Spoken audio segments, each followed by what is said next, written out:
In Arthur Conan Doyle's gripping collection, My Friend the Murderer and Other Mysteries and Adventures, we are drawn into a world where the line between innocence and guilt blurs. Each tale unfolds with intrigue, inviting listeners to delve into the complexities of human nature and the dark corners of the mind. The protagonist encounters a murderer whose story will challenge perceptions and spark curiosity. Prepare to embark on a thrilling journey through suspense and revelation, where every twist and turn leads to a deeper understanding of justice and morality. Chapter 1. My Friend, the Murderer. "Number 43 is no better, Doctor," said the head warder in a slightly reproachful accent, looking in round the corner of my door. "Confound 43," I responded from behind the pages of the Australian Sketcher. "And 61 says his tubes are paining him. Couldn't you do anything for him?" "He's a walking drug shop," said I. "He has the whole British pharmacopoeia inside him. I believe his tubes are as sound as yours are." "Then there's 7 and 108. They are chronic," continued the warder, glancing down a blue slip of paper. "And 28 knocked off work yesterday, said lifting things gave him a stitch in the side. I want you to have a look at him, if you don't mind, Doctor. There's 31 to him that killed John Adamson in the Corinthian brig. He's been carrying on awful in the night, shrieking and yelling. He has, and no stopping him either." "All right, I'll have a look at him afterward," I said, tossing my paper carelessly aside and pouring myself out a cup of coffee. "Nothing else to report, I suppose, warder?" The official protruded his head a little further into the room. "Beg pardon, Doctor," he said in a confidential tone, "but I notice his 82 has a bit of a cold, and it would be a good excuse for you to visit him and have a chat, maybe." The cup of coffee was arrested halfway to my lips as I stared in amazement at the man's serious face. "An excuse," I said. "An excuse? What the deuce are you talking about, Macpherson? You see me trudging about all day at my practice when I'm not looking after the prisoners and coming back every night as tired as a dog. And you talk about finding an excuse for doing more work." "You'd like it, Doctor," said Warder Macpherson, insinuating one of his shoulders into the room. "That man's story's worth listening to if you could get him to tell it, though he's not what you'd call free in his speech. Maybe you don't know who 82 is?" "No, I don't, and I don't care either," I answered, in the conviction that some local ruffian was about to be foisted upon me as a celebrity. "He's Maloney," said the warder. "Him that turned Queen's evidence after the murders at Bluemansdyke." "You don't say so," I ejaculated, laying down my cup in astonishment. I had heard of this ghastly series of murders and read an account of them in a London magazine long before setting foot in the colony. I remembered that the atrocities committed had thrown the Burke and Hare crimes completely into the shade, and that one of the most villainous of the gang had saved his own skin by betraying his companions. "Are you sure?" I asked. "Oh yes, it's him right enough. Just you draw him out a bit and he'll astonish you. He's a man to know, is Maloney, that's to say, in moderation." And the head grinned, bobbed and disappeared, leaving me to finish my breakfast and ruminate over what I had heard. The surgeonship of an Australian prison is not an enviable position. It may be endurable in Melbourne or Sydney, but the little town of Perth has few attractions to recommend it, and those few had been long exhausted. The climate was detestable, and the society far from congenial. Sheep and cattle were the staple support of the community, and their prices, breeding, and diseases the principal topic of conversation. Now, as I, being an outsider, possessed neither the one nor the other, and was utterly callous to the new dip and the rot and other kindred topics, I found myself in a state of mental isolation, and was ready to hail anything which might relieve the monotony of my existence. Maloney, the murderer, had at least some distinctiveness and individuality in his character, and might act as a tonic to a mind sick of the commonplaces of existence. I determined that I should follow the warder's advice and take the excuse for making his acquaintance. When, therefore, I went upon my usual matutinal round, I turned the lock of the door which bore the convict's number upon it, and walked into the cell. The man was lying in a heap upon his rough bed as I entered, but, Uncoiling his long limbs, he started up and stared at me with an insolent look of defiance on his face, which augured badly for our interview. He had a pale, set face, with sandy hair and a steely blue eye, with something feline in its expression. His frame was tall and muscular, though there was a curious bend in his shoulders, which almost amounted to a deformity. An ordinary observer meeting him in the street might have put him down as a well-developed man, fairly handsome, and of studious habits. Even in the hideous uniform of the rottenest convict establishment, he imparted a certain refinement to his carriage, which marked him out among the inferior ruffians around him. "I'm not on the sick list," he said gruffly. There was something in the hard, rasping voice which dispelled all softer illusions, and made me realize that I was face to face with a man of the Lena Valley and Bluemansdyke, the bloodiest bushranger that ever stuck up a farm or cut the throats of its occupants. "I know you're not," I answered. "Warder McPherson told me you had a cold, though, and I thought I'd look in and see you." "Blast Warder McPherson, and blast you too," yelled the convict in a paroxysm of rage. "Oh, that's right," he added in a quieter voice. "Hurry away, report me to the governor, do. Get me another 6 months or so, that's your game." "I'm not going to report you," I said. 8 square feet of ground," he went on, disregarding my protest and evidently working himself into a fury again. 8 square feet, and I can't have that without being talked to and stared at. And oh, blast the whole crew of you." And he raised his 2 clenched hands above his head and shook them in passionate invective. "You've got a curious idea of hospitality," I remarked, determined not to lose my temper, and saying almost the first thing that came to my tongue. To my surprise, the words had an extraordinary effect upon him. He seemed completely staggered at my assuming the proposition for which he had been so fiercely contending, namely, that the room in which we stood was his own. "I beg your pardon," he said. "I didn't mean to be rude. Won't you take a seat?" And he motioned toward a rough trestle, which formed the headpiece of his couch. I sat down, rather astonished at the sudden change. I don't know that I liked Maloney better under his new aspect.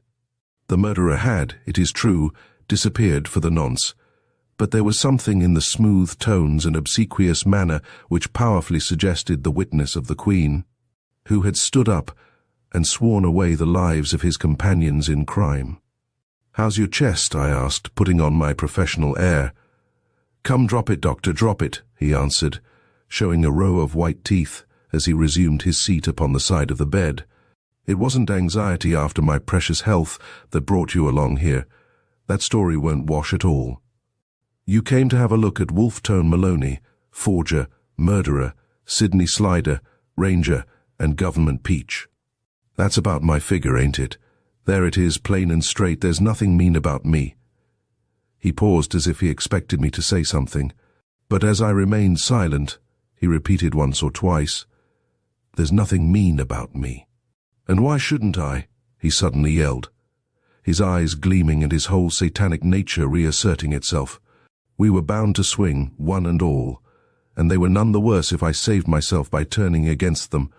"Every man for himself, say I, and the devil take the luckiest. You haven't a plug of tobacco, doctor, have you?" He tore at the piece of Barrett's which I handed him as ravenously as a wild beast. It seemed to have the effect of soothing his nerves, for he settled himself down in the bed and reassumed his former deprecating manner. "You wouldn't like it yourself, you know, doctor," he said. "It's enough to make any man a little queer in his temper.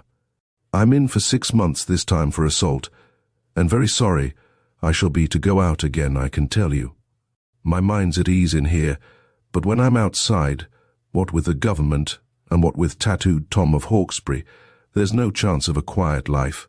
"Who is he?" I asked. "He's the brother of John Grimthorpe, the same that was condemned on my evidence, and an infernal scamp he was too. Spawn of the devil, both of them. This tattooed one is a murderous ruffian, and he swore to have my blood after that trial. It's 7 years ago, and he's following me yet, I know he is, though he lies low and keeps dark. He came up to me in Ballarat in 75, you can see on the back of my hand here where the bullet clipped me. He tried again in 76, at Port Phillip, but I got the drop on him and wounded him badly. He knifed me in '79, though, in a bar at Adelaide, and that made our account about level. He's loafing round again now, and he'll let daylight into me.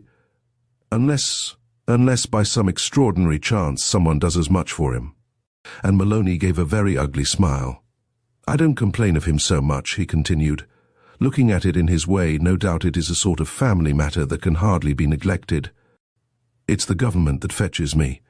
When I think of what I've done for this country, and then of what this country has done for me, it makes me fairly wild clean, drives me off my head.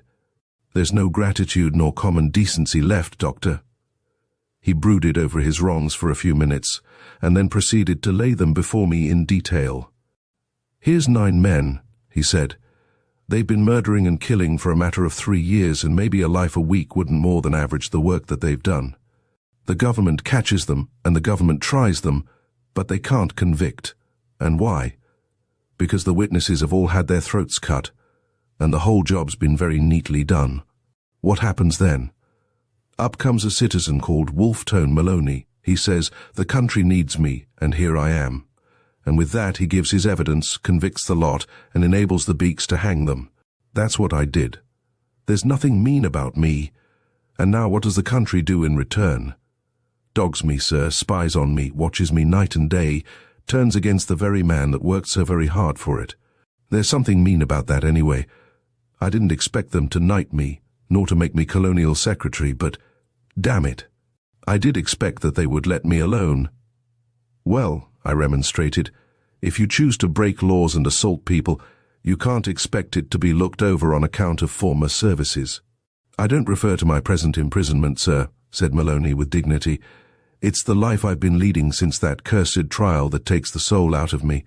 Just you sit there on that trestle, and I'll tell you all about it, and then look me in the face and tell me that I've been treated fair by the police. I shall endeavour to transcribe the experiences of the convict in his own words, as far as I can remember them, preserving his curious perversions of right and wrong. I can answer for the truth of his facts, whatever may be said for his deductions from them. Months afterward, Inspector H.W. Hann, formerly governor of the jail at Dunedin, showed me entries in his ledger which corroborated every statement. Maloney reeled the story off in a dull, monotonous voice, with his head sunk upon his breast and his hands between his knees. The glitter of his serpent-like eyes was the only sign of the emotions which were stirred up by the recollection of the events which he narrated. "You've read of Bluemansdyke?" He began with some pride in his tone. "We made it hot while it lasted, but they ran us to earth at last, and a trap called Braxton, with a damned Yankee, took the lot of us. That was in New Zealand, of course, and they took us down to Dunedin, and there they were convicted and hanged. One and all they put up their hands in the dock, and cursed me till your blood would have run cold to hear them, which was scurvy treatment, seeing that we had all been pals together. But they were a blackguard lot, and thought only of themselves. I think it is as well that they were hung. They took me back to Dunedin jail and clapped me into the old cell. The only difference they made was that I had no work to do and was well fed. I stood this for a week or two, until one day the governor was making his round, and I put the matter to him. "How's this?" I said. "My conditions were a free pardon, and you're keeping me here against the law." He gave a sort of a smile. "Should you like very much to go out?" he asked. "So much," said I, "that unless you open that door I'll have an action against you for illegal detention." He seemed a bit astonished by my resolution. "You're very anxious to meet your death," he said. "What do you mean?" I asked. "Come here." "And you'll know what I mean," he answered. And he led me down the passage to a window that overlooked the door of the prison. "Look at that," said he. I looked out, and there were a dozen or so rough-looking fellows standing outside in the street, some of them smoking, some playing cards on the pavement. When they saw me, they gave a yell and crowded round the door, shaking their fists and hooting. "They wait for you, watch and watch about," said the governor. "They're the executive of the Vigilance Committee. However, since you are determined to go, I can't stop you." "Do you call this a civilized land?" I cried, "and let a man be murdered in cold blood in open daylight?" When I said this, the governor and the warder and every fool in the place grinned, as if a man's life was a rare good joke.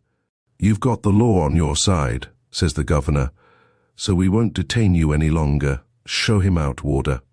He'd have done it too, the black-hearted villain, if I hadn't begged and prayed and offered to pay for my board and lodging, which is more than any prisoner ever did before me.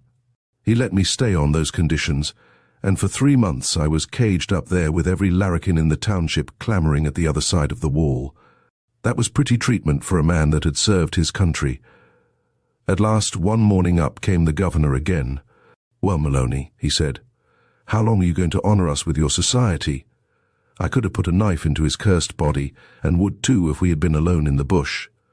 But I had to smile, and smooth him, and flatter, for I feared that he might have me sent out. "You're an infernal rascal," he said, those were his very words, to a man that had helped him all he knew how. "I don't want any rough justice here, though, and I think I see my way to getting you out of Dunedin." "I'll never forget you, Governor," said I, "and by God, I never will." "I don't want your thanks nor your gratitude," he answered. "It's not for your sake that I do it, but simply to keep order in the town. There's a steamer starts from the West Quay to Melbourne tomorrow, and we'll get you aboard it. She is advertised at 5 in the morning, so have yourself in readiness." I packed up the few things I had, and was smuggled out by a back door just before daybreak. I hurried down, took my ticket under the name of Isaac Smith, and got safely aboard the Melbourne boat. I remember hearing her screw grinding into the water as the warps were cast loose, and looking back at the lights of Dunedin as I leaned upon the bulwarks, with the pleasant thought that I was leaving them behind me forever. It seemed to me that a new world was before me, and that all my troubles had been cast off. I went down below and had some coffee, and came up again feeling better than I had done since the morning that I woke, to find that cursed Irishman that took me, standing over me with a 6-shooter. Day had dawned by that time, and we were steaming along by the coast, well out of sight of Dunedin. I loafed about for a couple of hours, and when the sun got well up, some of the other passengers came on deck and joined me.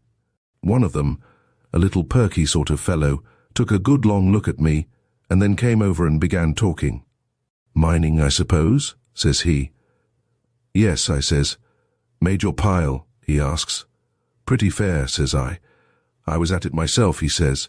"I worked at the Nelson fields for 3 months, and spent all I made in buying a salted claim which busted up the second day. I went at it again, though, and struck it rich, but when the gold wagon was going down to the settlements, it was stuck up by those cursed rangers, and not a red cent left. That was a bad job," I says. "Broke me, ruined me clean. Never mind, I've seen them all hang for it. That makes it easier to bear. There's only one left, the villain that gave the evidence. I'd die happy if I could come across him. There are 2 things I have to do if I meet him." "What's that?" says I carelessly.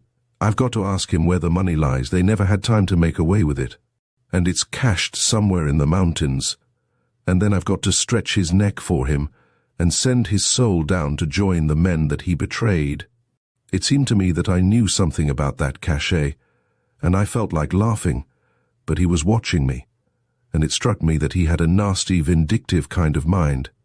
"I'm going up on the bridge," I said, for he was not a man whose acquaintance I cared much about making. He wouldn't hear of my leaving him, though.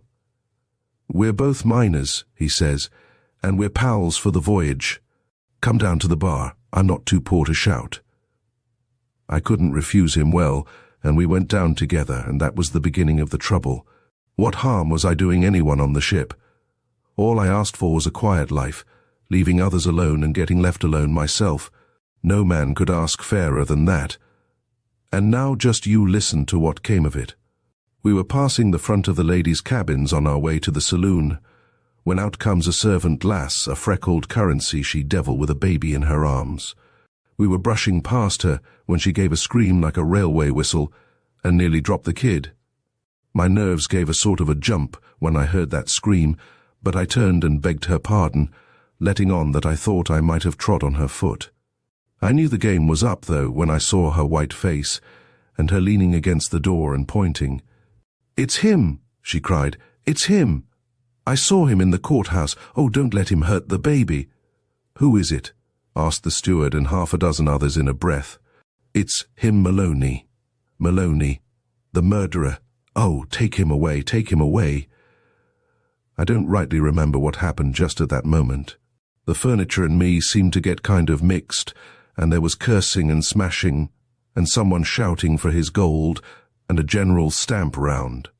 When I got steadied a bit, I found somebody's hand in my mouth. From what I gathered afterward, I conclude that it belonged to that same little man with a vicious way of talking. He got some of it out again, but that was because the others were choking me. A poor chap can get no fair play in this world. When once he is down still, I think he will remember me till the day of his death longer, I hope. They dragged me out onto the poop and held a damned court-martial on me, mind you, me, that had thrown over my pals in order to serve them. What were they to do with me?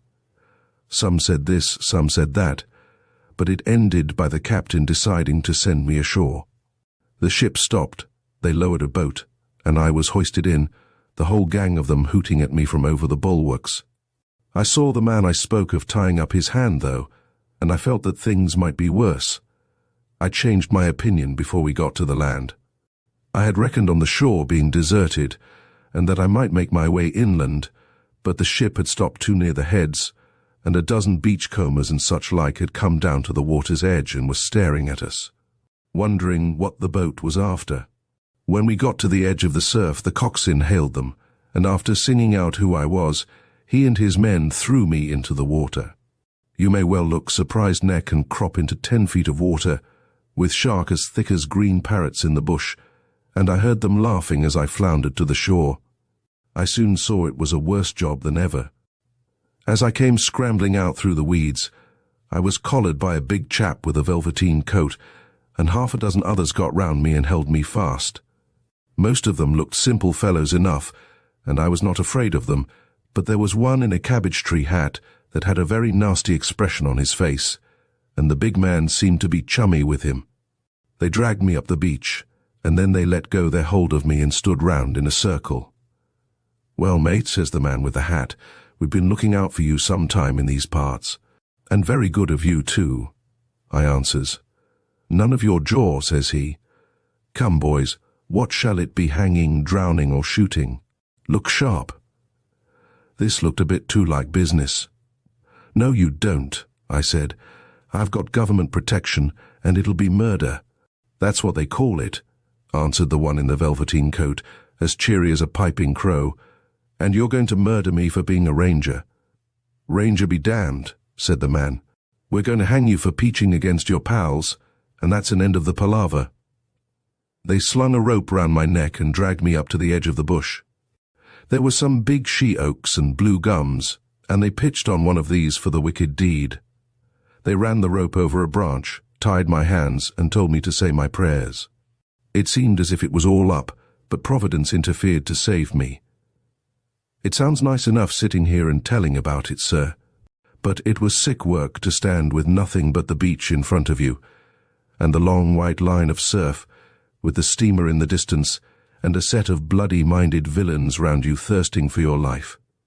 I never thought I'd owe anything good to the police, but they saved me that time.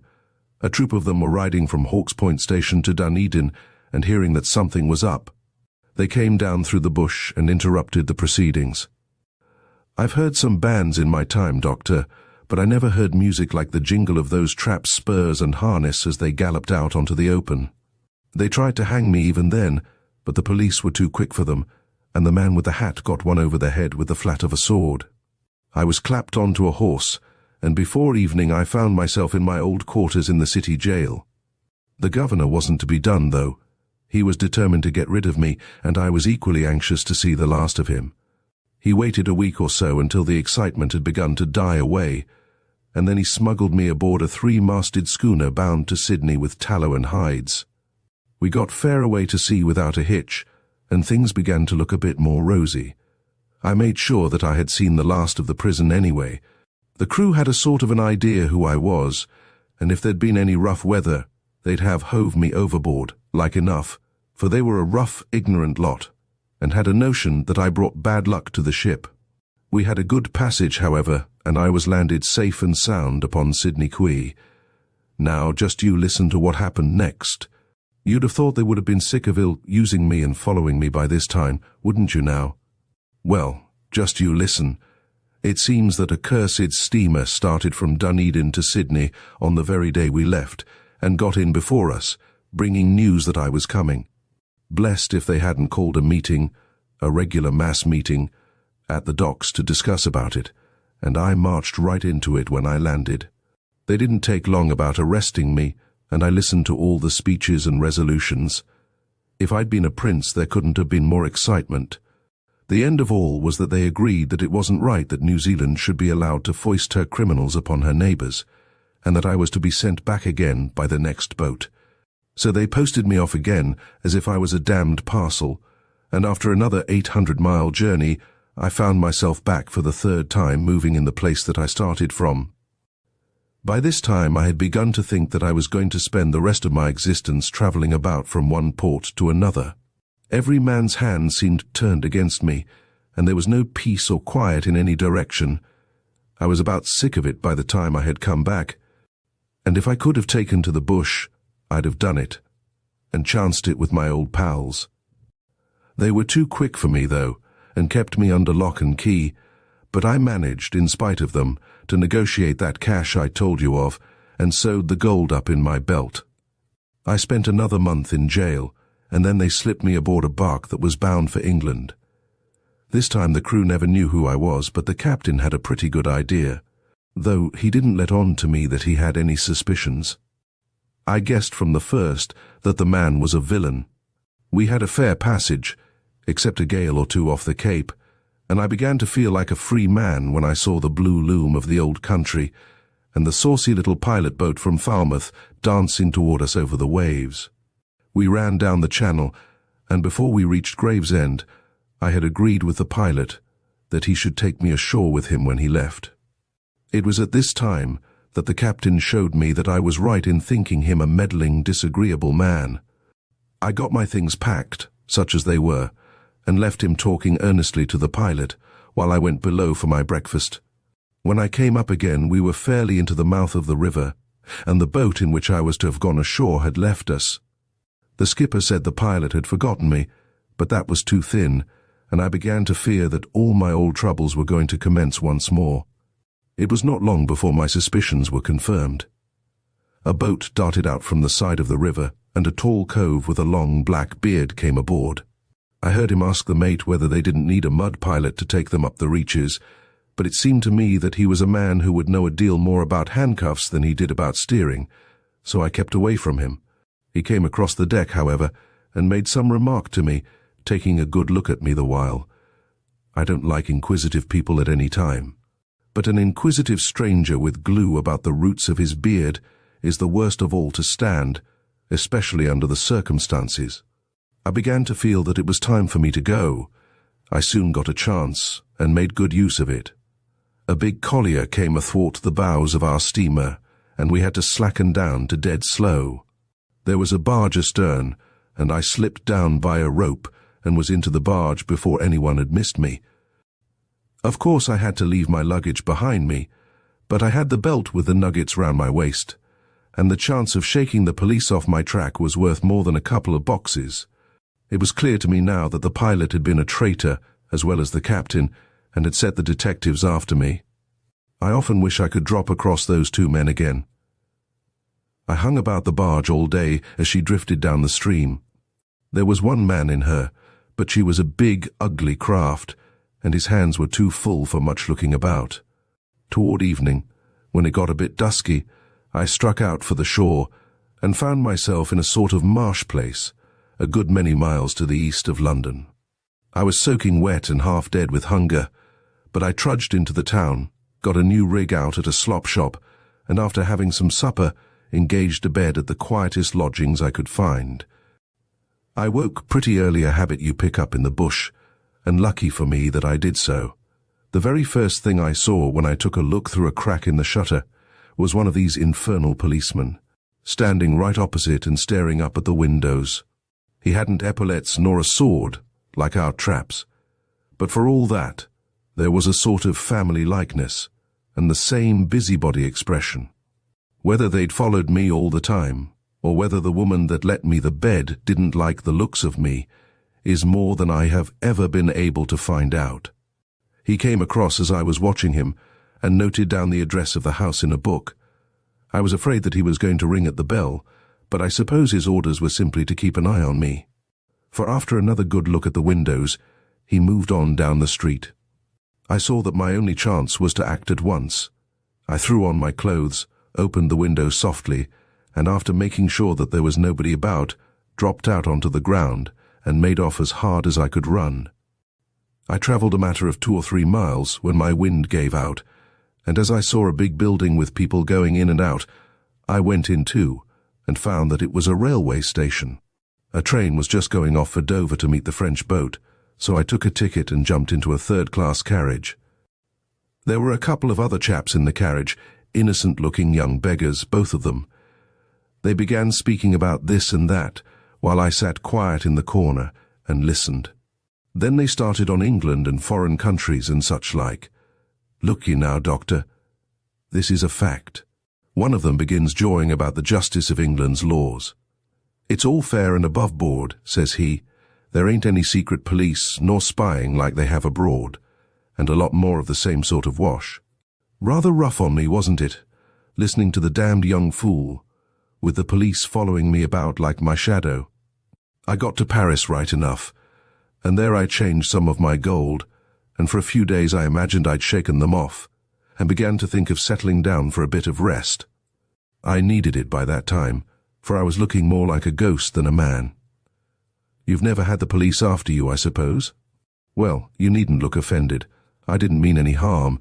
If ever you had, you'd know that it wastes a man away like a sheep with a rot. I went to the opera one night and took a box, for I was very flush.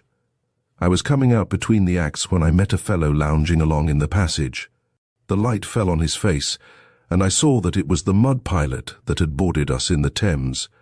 His beard was gone, but I recognized the man at a glance, for I've a good memory for faces. I tell you, Doctor, I felt desperate for a moment. I could have knifed him if we had been alone, but he knew me well enough never to give me the chance. It was more than I could stand any longer, so I went right up to him and drew him aside, where we'd be free from all the loungers and theatre-goers.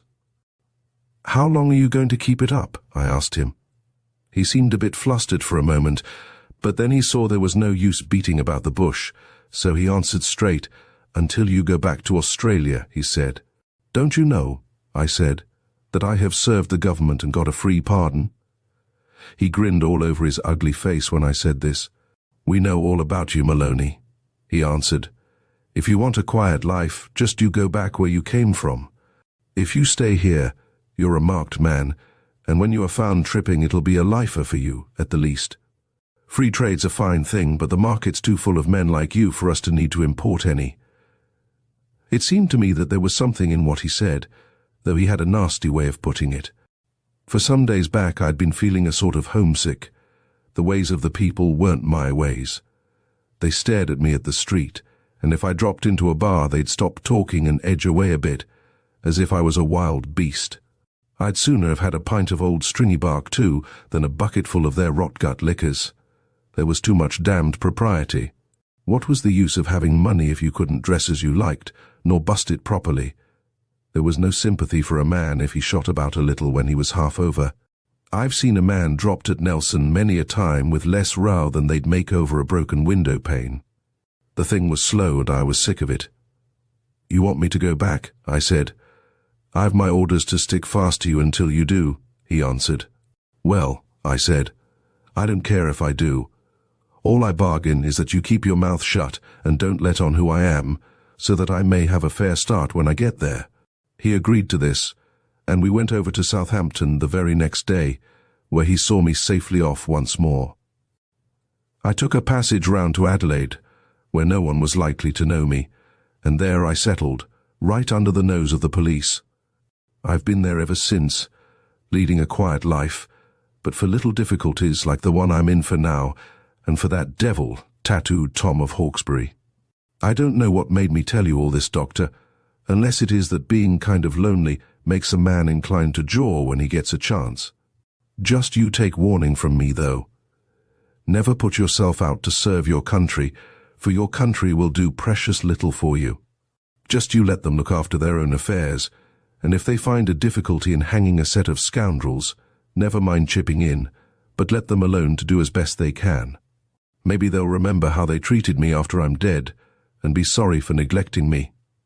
I was rude to you when you came in and swore a trifle promiscuous, but don't you mind me, it's only my way.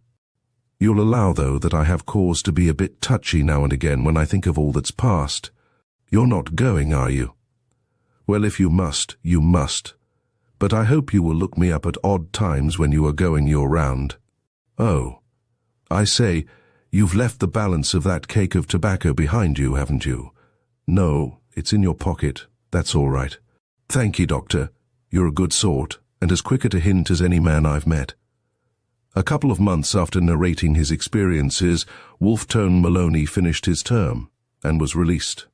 For a long time I neither saw him nor heard of him, and he had almost slipped from my memory until I was reminded, in a somewhat tragic manner, of his existence.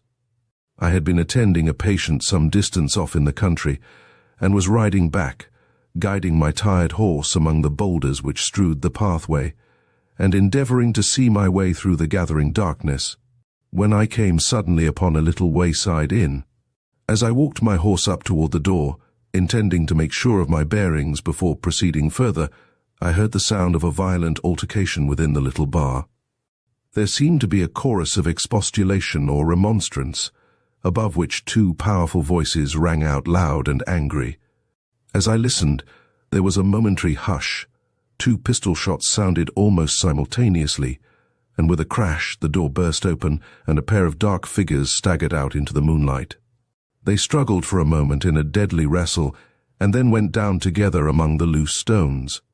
I had sprung off my horse, and with the help of half a dozen rough fellows from the bar, dragged them away from one another. A glance was sufficient to convince me that one of them was dying fast. He was a thick-set, burly fellow, with a determined cast of countenance. The blood was welling from a deep stab in his throat, and it was evident that an important artery had been divided. I turned away from him in despair and walked over to where his antagonist was lying. He was shot through the lungs, but managed to raise himself up on his hand as I approached, and peered anxiously up into my face. To my surprise, I saw before me the haggard features and flaxen hair of my prison acquaintance, Maloney. "Ah, Doctor," he said, recognizing me. "How is he? Will he die?" He asked the question so earnestly that I imagined he had softened at the last moment and feared to leave the world with another homicide upon his conscience. Truth, however, compelled me to shake my head mournfully and to intimate that the wound would prove a mortal one. Maloney gave a wild cry of triumph, which brought the blood welling out from between his lips. "Here, boys," he gasped to the little group around him. "There's money in my inside pocket. Damn the expense. Drinks round. There's nothing mean about me. I'd drink with you, but I'm going. Give the doc my share, for he's as good." Here his head fell back with a thud, his eye glazed, and the soul of Wolfe-Tone Maloney, forger, convict, ranger, murderer, and government peach drifted away into the great unknown. I cannot conclude without borrowing the account of the fatal quarrel which appeared in the columns of the West Australian Sentinel. The curious will find it in the issue of October 4, 1881. Fatal affray. W.T. Maloney, a well-known citizen of New Montrose and proprietor of the Yellow Boy gambling saloon, has met with his death under rather painful circumstances. Mr. Maloney was a man who had led a checkered existence, and whose past history is replete with interest. Some of our readers may recall the Lena Valley murders, in which he figured as the principal criminal. It is conjectured that during the 7 months that he owned a bar in that region, from 20 to 30 travellers were hocussed and made away with. He succeeded, however, in evading the vigilance of the officers of the law and allied himself with the bushrangers of Bluemansdyke, whose heroic capture and subsequent execution are matters of history. Maloney extricated himself from the fate which awaited him by turning Queen's evidence.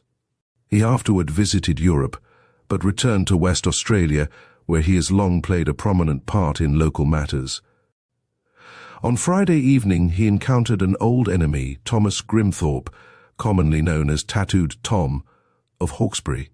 Shots were exchanged, and both were badly wounded, only surviving a few minutes. Mr. Maloney had the reputation of being not only the most wholesale murderer that ever lived, but also of having a finish and attention to detail in matters of evidence, which has been unapproached by any European criminal. Sic transit gloria mundi. Chapter 2. The Gully of Bluemansdyke. A true colonial story. Broadhurst's store was closed, but the little back room looked very comfortable that night. The fire cast a ruddy glow on ceiling and walls, reflecting itself cheerily on the polished flasks and shot guns which adorned them. Yet a gloom rested on the two men who sat at either side of the hearth, which neither the fire nor the black bottle upon the table could alleviate. 12 o'clock, said old Tom the storeman, glancing up at the wooden timepiece which had come out with him in 42. It's a queer thing, George. They haven't come. It's a dirty night, said his companion, reaching out his arm for a plug of tobacco. The Wawira's in flood, maybe. Or maybe their horses is broke down. Or they've put it off, perhaps. Great Lord, how it thunders. Pass us over a coal, Tom. He spoke in a tone which was meant to appear easy, but with a painful thrill in it which was not lost upon his mate. He glanced uneasily at him from under his grizzled eyebrows. You think it's all right, George? He said, after a pause. Think what's all right? Why, that the lads are safe. Safe? Of course they're safe. What the devil is to harm them? Oh, nothing to be sure, said old Tom. You see, George, since the old woman died, Maurice has been all to me, and it makes me kinder anxious. It's a week since they started from the mine, and you'd have thought they'd be here now. But it's nothing unusual, I suppose. Nothing at all. Just my darned folly.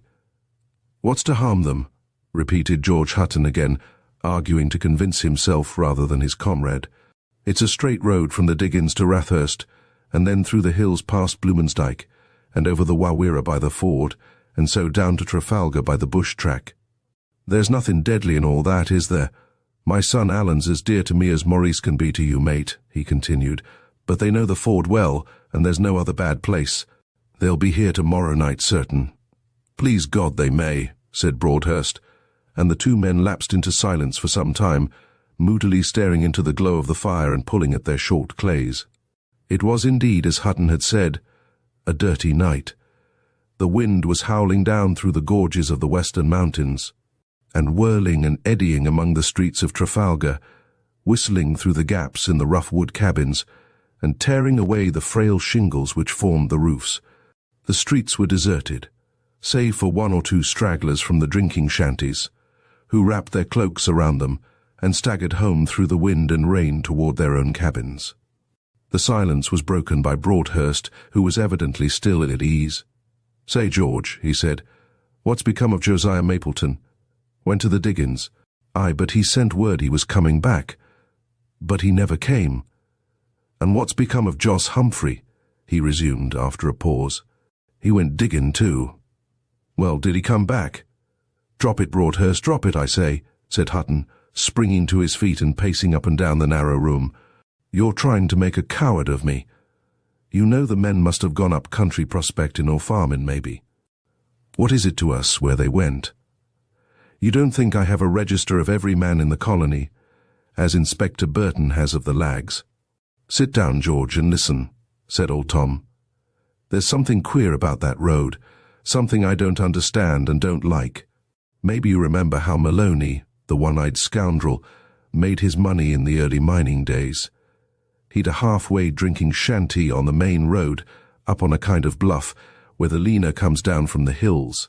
You've heard, George, how they found a sort of wooden slide from his little back room down to the river, and how it came out that man after man had had his drink doctored, and been shot down that into eternity, like a bale of goods. No one will ever know how many were done away with there.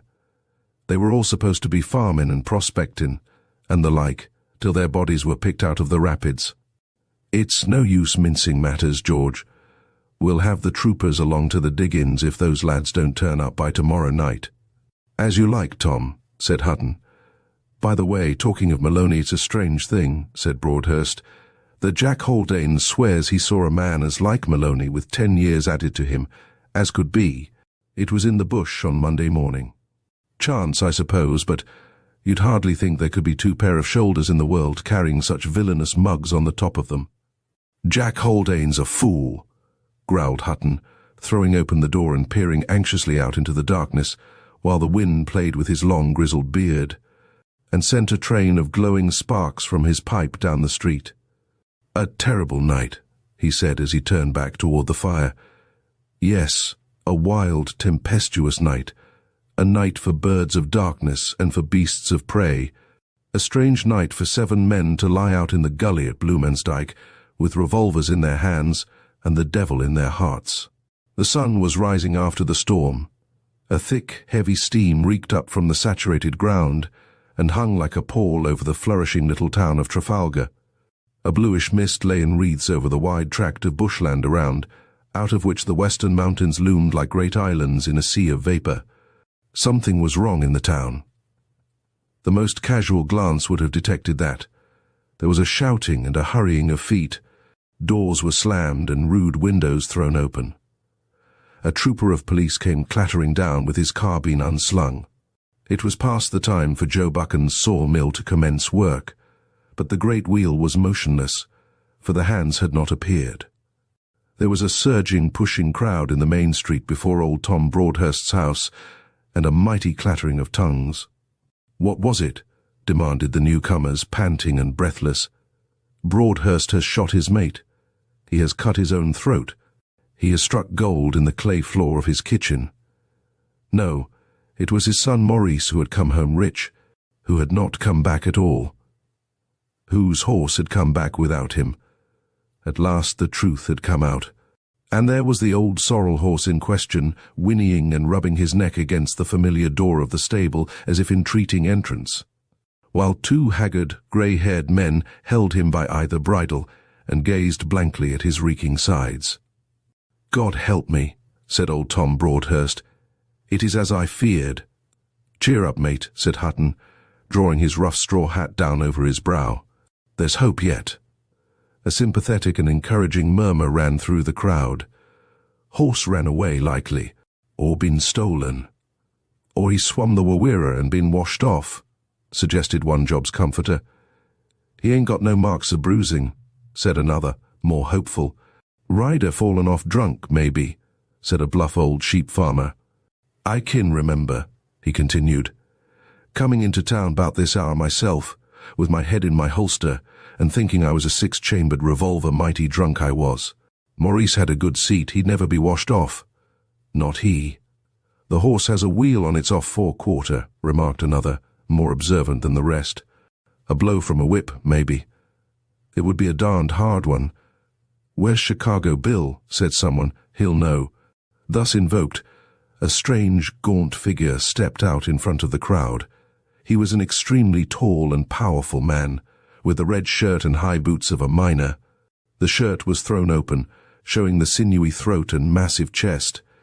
His face was seamed and scarred with many a conflict, both with nature and his brother man, yet beneath his ruffianly exterior there lay something of the quiet dignity of the gentleman. This man was a veteran gold hunter, a real old Californian 49er, who had left the fields in disgust when private enterprise began to dwindle before the formation of huge incorporated companies with their ponderous machinery. But the red clay with the little shining points had become to him as the very breath of his nostrils, and he had come halfway round the world to seek it once again. "Here's Chicago Bill," he said. "What is it?" Bill was naturally regarded as an oracle in virtue of his prowess and varied experience. Every eye was turned on him as Braxton, the young Irish trooper of constabulary, said, "What do you make of the horse, Bill?" The Yankee was in no hurry to commit himself. He surveyed the animal for some time with his shrewd little grey eye. He bent and examined the girths. Then he felt the mane carefully. He stooped once more and examined the hoofs and then the quarters. His eye rested on the blue wheel already mentioned. This seemed to put him on a scent, for he gave a long, low whistle and proceeded at once to examine the hair on either side of the saddle. He saw something conclusive apparently, for, with a sidelong glance under his shaggy eyebrows at the two old men beside him, he turned and fell back among the crowd. "Well, what do you think?" cried a dozen voices. "A job for you," said Bill, looking up at the young Irish trooper. "Why, what is it? What's become of young Broadhurst?" "He's done what better men has done afore. He has sunk a shaft for gold and panned out a coffin." "Speak out, man. What have you seen?" cried a husky voice. "I've seen the graze of a bushranger's bullet on the horse's quarter, and I've seen a drop of the rider's blood on the edge of the saddle. Here, hold the old man up, boys, don't let him drop. Give him a swig of brandy and lead him inside. Say," he continued in a whisper, gripping the trooper by the wrist, "mind, I'm in it. You and I play this hand together. I'm dead on Sichvarmin. We'll do as they do in Nevada, strike while the iron is hot. Get any men you can together. I suppose you're game to come yourself?" "Yes, I'll come," said young Braxton, with a quiet smile. The American looked at him approvingly. He had learned in his wanderings that an Irishman who grows quieter when deeply stirred is a very dangerous specimen of the genus Homo. "Good lad," he muttered, and the two went down the street together toward the station house, followed by half a dozen of the more resolute of the crowd. One word, before we proceed with our story, or our chronicle rather, as every word of it is based upon fact. The colonial trooper of 15 or 20 years ago was a very different man from his representative of today. Not that I would imply any slur upon the courage of the latter, but for reckless dare-devilry and knight-errantry, the old constabulary has never been equalled. The reason is a simple one. Men of gentle blood, younger sons and wild rakes who had outrun the constable, were sent off to Australia with some wild idea of making their fortunes. On arriving, they found Melbourne by no means the El Dorado they expected. They were unfit for any employment. Their money was soon dissipated, and they unerringly gravitated into the mounted police. Thus, a sort of colonial Maison Rouge became formed, where the lowest private had as much pride of birth and education as his officers. They were men who might have swayed the fate of empires, yet who squandered away their lives in many a lone wild fight with native and bushranger, where nothing but a mouldering blue ragged skeleton was left to tell the tale. It was a glorious sunset. The whole western sky was a blaze of flame, throwing a purple tint upon the mountains, and gilding the sombre edges of the great forest which spreads between Trafalgar and the river Wawira. It stretched out, a primeval, unbroken wilderness, save at the one point where a rough track had been formed by the miners and their numerous camp followers. This wound amid the great trunks in a zigzag direction, occasionally making a long detour to avoid some marshy hollow or especially dense clump of vegetation. Often it could be hardly discerned from the ground around, save by the scattered hoof marks and an occasional rut. About 15 miles from Trafalgar there stands a little knoll, well sheltered and overlooking the road. On this knoll a man was lying as the sun went down that Friday evening. He appeared to shun observation, for he had chosen that part in which the foliage was thickest, yet he seemed decidedly at his ease as he lolled upon his back, with his pipe between his teeth and a broad hat down over his face. It was a face that it was well to cover in the presence of so peaceful a scene, a face pitted with the scars of an immaterial smallpox. The forehead was broad and low. One eye had apparently been gouged out, leaving a ghastly cavity. The other was deep-set, cunning and vindictive.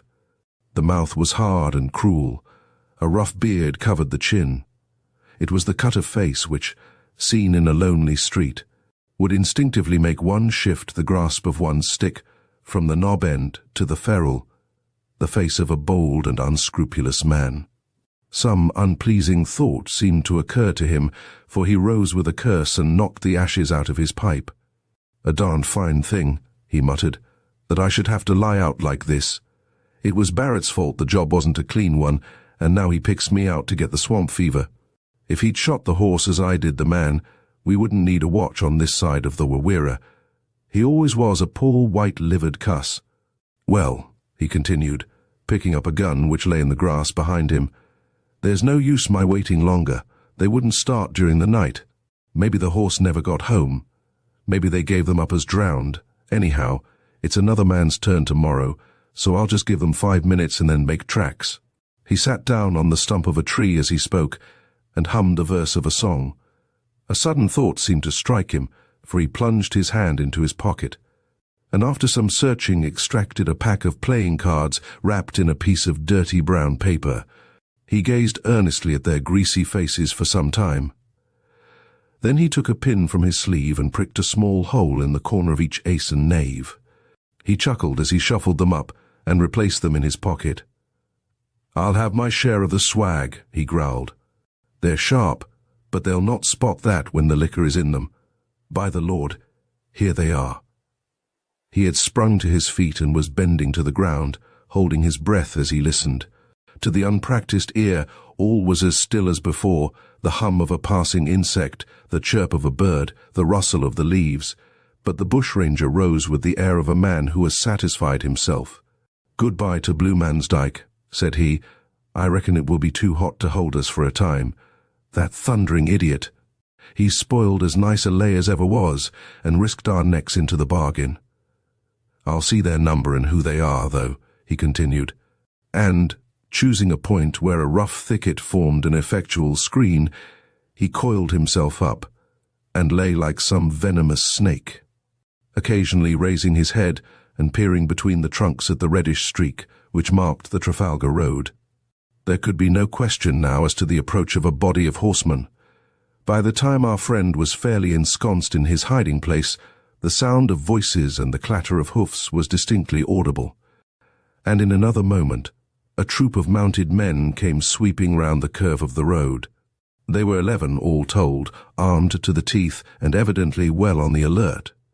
2 rode in front with rifles unslung, leisurely scanning every bush which might shelter an enemy.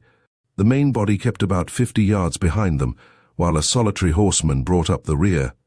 The ranger scanned them narrowly as they passed. He seemed to recognize most of them. Some were his natural enemies, the troopers. The majority were miners who had volunteered to get rid of an evil which affected their interests so closely. They were a fine, bronzed set of men, with a deliberate air about them, as if they had come for a purpose and meant to attain it. As the last rider passed before his hiding place, the solitary watcher started and growled a curse in his beard. "I know his darned face," he said. "It's Bill Hanker, the man who got the drop on Long Nat Smeaton in Silver City in '53. What the thunder brought him here? I must be off by the back track, though, and let the boys know." So saying, he picked up his gun, and with a scowl after the distant party, he crouched down and passed rapidly and silently out of sight into the very thickest part of the bush.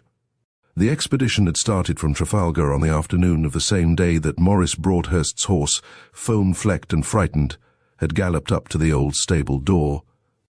Burton, the Inspector of Constabulary, an energetic and able man, as all who knew him can testify, was in command. He had detached Braxton, the young Irishman, and Thompson, another trooper, as a vanguard. He himself rode with the main body, grey-whiskered and lean, but as straight in the back as when he and I built a shanty in 39 in what is now Burke Street, Melbourne. With him were McGillivray, Foley, and Anson of the Trafalgar Force, Hartley, the sheep farmer, Murdoch, and Somerville, who had made their pile at the mines, and Dan Murphy, who was cleaned out when the clay of the Orient turned to gravel, and had been yearning for a solid square fight ever since. Chicago Bill formed the rear guard, and the whole party presented an appearance which, though far from military, was decidedly warlike. They camped out that night 17 miles from Trafalgar, and next day pushed on as far as where the Stirling Road runs across. The third morning brought them to the northern bank of the Wawira, which they forded. Here a council of war was held, for they were entering what they regarded as enemy's country.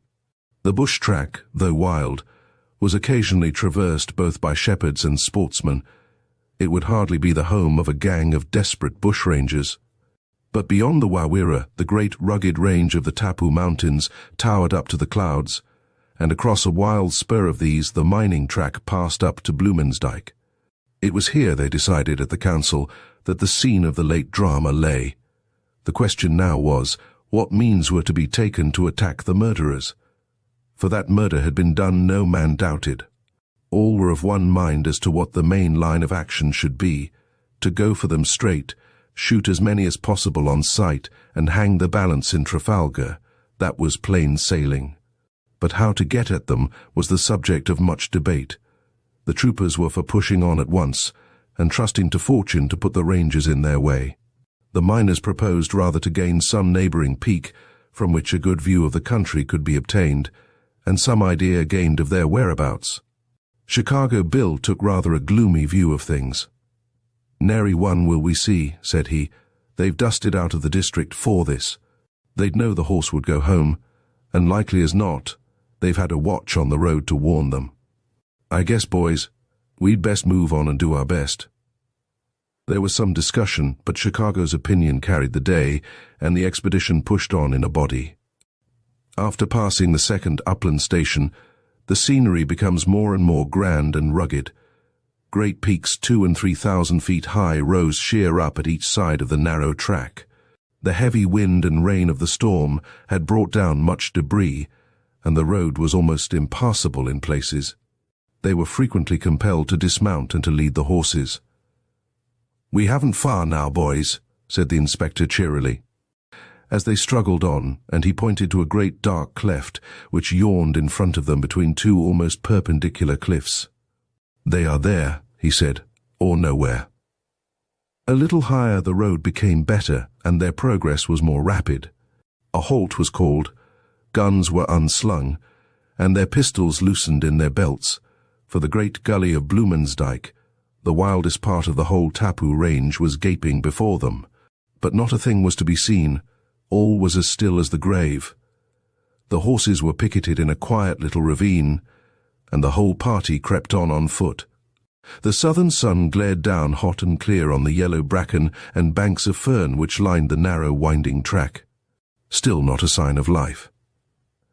Then came a clear, low whistle from the two advanced troopers, announcing that something had been discovered, and the main body hurried up. It was a spot for deeds of blood. On one side of the road there lowered a black gnarled precipice, on the other was the sullen mouth of the rugged gully.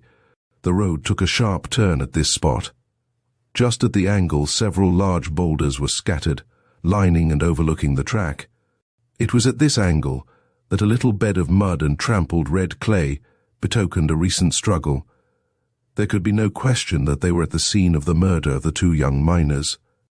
The outline of a horse could still be seen in the soft ground, and the prints of its hoofs as it kicked out in its death agony were plainly marked.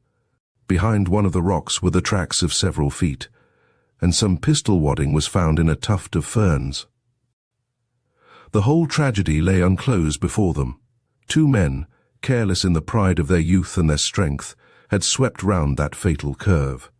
Then a crash, a groan, a brutal laugh, the galloping of a frightened horse, and all was over. What was to be done now? The rocks around were explored, but nothing fresh discovered. Some 6 days had elapsed, and the birds were apparently flown. The party separated and hunted about among the boulders. Then the American, who could follow a trail like a bloodhound, found tracks leading toward a rugged pile of rocks on the north side of the gully. In a crevice here the remains of 3 horses were found. Close to them the rim of an old straw hat projected through the loose loam. Hartley, the sheep farmer, sprang over to pick it up. He started back in the act of stooping, and said in an awestruck whisper to his friend Murphy, "There's a head under it. Dan." A few strokes of a spade disclosed a face familiar to most of the group, that of a poor travelling photographer, well known in the colony by the sobriquet of Stooping Johnny, who had disappeared some time before. It was now in an advanced stage of putrefaction. Close to him another body was discovered, and another beside that. In all, 13 victims of these English thugs were lying under the shadow of the great north wall of the Bluemansdyke Gully. It was there, standing in silent awe around the remains of these poor fellows, hurried into eternity and buried like dogs. That the search party registered a vow to sacrifice all interests and comforts for the space of 1 month to the single consideration of revenge. The inspector uncovered his grizzled head as he solemnly swore it, and his comrades followed his example. The bodies were then, with a brief prayer, consigned to a deeper grave. A rough cairn was erected over them, and the 11 men set forth upon their mission of stern justice. 3 weeks had passed, 3 weeks and 2 days. The sun was sinking over the great waste of bushland, unexplored and unknown, which stretches away from the eastern slope of the Tapu Mountains. Save some eccentric sportsman or bold prospector, no colonist had ever ventured into that desolate land. Yet on this autumn evening, 2 men were standing in a little glade in the very heart of it. They were engaged tying up their horses, and apparently making preparations for camping out for the night. Though haggard, unkempt, and worn, one still might recognize 2 of our former acquaintances, the young Irish trooper and the American Chicago Bill. This was the last effort of the avenging party. They had traversed the mountain gorges, they had explored every gully and ravine, and now they had split into several small bands, and, having named a trysting place, they were scouring the country in the hope of hitting upon some trace of the murderers. Foley and Anson had remained among the hills. Murdoch and Dan Murphy were exploring toward Rathhurst. Somerville and the inspector had ascended along the Wawira, while the others in 3 parties were wandering through the eastern bushland. Both the trooper and the miner seemed dejected and weary. The one had set out with visions of glory and hopes of a short cut to the coveted stripes which would put him above his fellows. The other had obeyed a rough, wild sense of justice, and each was alike disappointed. The horses were picketed, and the men threw themselves heavily upon the ground. There was no need to light a fire. A few dampers and some rusty bacon were their whole provisions. Braxton produced them, and handed his share to his comrade. They ate their rough meal without a word. Braxton was the first to break the silence. "We're playing our last card," he said. "And a darned poor one at that," replied his comrade. "Why, mate," he continued, "if we did knock up Agin these all-fired varmin, you don't suppose you and I would go for them? I guess I'd up and shove for Trafalgar first." Braxton smiled. Chicago's reckless courage was too well known in the colony for any words of his to throw a doubt upon it. Miners still tell how, during the first great rush in '52, a blustering ruffian, relying upon some similar remark of the pioneers, had tried to establish a reputation by an unprovoked assault upon him, and the narrators then glide imperceptibly into an account of Bill's handsome conduct toward the widow, how he had given her his week's clean-up to start. Her in a drinking shanty. Braxton thought of this as he smiled at Chicago's remarks and glanced at the massive limbs and weather-beaten face.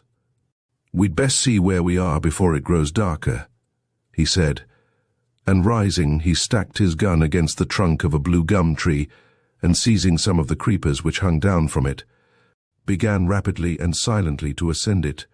"His soul's too big for his body," growled the American, as he watched the dark, lithe figure standing out against the pale blue evening sky. "What do you see, Jack?" he shouted, for the trooper had reached the topmost branch by this time and was taking a survey of the country. "Bush, bush, nothing but bush," said the voice among the leaves. "Wait a bit, though.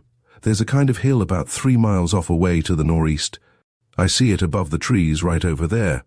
Not much good to us, though," he continued after a pause, "for it seems a barren, stony sort of place." Chicago paced about at the bottom of the tree. "He seems an almighty long time prospecting it," he muttered, after 10 minutes had elapsed. "Ah, here he is." And the trooper came swinging down and landed panting just in front of him. "Why, what's come over him? What's the matter, Jack?" Something was the matter. That was very evident. There was a light in Braxton's blue eyes and a flush on the pale cheek. "Bill," he said, putting his hand on his comrade's shoulder, "it's about time you made tracks for the settlements." "What do you mean?" said Chicago. "Why, I mean that the murderers are within a league of us, and that I intend going for them. "There, don't be huffed, old man," he added. "Of course I knew you were only joking. But they are there, Bill. I saw smoke on the top of that hill, and it wasn't good honest smoke, mind you. It was dry wood smoke and meant to be hid. I thought it was mist at first, but no, it was smoke. I'll swear it. It could only be them. Who else would camp on the summit of a desolate hill? We've got them, Bill. We have them as sure as fate." "Or they've got us," growled the American. "But here, lad, here's my glass. Run up and have a look at them." "It's too dark now," said Braxton. "We'll camp out tonight. No fear of them stirring. They're lying by there until the whole thing blows over, depend upon it, so we'll make sure of them in the morning." The miner looked plaintively up at the tree and then down at his 14 stone of solid muscle. "I guess I must take your word for it," he grumbled. "But you are bushman enough to tell smoke from mist, and a dry wood fire from an open one. We can't do anything tonight till we feel our way, so I allow we'd best water the horses and have a good night's rest." Braxton seemed to be of the same mind, so after a few minutes' preparation the two men wrapped themselves in their cloaks and lay, 2 little dark spots, on the great green carpet of the primeval bush. With the first grey light of dawn, Chicago sat up and roused his comrade. A heavy mist hung over the bushland. They could hardly see the loom of the trees across the little glade. Their clothes glistened with the little shining beads of moisture. They brushed each other down and squatted in bush fashion over their rough breakfast. The haze seemed to be lifting a little now. They could see 50 yards in every direction. The miner paced up and down in silence, ruminating over a plug of Barrett's Twist. Braxton sat on a fallen tree sponging and oiling his revolver. Suddenly a single beam of sunshine played over the great blue gum.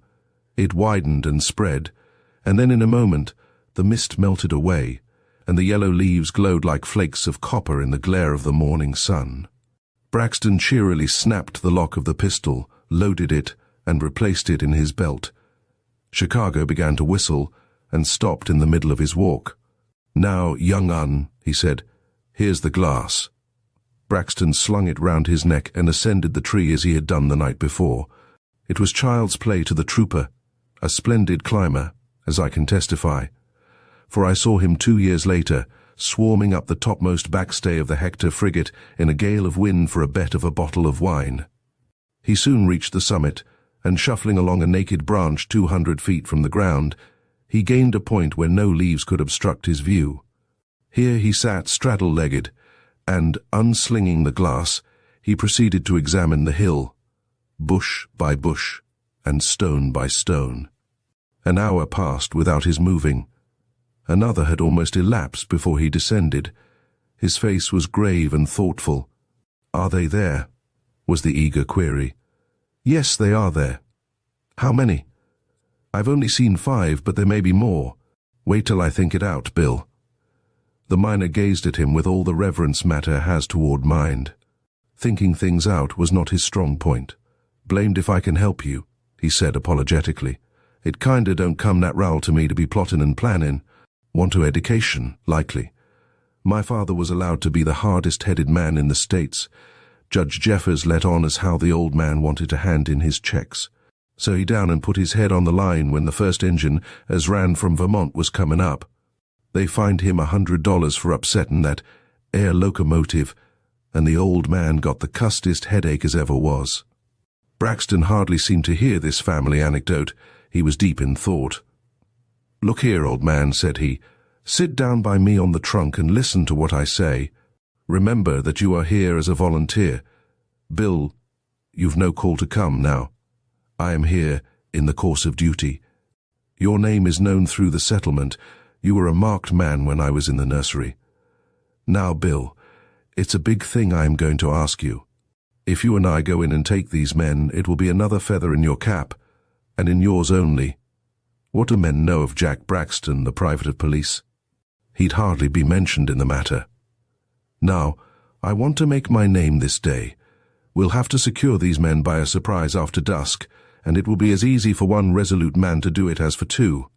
Perhaps easier, for there is less chance of detection. Bill, I want you to stay with the horses and let me go alone." Chicago sprang to his feet with a snarl of indignation and paced up and down in front of the fallen trees. Then he seemed to master himself, for he sat down again. "They'd chaw you up, lad," he said, putting his hand on Braxton's shoulder. "It wouldn't wash." "Not they," said the trooper. "I'd take your pistol as well as my own, and I'd need a deal of chawing." "My character would be ruined," said Bill. "It's beyond the reach of calumny. You can afford to give me one fair chance." Bill buried his face in his hands and thought a little. "Well, lad," he said, looking up, "I'll look after the horses." Braxton wrung him by the hand. "There are few men would have done it, Bill. You are a friend worth having. Now, we'll spend our day as best we can, old man, and lie close till evening, for I won't start till an hour after dusk, so we have plenty of time on our hands." The day passed slowly. The trooper lay among the mosses below the great blue gum in earnest thought. Once or twice he imagined he heard the subterranean chuckle and slap of the thigh which usually denoted amusement on the part of the miner. But on glancing up at that individual, the expression of his face was so solemn, not to say funereal, that it was evidently an illusion. They partook of their scanty dinner and supper cheerfully and with hearty appetites. The former listlessness had given place to briskness and activity, now that their object was in view. Chicago blossomed out into many strange experiences and racy reminiscences of Western life. The hours passed rapidly and cheerily. The trooper produced a venerable pack of cards from his holster and proposed euchre, but their gregariousness, and the general difficulty of distinguishing the king of clubs from the ace of hearts, exercised a depressing influence upon the players. Gradually the sun went down on the great wilderness.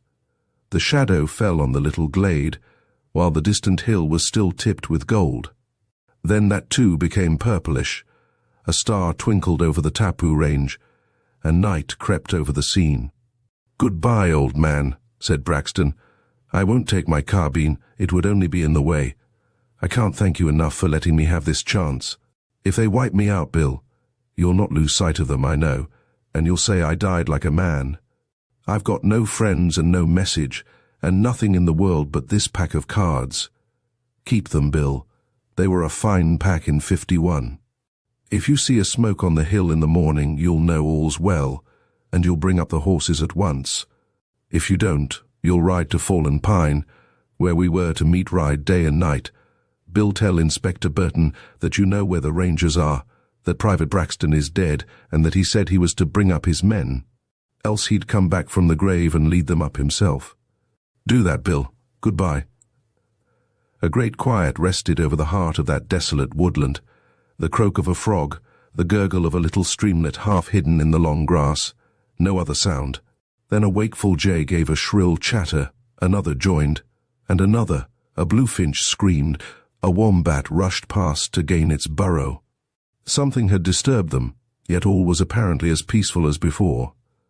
Had you been by the jay's nest, however, and peered downward, you would have seen something gliding like a serpent through the brushwood, and caught a glimpse, perhaps, of a pale, resolute face, and the glint of a pocket compass pointing north by east.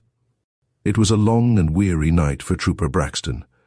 Any moment he might come on an outpost of the Rangers, so every step had to be taken slowly and with care. But he was an experienced woodman, and hardly a twig snapped as he crawled along.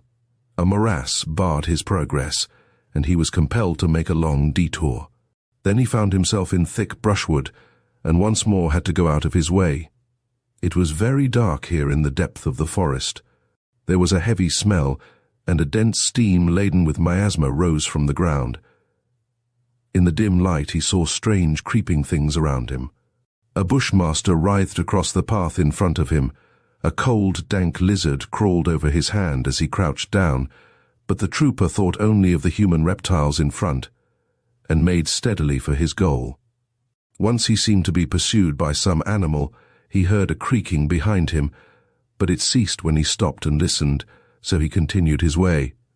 It was when he reached the base of the hill which he had seen from the distance that the real difficulty of his undertaking began. It was almost conical in shape, and very steep. The sides were covered with loose stones and an occasional large boulder. One false step here would send a shower of these telltale fragments clattering down the hill. The trooper stripped off his high leather boots and turned up his trousers. Then he began cautiously to climb, cowering down behind every boulder.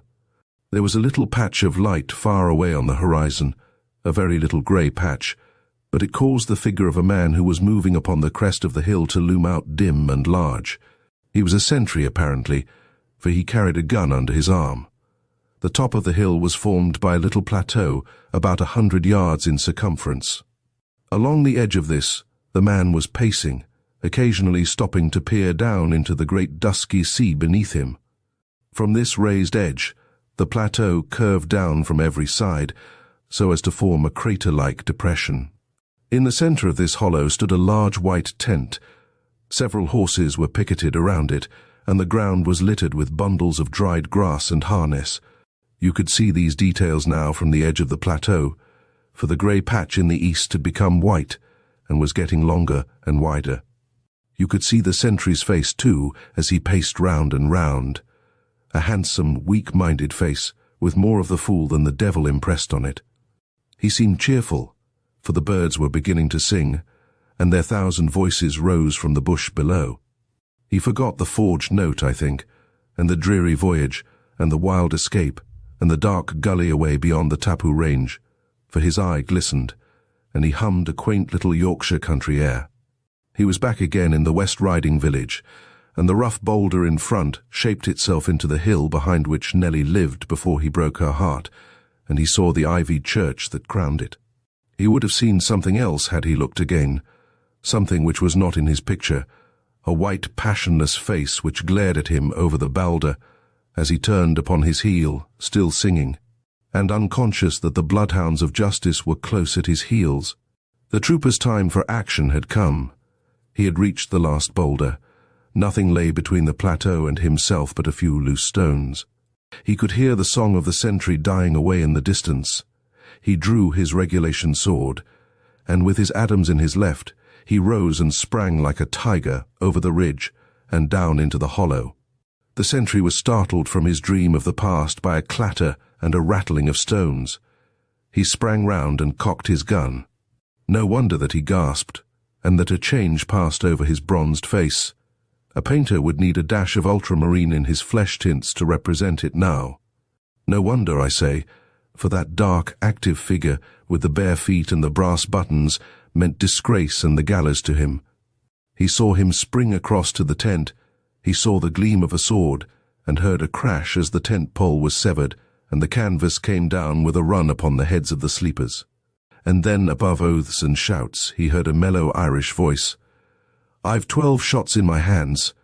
I have ye, every mother's son. Up with your arms. Up, I say, before there is blood upon my soul. One move, and ye stand before the throne." Braxton had stooped and parted the doorway of the fallen tent, and was now standing over 6 ruffians who occupied it.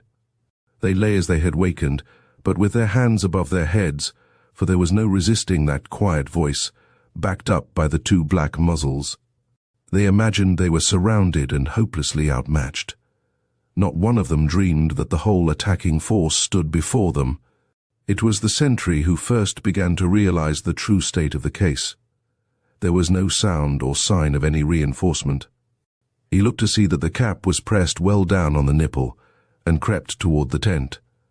He was a good shot, as many a keeper on Bradegarth and the Yorkshire fells could testify. He raised his gun to his shoulder. Braxton heard the click, but dared not remove his eye or his weapon from his 6 prisoners. The sentry looked along the sights. He knew his life depended upon that shot. There was more of the devil than the fool in his face now. He paused a moment to make sure of his aim, and then came a crash and the thud of a falling body. Braxton was still standing over the prisoners, but the sentry's gun was unfired, and he himself was writhing on the ground with a bullet through his lungs. "You see," said Chicago, as he rose from behind a rock with his gun still smoking in his hand, "it seemed a powerful mean thing to leave you, Jack. So I thought as I'd kinda drop around promiscuous and wade in if needed, which I was, as you can't deny. No, you don't," he added, as the sentry stretched out his hand to grasp his fallen gun. "Leave the weapon alone, young man. It ain't in your way as it lies there." "I'm a dead man," groaned the ranger. "Then lie quiet, like a respectable corpse," said the miner, "and don't go a-squirmin' toward your gun. That's ornery, uneducated conduct." "Come here, Bill," cried Braxton, "and bring the ropes those horses are picketed with. Now," he continued, as the American, having abstracted the sentry's gun, appeared with an armful of ropes, "you tie these fellows up, and I'll kill any man who moves." "A pleasant division of labor, old blatherskite," said Chicago, playfully tapping the one-eyed villain Maloney on the head. "Come on, the ugliest first." So saying, he began upon him and fastened him securely. One after another the rangers were tied up, all except the pounded man, who was too helpless to need securing. Then Chicago went down and brought up the horses, while Braxton remained on guard, and by midday the cavalcade was in full march through the forest en route for Fallen Pine, the rendezvous of the search party. The wounded man was tied onto a horse in front, the other rangers followed on foot for safety, while the trooper and Chicago brought up the rear. There was a sad assemblage at Fallen Pine. One by one they had dropped in, tanned with the sun, torn by briars, weakened by the poisonous miasma of the marshlands, all with the same tale of privation and failure. Somerville and the inspector had fallen in with blacks above the upper ford, and had barely escaped with their lives. Troopers Foley and Anson were well, though somewhat gaunt from privation. Hartley had lost his horse from the bite of a bushmaster. Murdoch and Murphy had scoured the bush as far as Rathurst, but without success. All were dejected and weary. They only waited the arrival of 2 of their number to set out on their return to Trafalgar. It was midday, and the sun was beating down with a pitiless glare on the little clearing. The men were lying about on the shady side of the trunks, some smoking, some with their hats over their faces and half asleep.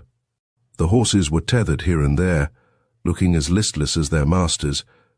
Only the inspector's old charger seemed superior to the weather, a shrewd, blasé old horse that had seen the world, and was nearly as deeply versed in woodcraft as his master. As Chicago said, short of climbing a tree, there weren't nothing that horse couldn't do, and it would make a darn good try at that if it was pushed. Old Sawback seemed ill at ease this afternoon. Twice he had pricked up his ears, and once he had raised his head as if to neigh, but paused before committing himself. The inspector looked at him curiously and put his meerschaum back into its case. Meerschaums were always a weakness of poor Jim Burton's. "Demi it, sir." I have heard him say, "A gentleman is known by his pipe. When he comes down in the world, his pipe has most vitality." He put the case inside his uniform and went over to the horse. The ears were still twitching. "He hears something," said the inspector. "By Jove, so do I. Here, boys, jump up, there's a body of men coming." Every man sprang to his horse's head. I hear hoofs, and I hear the tramp of men on foot. They must be a large party. They're heading straight for us. "Get under cover, boys, and have your guns loose." The men wheeled right and left, and in a very few moments the glade was deserted. Only the brown barrel of a gun here and there, among the long grass and the ferns, showed where they were crouching. "Steady, boys," said Burton. "If they are enemies, don't fire till I give the word. Then one by one aim low, and let the smoke clear. Rangers, by Jove," he added, as a horseman broke into the clearing some way down, with his head hanging down over his horse's neck.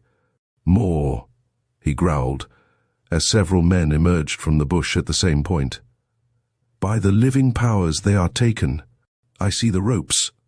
Hurrah!" And next moment, Braxton and Chicago were mobbed by 9 shouting, dancing men, who pulled them and tugged at them and slapped them on the back and dragged them about in such a way that Maloney whispered with a scowl, "If we'd had the grit to do as much, we'd have been free men this day." And now our story is nearly done. We have chronicled a fact which, we think, is worthy of a wider circulation than the colonial drinking bar and the sheep farmer's fireside. For Trooper Braxton and his capture of the Bluemansdyke murderers have long been household words among our brothers in the England of the southern seas. We need not detail that joyful ride to Trafalgar, nor the welcome, nor the attempt at lynching, nor how Maloney, the arch-criminal, turned Queen's evidence, and so writhed away from the gallows. All that may be read in the colonial press more graphically than I can tell it. My friend Jack Braxton is an officer now, as his father was before him, and still in the Trafalgar Force. Bill I saw last in '61, when he came over to London in charge of the bark of the Wellingtonia for the international exhibition. He is laying on flesh, I fear, since he took to sheep farming, for he was barely brought up by 17 stone, and his fighting weight used to be 14, but he looks well and hearty. Maloney was lynched in Placerville at least, so I heard. I had a letter last mail from the old inspector. He has left the police and has a farm at Rathhurst. I think, stout-hearted as he is, he must give a little bit of a shudder when he rides down to Trafalgar for the Thursday market and comes round that sharp turn of the road where the boulders lie. And the furze looks so yellow against the red clay. Chapter 3. The Parson of Jackman's Gulch. He was known in the Gulch as the Reverend Elias B. Hopkins, but it was generally understood that the title was an honorary one, extorted by his many eminent qualities, and not borne out by any legal claim which he could adduce. The parson was another of his sobriquets, which was sufficiently distinctive in a land where the flock was scattered and the shepherds few. To do him justice, he never pretended to have received any preliminary training for the ministry or any orthodox qualification to practice it. "We're all working in the claim of the Lord," he remarked one day, "and it don't matter a cent whether we're hired for the job or whether we waltzes in on our own account a piece of rough imagery which appealed directly to the instincts of Jackman's Gulch."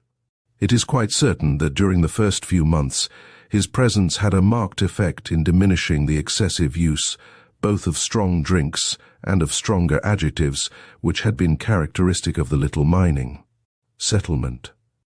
Under his tuition, men began to understand that the resources of their native language were less limited than they had supposed, and that it was possible to convey their impressions with accuracy without the aid of a gaudy halo of profanity. We were certainly in need of a regenerator at Jackman's Gulch about the beginning of '53. Times were flush then over the whole colony, but nowhere flusher than there. Our material prosperity had had a bad effect upon our morals. The camp was a small one, lying rather better than 120 miles to the south of Ballarat, at a spot where a mountain torrent finds its way down a rugged ravine on its way to join the Arrowsmith River. History does not relate who the original Jackman may have been, but at the time I speak of the camp, it contained 100 or so adults, many of whom were men who had sought an asylum there after making more civilized mining centers too hot to hold them. They were a rough, murderous crew, hardly leavened by the few respectable members of society who were scattered among them. Communication between Jackman's Gulch and the outside world was difficult and uncertain.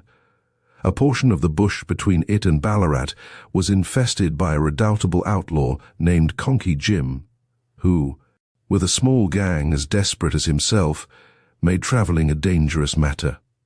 It was customary, therefore, at the Gulch, to store up the dust and nuggets obtained from the mines in a special store, each man's share being placed in a separate bag on which his name was marked.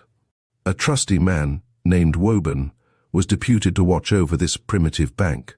When the amount deposited became considerable, a wagon was hired, and the whole treasure was conveyed to Ballarat, guarded by the police and by a certain number of miners who took it in turn to perform the office.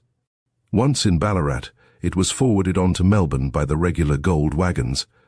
By this plan the gold was often kept for months in the Gulch before being dispatched, but Conky Jim was effectually checkmated, as the escort party were far too strong for him and his gang. He appeared, at the time of which I write, to have forsaken his haunts in disgust, and the road could be traversed by small parties with impunity. Comparative order used to reign during the daytime at Jackman's Gulch, for the majority of the inhabitants were out with crowbar and pick among the quartz ledges, or washing clay and sand in their cradles by the banks of the little stream. As the sun sank down, however, the claims were gradually deserted, and their unkempt owners, clay bespattered and shaggy, came lounging into camp, ripe for any form of mischief. Their first visit was to Woburn's gold store, where their clean-up of the day was duly deposited, the amount being entered in the storekeeper's book, and each miner retaining enough to cover his evening's expenses. After that, all restraint was at an end, and each set to work to get rid of his surplus dust with the greatest rapidity possible. The focus of dissipation was the rough bar, formed by a couple of hogsheads spanned by planks, which was dignified by the name of the Britannia Drinking Saloon. Here Nat Adams, the burly barkeeper, dispensed bad whiskey at the rate of 2 shillings a noggin, or a guinea a bottle, while his brother Ben acted as croupier in a rude wooden shanty behind, which had been converted into a gambling hell and was crowded every night. There had been a third brother, but an unfortunate misunderstanding with a customer had shortened his existence. He was too soft to live long, his brother Nathaniel feelingly observed on the occasion of his funeral. Many's the time I've said to him, if you're arguing a pint with a stranger, you should always draw first, then argue, and then shoot, if you judge that he's on the shoot. Bill was too perlite. He must needs argue first and draw after, when he might just as well have kivered his man before talking it over with him. This amiable weakness of the deceased Bill was a blow to the firm of Adams, which became so short-handed that the concern could hardly be worked without the admission of a partner, which would mean a considerable decrease in the profits. Nat Adams had had a roadside shanty in the Gulch before the discovery of gold, and might, therefore, claim to be the oldest inhabitant. These keepers of shanties were a peculiar race, and at the cost of a digression, it may be interesting to explain how they managed to amass considerable sums of money in a land where travellers were few and far between. It was the custom of the Bushmanee bullock drivers, sheep tenders, and the other white hands who worked on the sheep runs up country to sign articles by which they agreed to serve their master for 1, 2, or 3 years at so much per year and certain daily rations. Liquor was never included in this agreement, and the men remained, perforce, total abstainers during the whole time. The money was paid in a lump sum at the end of the engagement. When that day came round, Jimmy, the stockman, would come slouching into his master's office, cabbage tree hat in hand. "Morning." "Master," Jimmy would say, "my time's up. I guess I'll draw my cheque and ride down to town." "You'll come back, Jimmy?" "Yes, I'll come back. Maybe I'll be away 3 weeks, maybe a month. I want some clothes, master, and my bloomin' boots are well nigh off my feet." "How much, Jimmy?" asks his master, taking up his pen. "There's £60 screw," Jimmy answers thoughtfully. "And you mind, master, last March, when the brindled bull broke out of the paddock. £2 you promised me then, and £1 at the dipping, and £1 when Millar's sheep got mixed with ourn." And so he goes on, for bushmen can seldom write, but they have memories which nothing escapes. His master writes the cheque and hands it across the table. "Don't get on the drink, Jimmy," he says. "No fear of that, master." And the stockman slips the cheque into his leather pouch, and within an hour he is ambling off upon his long-limbed horse on his 100-mile journey to town. Now, Jimmy has to pass some 6 or 8 of the above-mentioned roadside shanties in his day's ride, and experience has taught him that if he once breaks his accustomed total abstinence, the unwanted stimulant has an overpowering effect upon his brain. Jimmy shakes his head warily as he determines that no earthly consideration will induce him to partake of any liquor until his business is over. His only chance is to avoid temptation. So, knowing that there is the first of these houses some half-mile ahead, he plunges into a bypath through the bush which will lead him out at the other side. Jimmy is riding resolutely along this narrow path, congratulating himself upon a danger escaped, when he becomes aware of a sunburned, black-bearded man who is leaning unconcernedly against a tree beside the track. This is none other than the shanty-keeper, who, having observed Jimmy's maneuver in the distance, has taken a short cut through the bush in order to intercept him. "Morning, Jimmy," he cries as the horseman comes up to him. "Morning, mate, morning." "Where are you off to today, then?" Off to town, says Jimmy sturdily.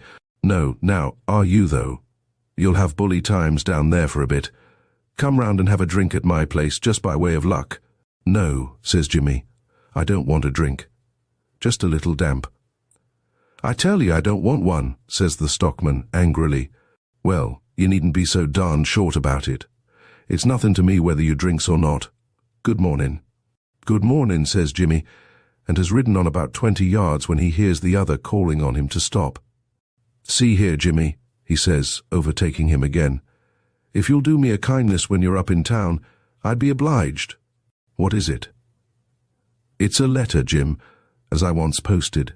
It's an important one, too, and I wouldn't trust it with everyone, but I knows you, and if you'll take charge on it, it'll be a powerful weight off my mind. Give it here, Jimmy says laconically. I ain't got it here. It's round in my caboose. Come round for it with me. It ain't more'n 1/4 of a mile. Jimmy consents reluctantly. When they reach the tumble-down hut, the keeper asks him cheerily to dismount and to come in. Give me the letter, says Jimmy. It ain't altogether wrote yet, but you sit down here for a minute and it'll be right. And so the stockman is beguiled into the shanty. At last the letter is ready and handed over. Now, Jimmy, says the keeper, one drink at my expense before you go. Not a taste, says Jimmy. Oh, that's it, is it? The other says, in an aggrieved tone. You're too damned proud to drink with a poor cove like me. Here, give us back that letter. I'm cursed if I'll accept a favour from a man who's too almighty big to have a drink with me. Well, well, mate, don't turn rusty, says Jim. Give us one drink and I'm off. The keeper pours out about half a pannikin of raw rum and hands it to the bushman. The moment he smells the old familiar smell, his longing for it returns, and he swigs it off at a gulp. His eyes shine more brightly, and his face becomes flushed. The keeper watches him narrowly. You can go now, Jim, he says. Steady, mate, steady, says the bushman. I'm as good a man as you. If you stand a drink, I can stand one too, I suppose. So the pannikin is replenished, and Jimmy's eyes shine brighter still. Now, Jimmy, one last drink for the good of the house, says the keeper, and then it's time you are off. The stockman has a third gulp from the pannikin, and with it all, his scruples and good resolutions vanish forever. Look here, he says, somewhat huskily, taking his cheque out of his pouch. You take this, mate. Whoever comes along this road, ask 'em what they'll have and tell them it's my shout. Let me know when the money's done. So Jimmy abandons the idea of ever getting to town, and for 3 weeks or a month he lies about the shanty in a state of extreme drunkenness, and reduces every wayfarer upon the road to the same condition. At last one fine morning the keeper comes to him. The coin's done, Jimmy, he says. It's about time you made some more. So Jimmy has a good wash to sober him, straps his blanket and his billy to his back, and rides off through the bush to the sheep run, where he has another year of sobriety, terminating in another month of intoxication. All this, though typical of the happy-go-lucky manners of the inhabitants, has no direct bearing upon Jackman's Gulch, so we must return to that Arcadian settlement. Additions to the population there were not numerous, and such as came about the time of which I speak were even rougher and fiercer than the original inhabitants. In particular, there came a brace of ruffians named Phillips and Maloney, who rode into camp one day and started a claim upon the other side of the stream. They out-gulched the Gulch in the virulence and fluency of their blasphemy, in the truculence of their speech and manner, and in their reckless disregard of all social laws. They claimed to have come from Bendigo, and there were some among us who wished that the redoubted Conky Jim was on the track once more, as long as he would close it to such visitors as these. After their arrival, the nightly proceedings at the Britannia bar and at the gambling hell behind became more riotous than ever. Violent quarrels, frequently ending in bloodshed, were of constant occurrence. The more peaceable frequenters of the bar began to talk seriously of lynching the two strangers, who were the principal promoters of disorder. Things were in this unsatisfactory condition when our evangelist Elias B. Hopkins came limping into the camp, travel-stained and footsore, with his spade strapped across his back and his Bible in the pocket of his moleskin jacket. His presence was hardly noticed at first, so insignificant was the man. His manner was quiet and unobtrusive, his face pale, and his figure fragile. On better acquaintance, however, there was a squareness and firmness about his clean-shaven lower jaw, and an intelligence in his widely opened blue eyes, which marked him as a man of character. He erected a small hut for himself and started a claim close to that occupied by the two strangers who had preceded him. This claim was chosen with a ludicrous disregard for all practical laws of mining, and at once stamped the newcomer as being a green hand at his work.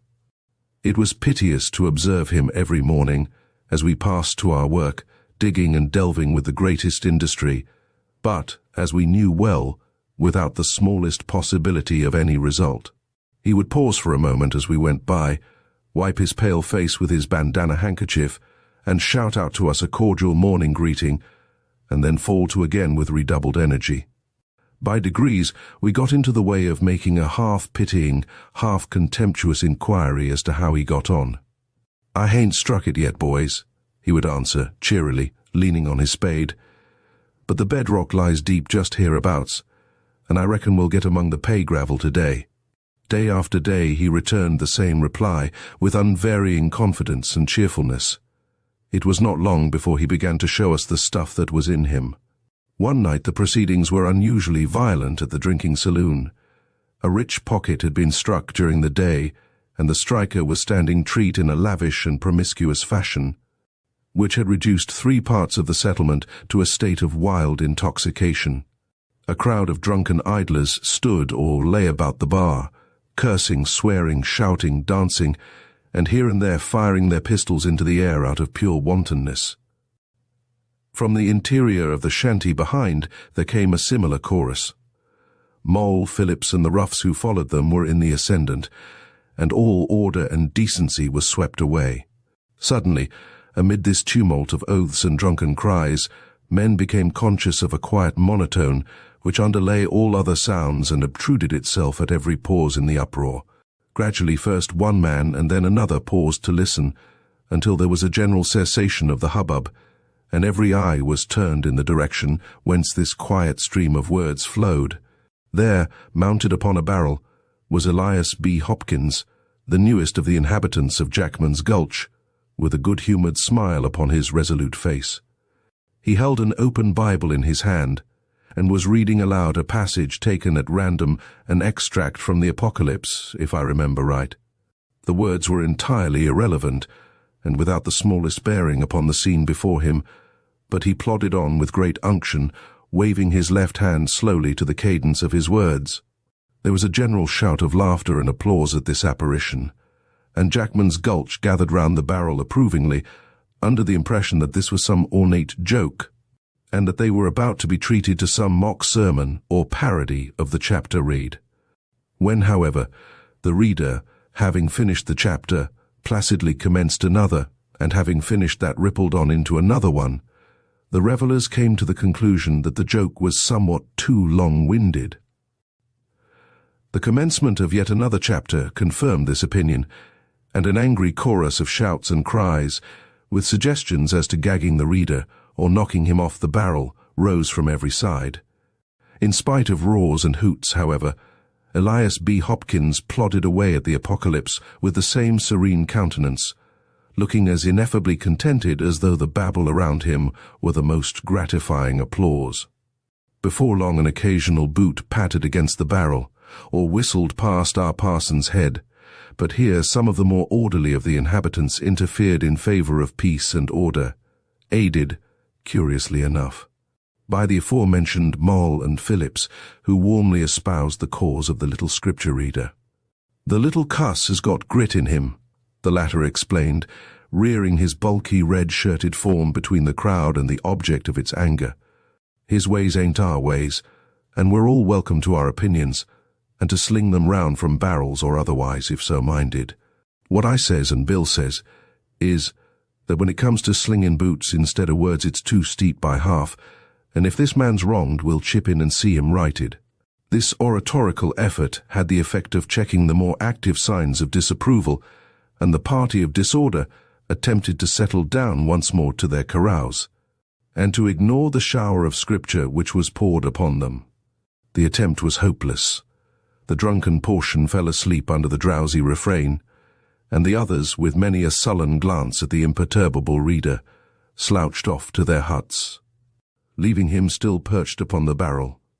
Finding himself alone with the more orderly of the spectators, the little man rose, closed his book, after methodically marking with a lead pencil the exact spot at which he stopped, and descended from his perch. "Tomorrow night, boys," he remarked in his quiet voice, "the reading will commence at the 9th verse of the 15th chapter of the Apocalypse, with which piece of information, disregarding our congratulations." He walked away with the air of a man who has performed an obvious duty. We found that his parting words were no empty threat. Hardly had the crowd begun to assemble next night before he appeared once more upon the barrel and began to read with the same monotonous vigor, tripping over words, muddling up sentences but still boring along through chapter after chapter. Laughter, threats, chaff, every weapon short of actual violence was used to deter him, but all with the same want of success. Soon it was found that there was a method in his proceedings. When silence reigned, or when the conversation was of an innocent nature, the reading ceased. A single word of blasphemy, however, set it going again, and it would ramble on for a quarter of an hour or so, when it stopped, only to be renewed upon similar provocation.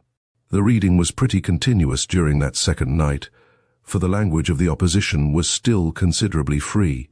At least it was an improvement upon the night before. For more than a month, Elias B. Hopkins carried on this campaign. There he would sit, night after night, with the open book upon his knee, and at the slightest provocation off he would go, like a musical box when the spring is touched. The monotonous drawl became unendurable, but it could only be avoided by conforming to the parson's code. A chronic swearer came to be looked upon with disfavor by the community, since the punishment of his transgression fell upon all. At the end of a fortnight, the reader was silent more than half the time, and at the end of the month his position was a sinecure. Never was a moral revolution brought about more rapidly and more completely. Our parson carried his principle into private life. I have seen him, on hearing an unguarded word from some worker in the gulches, rush across, Bible in hand, and perching himself upon the heap of red clay which surmounted the offender's claim, drawl through the genealogical tree at the commencement of the New Testament in a most earnest and impressive manner, as though it were especially appropriate to the occasion. In time, an oath became a rare thing among us.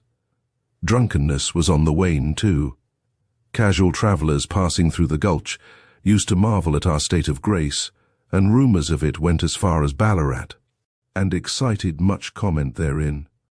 There were points about our evangelist which made him especially fitted for the work which he had undertaken. A man entirely without redeeming vices would have had no common basis on which to work, and no means of gaining the sympathy of his flock.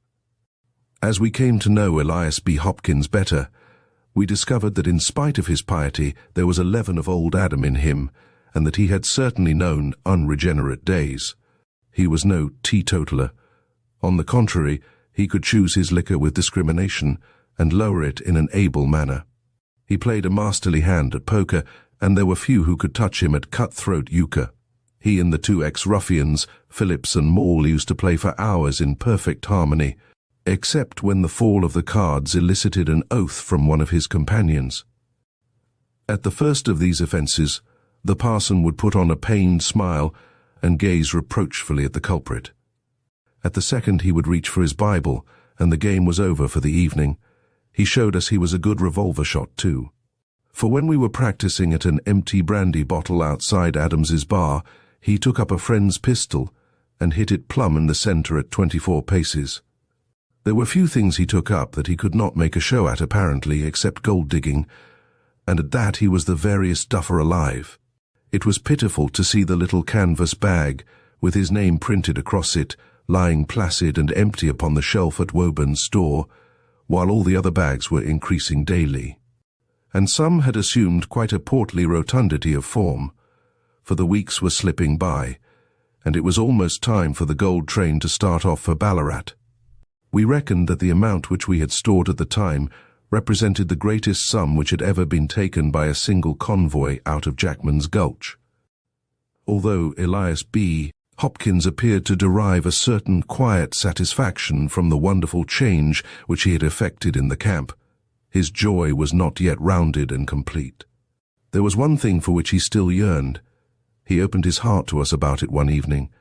"We'd have a blessing on the camp, boys," he said, "if we only had a service of some sort on the Lord's Day. It's a tempting of Providence to go on in this way without taking any notice of it, except that maybe there's more whiskey drunk and more card playing than on any other day." "We hain't got no parson," objected one of the crowd. "You fool," growled another. "Hain't we got a man as is worth any 3 parsons and can splash texts around like clay out of a cradle? What more do you want?" "We hain't got no church," urged the same dissentient. "Have it in the open air," one suggested. "Or in Woburn's store," said another. "Or in Adam's saloon." The last proposal was received with a buzz of approval, which showed that it was considered the most appropriate locality. Adams's saloon was a substantial wooden building in the rear of the bar, which was used partly for storing liquor and partly for a gambling saloon. It was strongly built of rough-hewn logs, the proprietor rightly judging, in the unregenerate days of Jackman's Gulch, that hogsheads of brandy and rum were commodities which had best be secured under lock and key. A strong door opened into each end of the saloon, and the interior was spacious enough, when the table and lumber were cleared away, to accommodate the whole population. The spirit barrels were heaped together at one end by their owner, so as to make a very fair imitation of a pulpit. At first the Gulch took but a mild interest in the proceedings, but when it became known that Elias B. Hopkins intended, after reading the service, to address the audience, the settlement began to warm up to the occasion. A real sermon was a novelty to all of them, and one coming from their own parson was additionally so. Rumor announced that it would be interspersed with local hits, and that the moral would be pointed by pungent personalities. Men began to fear that they would be unable to gain seats, and many applications were made to the brothers Adams. It was only when conclusively shown that the saloon could contain them all with a margin that the camp settled down into calm expectancy. It was as well that the building was of such a size, for the assembly upon the Sunday morning was the largest which had ever occurred in the annals of Jackman's Gulch. At first it was thought that the whole population was present, but a little reflection showed that this was not so. Mole and Phillips had gone on a prospecting journey among the hills, and had not returned as yet, and Woburn, the gold-keeper, was unable to leave his store. Having a very large quantity of the precious metal under his charge, he stuck to his post, feeling that the responsibility was too great to trifle with. With these 3 exceptions, the whole of the Gulch, with clean red shirts and such other additions to their toilet as the occasion demanded, sauntered in a straggling line along the clay pathway which led up to the saloon. The interior of the building had been provided with rough benches, and the parson, with his quiet, good-humoured smile, was standing at the door to welcome them. "Good morning, boys," he cried cheerily as each group came lounging up. Pass in, pass in. You'll find this is as good a morning's work as any you've done. Leave your pistols in this barrel outside the door as you pass. You can pick them out as you come out again, but it isn't the thing to carry weapons into the house of peace." His request was good-humouredly complied with, and before the last of the congregation filed in, there was a strange assortment of knives and firearms in this depository. When all had assembled, the doors were shut, and the service began, the first and the last which was ever performed at Jackman's Gulch. The weather was sultry and the room close, yet the miners listened with exemplary patience. There was a sense of novelty in the situation which had its attractions. To some it was entirely new, others were wafted back by it to another land and other days. Beyond a disposition which was exhibited by the uninitiated to applaud at the end of certain prayers, by way of showing that they sympathized with the sentiments expressed, no audience could have behaved better. There was a murmur of interest, however, when Elias B. Hopkins, looking down on the congregation from his rostrum of casks, began his address. He had attired himself with care in honor of the occasion. He wore a velveteen tunic, girt round the waist with a sash of China silk, a pair of moleskin trousers, and held his cabbage-tree hat in his left hand. He began speaking in a low tone, and it was noticed at the time that he frequently glanced through the small aperture which served for a window, which was placed above the heads of those who sat beneath him. "I've put you straight now," he said in the course of his address. "I've got you in the right rut, if you will, but stick in it." Here he looked very hard out of the window for some seconds. "You've learned soberness and industry, and with those things you can always make up any loss you may sustain. I guess there isn't one of ye that won't remember my visit to this camp." He paused for a moment, and 3 revolver shots rang out upon the quiet summer air. "Keep your seats, damn ye!" roared our preacher, as his audience rose in excitement. "If a man of ye moves, down he goes. The door's locked on the outside, so ye can't get out anyhow. Your seats, ye canting, chuckle-headed fools. Down with ye dogs, or I'll fire among ye." Astonishment and fear brought us back into our seats, and we sat staring blankly at our pastor and each other. Elias B. Hopkins, whose whole face and even figure appeared to have undergone an extraordinary alteration, looked fiercely down on us from his commanding position, with a contemptuous smile on his stern face. "I have your lives in my hands," he remarked, and we noticed as he spoke that he held a heavy revolver in his hand, and that the butt of another one protruded from his sash. "I am armed, and you are not. If one of you moves or speaks, he is a dead man. If not, I shall not harm you. You must wait here for an hour. Why, you fools," this with a hiss of contempt which rang in our ears for many a long day, "do you know who it is that has stuck you up? Do you know who it is that has been playing it upon you for months as a parson and a saint? Conky Jim, the bushranger, ye apes. And Phillips and Moll were my 2 right-hand men. They're off into the hills with your gold, would ye?" This to some restive member of the audience, who quieted down instantly before the fierce eye and the ready weapon of the bushranger. In an hour they would be clear of any pursuit, and I advise you to make the best of it and not to follow, or you may lose more than your money. My horse is tethered outside this door behind me. When the time is up I shall pass through it, lock it on the outside and be off. Then you may break your way out as best you can. I have no more to say to you, except that ye are the most cursed set of asses that ever trod in boot leather. We had time to endorse mentally this outspoken opinion. During the long 60 minutes which followed, we were powerless before the resolute desperado. It is true that if we made a simultaneous rush we might bear him down at the cost of 8 or 10 of our number. But how could such a rush be organized without speaking, and who would attempt it without a previous agreement that he would be supported? There was nothing for it but submission. It seemed 3 hours at the least before the ranger snapped up his watch, stepped down from the barrel, walked backward, still covering us with his weapon, to the door behind him, and then passed rapidly through it. We heard the creaking of the rusty lock, and the clatter of his horse's hoofs as he galloped away. It has been remarked that an oath had for the last few weeks been a rare thing in the camp. We made up for our temporary abstention during the next half hour. Never was heard such symmetrical and heartfelt blasphemy.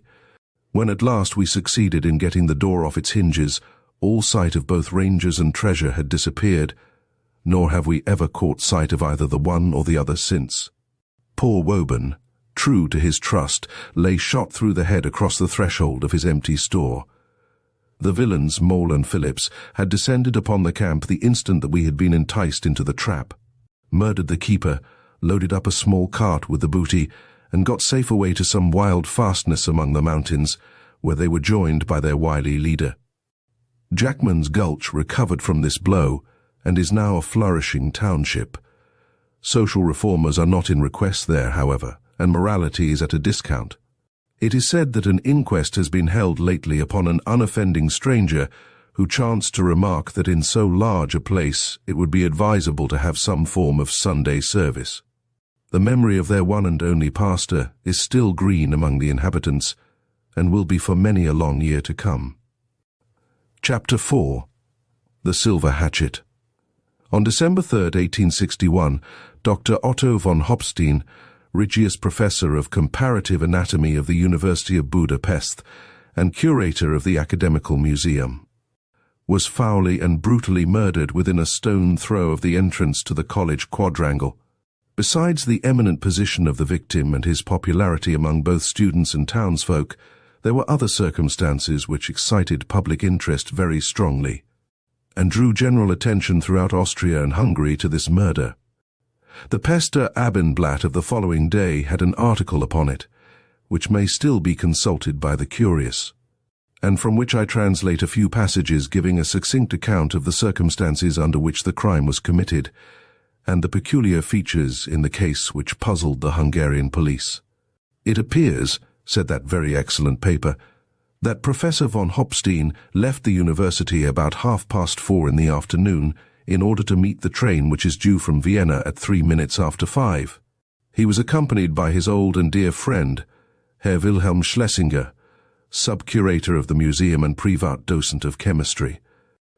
The object of these two gentlemen in meeting this particular train was to receive the legacy bequeathed by Graf von Schulling to the University of Budapest. It is well known that this unfortunate nobleman, whose tragic fate is still fresh in the recollection of the public, left his unique collection of medieval weapons, as well as several priceless black-letter editions, to enrich the already celebrated museum of his alma mater. The worthy professor was too much of an enthusiast in such matters to entrust the reception or care of this valuable legacy to any subordinate, and, with the assistance of Herr Schlesinger, he succeeded in removing the whole collection from the train and stowing it away in a light cart which had been sent by the university authorities. Most of the books and more fragile articles were packed in cases of pine wood, but many of the weapons were simply done round with straw, so that considerable labor was involved in moving them all. The professor was so nervous, however, lest any of them should be injured, that he refused to allow any of the railway employees, Eisenbahndiener, to assist. Every article was carried across the platform by Herr Schlesinger and handed to Professor von Hopstein in the cart, who packed it away. When everything was in, the two gentlemen, still faithful to their charge, drove back to the university, the professor being in excellent spirits, and not a little proud of the physical exertion which he had shown himself capable of. He made some joking allusion to it to Reinmal, the janitor, who, with his friend Schiffer, a Bohemian Jew, met the cart on its return and unloaded the contents. Leaving his curiosities safe in the storeroom and locking the door, the professor handed the key to his sub-curator and, bidding everyone good evening, departed in the direction of his lodgings. Schlesinger took a last look to reassure himself that all was right, and also went off, leaving Reinmal and his friend Schiffer smoking in the janitor's lodge. At 11 o'clock, about an hour and a half after von Hopstein's departure, a soldier of the 14th Regiment of Jaeger, passing the front of the university on his way to barracks, came upon the lifeless body of the professor lying a little way from the side of the road. He had fallen upon his face, with both hands stretched out. His head was literally split in two halves by a tremendous blow, which, it is conjectured, must have been struck from behind, there remaining a peaceful smile upon the old man's face, as if he had been still dwelling upon his new archaeological acquisition when death had overtaken him. There is no other mark of violence upon the body, except a bruise over the left patella, caused probably by the fall. The most mysterious part of the affair is that the professor's purse, containing 43 gulden, and his valuable watch have been untouched. Robbery cannot, therefore, have been the incentive to the deed, unless the assassins were disturbed before they could complete their work. This idea is negatived by the fact that the body must have lain at least an hour before anyone discovered it. The whole affair is wrapped in mystery. Dr. Langermann, the eminent medico-jurist, has pronounced that the wound is such as might have been inflicted by a heavy sword bayonet wielded by a powerful arm. The police are extremely reticent upon the subject, and it is suspected that they are in possession of a clue which may lead to important results. Thus far, the Pester Abendblatt. The researches of the police failed, however, to throw the least glimmer of light upon the matter. There was absolutely no trace of the murderer, nor could any amount of ingenuity invent any reason which could have induced anyone to commit the dreadful deed. The deceased professor was a man so wrapped in his own studies and pursuits that he lived apart from the world, and had certainly never raised the slightest animosity in any human breast. It must have been some fiend, some savage, who loved blood for its own sake, who struck that merciless blow. Though the officials were unable to come to any conclusions upon the matter, popular suspicion was not long in pitching upon a scapegoat. In the first published accounts of the murder, the name of one Schiffer had been mentioned as having remained with the janitor after the professor's departure. This man was a Jew, and Jews have never been popular in Hungary. A cry was at once raised for Schiffer's arrest, but as there was not the slightest grain of evidence against him, the authorities very properly refused to consent to so arbitrary a proceeding.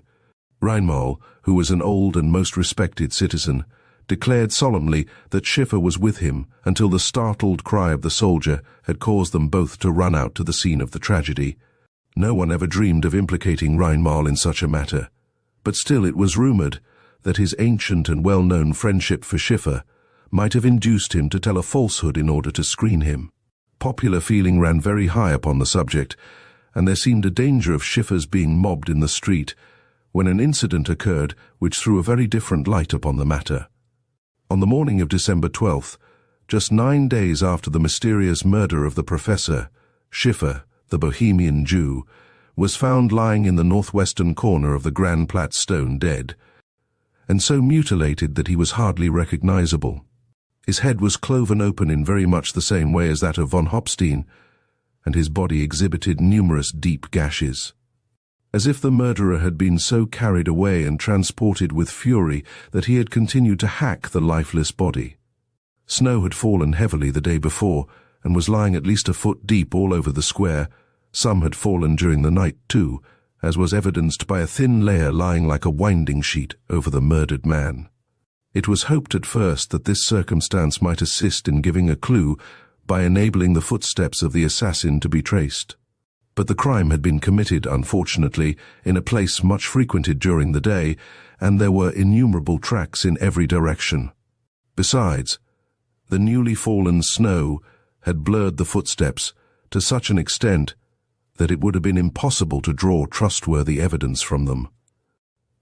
In this case there was exactly the same impenetrable mystery and absence of motive which had characterized the murder of Professor von Hopstein. In the dead man's pocket there was found a notebook containing a considerable sum in gold and several very valuable bills, but no attempt had been made to rifle him. Supposing that anyone to whom he had lent money, and this was the first idea which occurred to the police, had taken this means of evading his debt, it was hardly conceivable that he would have left such a valuable spoil untouched. Schiffer lodged with a widow named Gruger at 49 Marie Theresa Strasse, and the evidence of his landlady and her children showed that he had remained shut up in his room the whole of the preceding day in a state of deep dejection, caused by the suspicion which the populace had fastened upon him. She had heard him go out about 11 o'clock at night for his last and fatal walk, and as he had a latch-key she had gone to bed without waiting for him. His object in choosing such a late hour for a ramble, obviously, was that he did not consider himself safe if recognized in the streets. The occurrence of this second murder, so shortly after the first, threw not only the town of Budapest, but the whole of Hungary into a terrible state of excitement and even of terror. Vague dangers seemed to hang over the head of every man. The only parallel to this intense feeling was to be found in our own country at the time of the Williams murders described by De Quincey. There were so many resemblances between the cases of von Hopstein and of Schiffer that no one could doubt that there existed a connection between the two. The absence of object and of robbery, the utter want of any clue to the assassin, and lastly, the ghastly nature of the wounds, evidently inflicted by the same or a similar weapon, all pointed in one direction. Things were in this state when the incidents which I am now about to relate occurred, and in order to make them intelligible, I must lead up to them from a fresh point of departure. Otto von Schlegel was a younger son of the old Silesian family of that name. His father had originally destined him for the army, but at the advice of his teachers, who saw the surprising talent of the youth, had sent him to the University of Budapest to be educated in medicine. Here young Schlegel carried everything before him and promised to be one of the most brilliant graduates turned out for many a year. Though a hard reader, he was no bookworm, but an active, powerful young fellow, full of animal spirits and vivacity, and extremely popular among his fellow students. The New Year examinations were at hand, and Schlegel was working so hard that even the strange murders in the town and the general excitement in men's minds failed to turn his thoughts from his studies. Upon Christmas Eve, when every house was illuminated and the roar of drinking songs came from the beer cellar in the student quartier, he refused the many invitations to roistering suppers which were showered upon him, and went off with his books under his arm to the rooms of Leopold Strauss, to work with him into the small hours of the morning. Strauss and Schlegel were bosom friends. They were both Silesians and had known each other from boyhood. Their affection had become proverbial in the university. Strauss was almost as distinguished a student as Schlegel, and there had been many a tough struggle for academic honors between the two fellow countrymen, which had only served to strengthen their friendship by a bond of mutual respect. Schlegel admired the dogged pluck and never-failing good temper of his old playmate, while the latter considered Schlegel, with his many talents and brilliant versatility, the most accomplished of mortals. The friends were still working together, the one reading from a volume on anatomy, the other holding a skull and marking off the various parts mentioned in the text. When the deep-toned bell of St. Gregory's Church struck the hour of midnight, "Hark to that," said Schlegel, snapping up the book and stretching out his long legs toward the cheery fire. "Why, it's Christmas morning, old friend. May it not be the last that we spend together. May we have passed all these confounded examinations before another one comes," answered Strauss. "But see here, Otto, one bottle of wine will not be amiss. I have laid one up on purpose," and with a smile on his honest South German face, he pulled out a long-necked bottle of Rhenish from among a pile of books and bones in the corner. "It is a night to be comfortable indoors," said Otto von Schlegel, looking out at the snowy landscape, "for 'tis bleak and bitter enough outside. Good health, Leopold." "Liebe hoch," replied his companion. "It is a comfort indeed to forget sphenoid bones and ethmoid bones, if it be but for a moment. And what is the news of the corps, Otto? Has Grabe fought the Swabian?" "They fight tomorrow," said von Schlegel. "I fear that our man will lose his beauty, for he is short in the arm. Yet activity and skill may do much for him.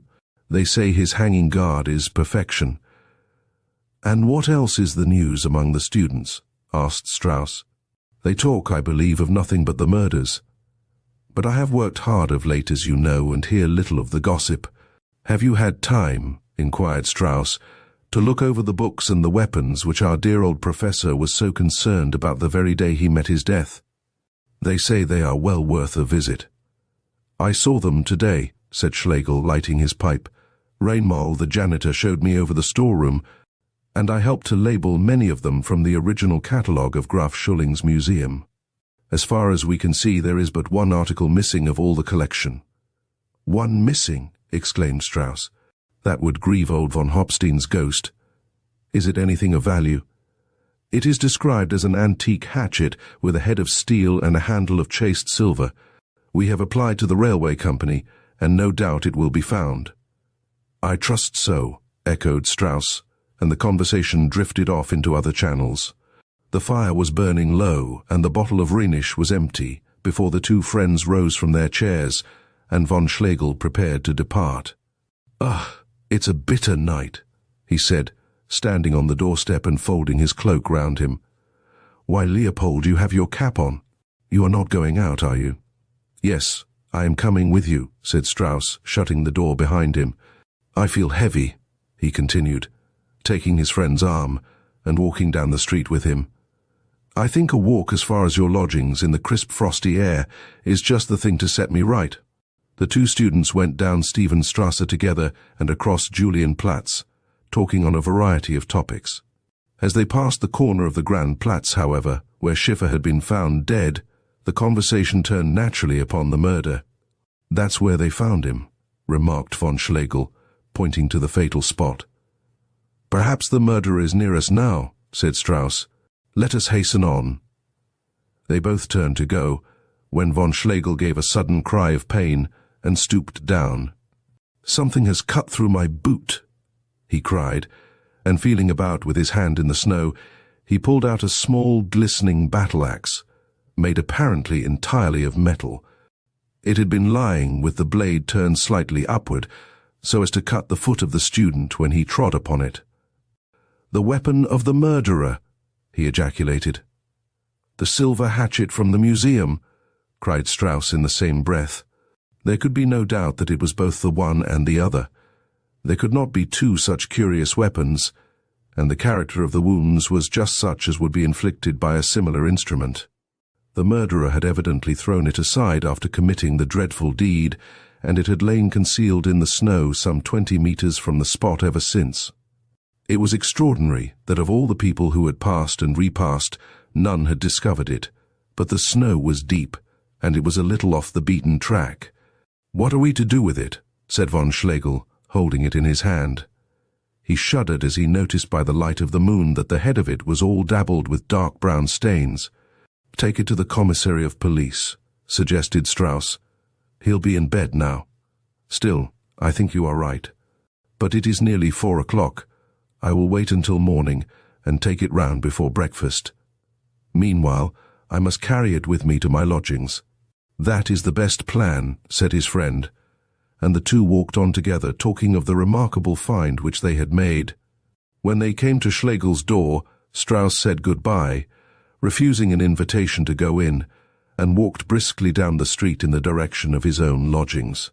Schlegel was stooping down, putting the key into the lock, when a strange change came over him.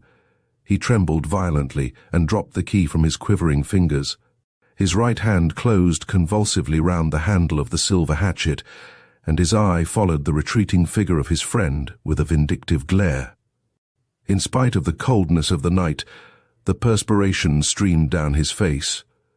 For a moment he seemed to struggle with himself, holding his hand up to his throat as if he was suffocating. Then, with crouching body and rapid, noiseless steps, he crept after his late companion. Strauss was plodding sturdily along through the snow, humming snatches of a student's song, and little dreaming of the dark figure which pursued him. At the Grand Platz it was 40 yards behind him, at the Julienplatz it was but 20, in Stephenstrasse it was 10, and gaining on him with panther-like rapidity. Already it was almost within arm's length of the unsuspecting man, and the hatchet glittered coldly in the moonlight, when some slight noise must have reached Strauss's ears, for he faced suddenly round upon his pursuer. He started and uttered an exclamation as his eye met the white-set face, with flashing eyes and clenched teeth, which seemed to be suspended in the air behind him. "What, Otto?" he exclaimed, recognizing his friend. "Art thou ill? You look pale. Come with me to my— Ah! Hold, you madman, hold! Drop that axe! Drop it, I say, or by heaven I'll choke you." Von Schlegel had thrown himself upon him with a wild cry and uplifted weapon, but the student was stout-hearted and resolute. He rushed inside the sweep of the hatchet and caught his assailant round the waist, narrowly escaping a blow which would have cloven his head.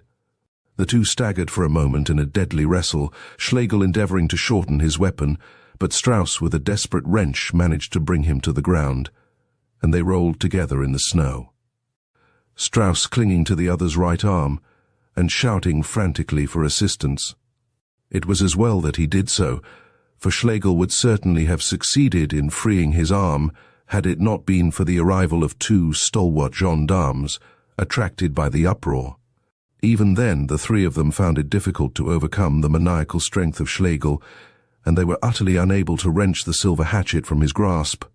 One of the gendarmes, however, had a coil of rope round his waist, with which he rapidly secured the student's arms to his sides.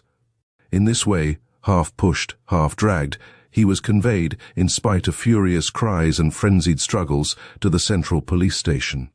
Strauss assisted in coercing his former friend, and accompanied the police to the station, protesting loudly at the same time against any unnecessary violence, and giving it as his opinion that a lunatic asylum would be a more fitting place for the prisoner. The events of the last half hour had been so sudden and inexplicable that he felt quite dazed himself. What did it all mean? It was certain that his old friend from boyhood had attempted to murder him, and had nearly succeeded. Was von Schlegel then the murderer of Professor von Hopstein and of the Bohemian Jew? Strauss felt that it was impossible, for the Jew was not even known to him, and the professor had been his especial favorite. He followed mechanically to the police station, lost in grief and amazement. Inspector Baumgarten, one of the most energetic and best known of the police officials, was on duty in the absence of the commissary. He was a wiry little active man, quiet and retiring in his habits, but possessed of great sagacity and a vigilance which never relaxed. Now, though he had had a 6 hours vigil, he sat as erect as ever, with his pen behind his ear, at his official desk, while his friend, Sub-Inspector Winkle, snored in a chair at the side of the stove. Even the inspector's usually immovable features betrayed surprise, however, when the door was flung open and von Schlegel was dragged in with pale face and disordered clothes. The silver hatchet still grasped firmly in his hand. Still more surprised was he when Strauss and the gendarmes gave their account, which was duly entered in the official register. Young man, said Inspector Baumgarten, laying down his pen and fixing his eyes sternly upon the prisoner. This is pretty work for Christmas morning. Why have you done this thing? God knows, cried von Schlegel, covering his face with his hands and dropping the hatchet.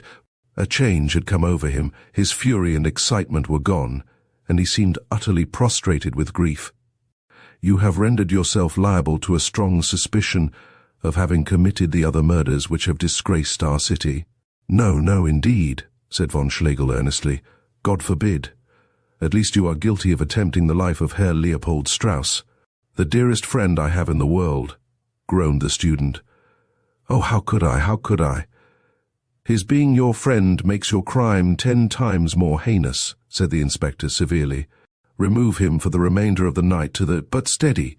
Who comes here? The door was pushed open, and a man came into the room, so haggard and careworn that he looked more like a ghost than a human being. He tottered as he walked, and had to clutch at the backs of the chairs as he approached the inspector's desk. It was hard to recognize in this miserable-looking object the once cheerful and rubicund sub-curator of the museum and private docent of chemistry, Herr Wilhelm Schlesinger. The practiced eye of Baumgarten, however, was not to be baffled by any change. Good morning, mein Herr, he said. You are up early. No doubt the reason is that you have heard that one of your students, von Schlegel, is arrested for attempting the life of Leopold Strauss. No. I have come for myself, said Schlesinger, speaking huskily and putting his hand up to his throat. I have come to ease my soul of the weight of a great sin, though God knows an unmeditated one. It was I who— But, merciful heavens, there it is, the horrid thing. Oh, that I had never seen it. He shrank back in a paroxysm of terror, glaring at the silver hatchet where it lay upon the floor, and pointing at it with his emaciated hand. There it lies, he yelled. Look at it. It has come to condemn me. See that brown rust on it. Do you know what that is? That is the blood of my dearest, best friend, Professor von Hopstein. I saw it gush over the very handle as I drove the blade through his brain. Mein Gott, I see it now. Sub-Inspector Winkle, said Baumgarten, endeavoring to preserve his official austerity, you will arrest this man, charged on his own confession with the murder of the late professor. I also deliver into your hands von Schlegel here, charged with a murderous assault upon Herr Strauss. You will also keep this hatchet here. He picked it from the floor, which has apparently been used for both crimes. Wilhelm Schlesinger had been leaning against the table, with a face of ashy paleness. As the inspector ceased speaking, he looked up excitedly. What did you say? He cried. Von Schlegel attacks Strauss, the two dearest friends in the college. I slay my old master. It is magic, I say. It is a charm. There is a spell upon us. It is— I have it. It is that hatchet. That thrice accursed hatchet!" And he pointed convulsively at the weapon which Inspector Baumgarten still held in his hand. The inspector smiled contemptuously. "Restrain yourself, mein Herr," he said. "You do but make your case worse by such wild excuses for the wicked deed you confess to. Magic and charms are not known in the legal vocabulary, as my friend Winkle will assure you." "I know not," remarked his sub-inspector, shrugging his broad shoulders. "There are many strange things in the world. Who knows but that—" "What?" roared Inspector Baumgarten furiously. "You would undertake to contradict me. You would set up your opinion. You would be the champion of these accursed murderers. Fool, miserable fool, your hour has come." And rushing at the astounded Winkle, he dealt a blow at him with the silver hatchet, which would certainly have justified his last assertion had it not been that, in his fury, he overlooked the lowness of the rafters above his head. The blade of the hatchet struck one of these, and remained there quivering, while the handle was splintered into 1,000 pieces. "What have I done?" gasped Baumgarten, falling back into his chair. "What have I done?" "You have proved Herr Schlesinger's words to be correct," said von Schlegel, stepping forward, for the astonished policemen had let go their grasp of him. "That is what you have done. Against reason, science, and everything else though it be, there is a charm at work. There must be. Strauss, old boy, you know I would not, in my right senses, hurt one hair of your head. And you, Schlesinger, we both know you love the old man who is dead. And you, Inspector Baumgarten, you would not willingly have struck your friend, the sub-inspector." "Not for the whole world," groaned the inspector, covering his face with his hands. "Then is it not clear? But now, thank heaven, the accursed thing is broken, and can never do harm again. But see, what is that?" Right in the center of the room was lying a thin brown cylinder of parchment. One glance at the fragments of the handle of the weapon showed that it had been hollow. This roll of paper had apparently been hidden away inside the metal case thus formed, having been introduced through a small hole, which had been afterward soldered up. Von Schlegel opened the document. The writing upon it was almost illegible from age, but as far as they could make out it stood thus, in medieval German. "Diese Waffe benutzte Max von Erlechingen, Johanna Bodek zu ermorden, deshalb beschuldige ich Johann Bodek, mittels der Macht welche mir als Mitglied des Konzils des Roten Kreuzes verliehen würde, dieselbe mit dieser und dat.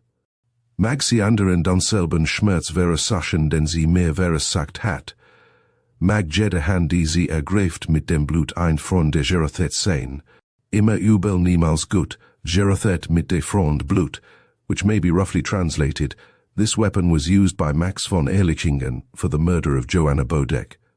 Therefore do I, Johann Bodek, accurse it by the power which has been bequeathed to me as one of the Council of the Rosy Cross. May it deal to others the grief which it has dealt to me. May every hand that grasps it be reddened in the blood of a friend, ever evil, never good, reddened with a loved one's blood." There was a dead silence in the room when von Schlegel had finished spelling out this strange document.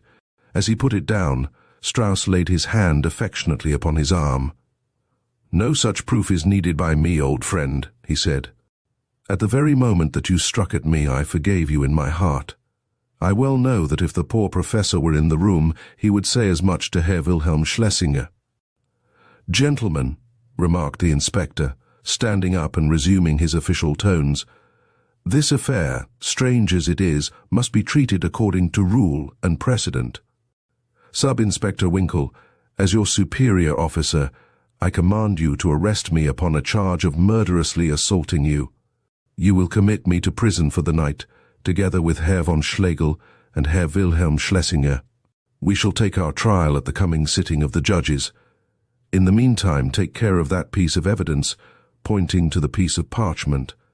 And while I am away, devote your time and energy to utilizing the clue you have obtained in discovering who it was who slew Herr Schiffer, the Bohemian Jew." The one missing link in the chain of evidence was soon supplied. On December 28th, the wife of Reinmold, the janitor, coming into the bedroom after a short absence, found her husband hanging lifeless from a hook in the wall. He had tied a long bolster case round his neck and stood upon a chair in order to commit the fatal deed. On the table was a note in which he confessed to the murder of Schiffer, the Jew, adding that the deceased had been his oldest friend and that he had slain him without premeditation, in obedience to some incontrollable impulse. Remorse and grief, he said, had driven him to self-destruction, and he wound up his confession by commending his soul to the mercy of heaven. The trial which ensued was one of the strangest which ever occurred in the whole history of jurisprudence. It was in vain that the prosecuting counsel urged the improbability of the explanation offered by the prisoners, and deprecated the introduction of such an element as magic into a 19th-century law court. The chain of facts was too strong, and the prisoners were unanimously acquitted. "This silver hatchet," remarked the judge in his summing up, "has hung untouched upon the wall in the mansion of the Graf von Schulling for nearly 200 years. The shocking manner in which he met his death at the hands of his favourite house steward is still fresh in your recollection. It has come out in evidence that, a few days before the murder, the steward had overhauled the old weapons and cleaned them. In doing this he must have touched the handle of this hatchet. Immediately afterward he slew his master, whom he had served faithfully for 20 years. The weapon then came, in conformity with the Count's will, to Budapest, where, at the station, Herr Wilhelm Schlesinger grasped it, and within 2 hours used it against the person of the deceased professor. The next man whom we find touching it is the janitor Reinmoll, who helped to remove the weapons from the cart to the storeroom. At the first opportunity, he buried it in the body of his friend Schiffer. We then have the attempted murder of Strauss by Schlegel and of Winkel by Inspector Baumgarten, all immediately following the taking of the hatchet into the hand.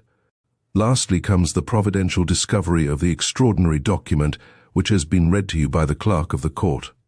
I invite your most careful consideration, gentlemen of the jury, to this chain of facts, knowing that you will find a verdict according to your consciences without fear and without favour. Perhaps the most interesting piece of evidence to the English reader, though it found few supporters among the Hungarian audience, was that of Dr. Langermann, the eminent medico-jurist, who has written textbooks upon metallurgy and toxicology.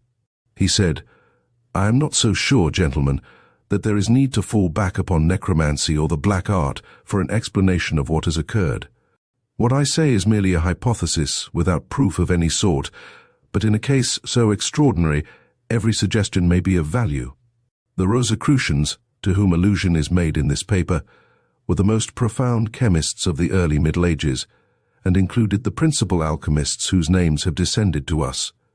Much as chemistry has advanced, there are some points in which the ancients were ahead of us, and in none more so than in the manufacture of poisons of subtle and deadly action. This man Bodek, as one of the elders of the Rosicrucians, possessed, no doubt, the recipe of many such mixtures, some of which, like the aqua tofana of the Medicis, would poison by penetrating through the pores of the skin. It is conceivable that the handle of this silver hatchet has been anointed by some preparation which is a diffusible poison, having the effect upon the human body of bringing on sudden and acute attacks of homicidal mania. In such attacks, it is well known that the madman's rage is turned against those whom he loved best when sane. I have, as I remarked before, no proof to support me in my theory, and simply put it forward for what it is worth. With this extract from the speech of the learned and ingenious professor, we may close the account of this famous trial. The broken pieces of the silver hatchet were thrown into a deep pond, a clever poodle being employed to carry them in his mouth, as no one would touch them for fear some of the infection might still hang about them.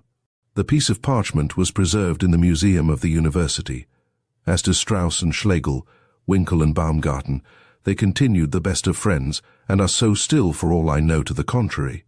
Schlesinger became surgeon of a cavalry regiment, and was shot at the Battle of Sadowa 5 years later, while rescuing the wounded under a heavy fire. By his last injunctions, his little patrimony was to be sold to erect a marble obelisk over the grave of Professor von Hopstein. Chapter 5. The Man from Archangel. On the 4th day of March, in the year 1867, I being at that time in my 25th year, I wrote the following words in my notebook.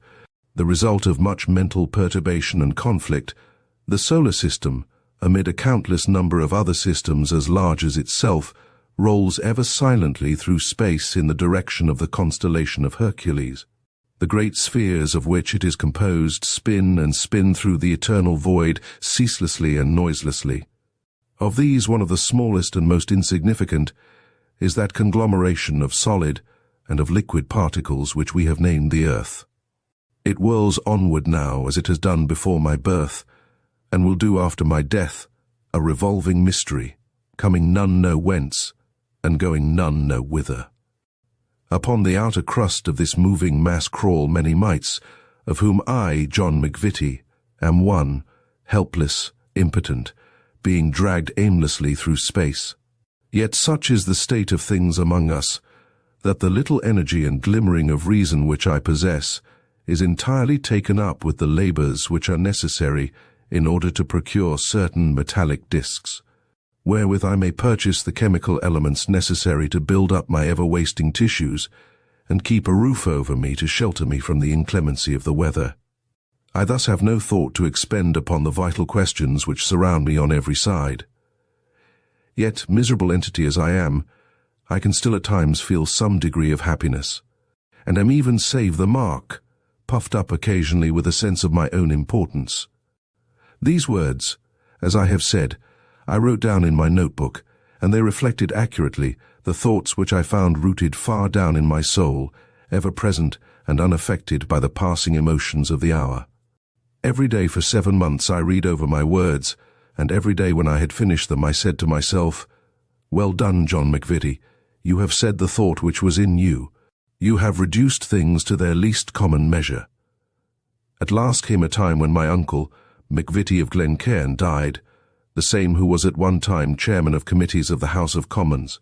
He divided his great wealth among his many nephews, and I found myself with sufficient to provide amply for my wants during the remainder of my life, and became at the same time owner of a bleak tract of land upon the coast of Caithness, which I think the old man must have bestowed upon me in derision, for it was sandy and valueless, and he had ever a grim sense of humour. Up to this time I had been an attorney in a Midland town in England. Now I saw that I could put my thoughts into effect, and, leaving all petty and sordid aims, could elevate my mind by the study of the secrets of nature. My departure from my English home was somewhat accelerated by the fact that I had nearly slain a man in a quarrel, for my temper was fiery, and I was apt to forget my own strength when enraged. There was no legal action taken in the matter, but the papers yelped at me, and folk looked askance when I met them. It ended by my cursing them and their vile, smoke-polluted town, and hurrying to my northern possession, where I might at last find peace and an opportunity for solitary study and contemplation. I borrowed from my capital before I went, and so was able to take with me a choice collection of the most modern philosophical instruments and books, together with chemicals and such other things as I might need in my retirement. The land which I had inherited was a narrow strip, consisting mostly of sand, and extending for rather over 2 miles round the coast of Manzi Bay, in Caithness. Upon this strip there had been a rambling grey-stone building, when erected, or wherefore none could tell me, and this I had repaired, so that it made a dwelling quite good enough for one of my simple tastes. One room was my laboratory, another my sitting-room, and in a third, just under the sloping roof, I slung the hammock in which I always slept. There were 3 other rooms, but I left them vacant, except one which was given over to the old crone who kept house for me. Save the Youngs and the MacLeods, who were fisher folk living round at the other side of Fergus Ness, there were no other people for many miles in each direction. In front of the house was the great bay. Behind it were 2 long barren hills, capped by other loftier ones beyond. There was a glen between the hills, and when the wind was from the land it used to sweep down this with a melancholy sough and whisper among the branches of the fir trees beneath my attic window. I dislike my fellow mortals. Justice compels me to add that they appear for the most part to dislike me. I hate their little crawling ways, their conventionalities, their deceits. their narrow rights and wrongs. They take offense at my brusque outspokenness, my disregard for their social laws, my impatience of all constraint. Among my books and my drugs in my lonely den at Mancy, I could let the great drove of the human race pass onward with their politics and inventions and tittle-tattle, and I remained behind stagnant and happy. Not stagnant either, for I was working in my own little groove and making progress. I have reason to believe that Dalton's atomic theory is founded upon error, and I know that mercury is not an element. During the day I was busy with my distillations and analyses. Often I forgot my meals, and when old Madge summoned me to my tea, I found my dinner lying untouched upon the table. At night I read Bacon, Descartes, Spinoza, Kant, all those who have pried into what is unknowable. They are all fruitless and empty, barren of result, but prodigal of polysyllables, reminding me of men who, while digging for gold, have turned up many worms, and then exhibit them exultantly as being what they sought. At times a restless spirit would come upon me, and I would walk 30 and 40 miles without rest or breaking fast. On these occasions, when I used to stalk through the country villages, gaunt, unshaven, and dishevelled, the mothers would rush into the road and drag their children indoors, and the rustics would swarm out of their pothouses to gaze at me. I believe that I was known far and wide as the Mad Laird o' Mancy. It was rarely, however, that I made these raids into the country, for I usually took my exercise upon my own beach, where I soothed my spirit with strong black tobacco and made the ocean my friend and my confidant. What companion is there like the great, restless, throbbing sea? What human mood is there which it does not match and sympathize with?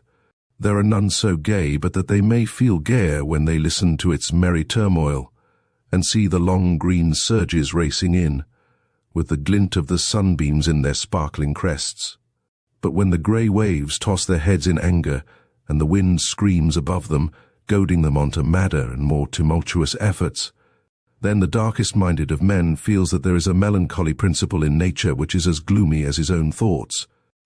When it was calm in the Bay of Mancy, the surface would be as clear and bright as a sheet of silver, broken only at one spot, some little way from the shore, where a long black line projected out of the water, looking like the jagged back of some sleeping monster.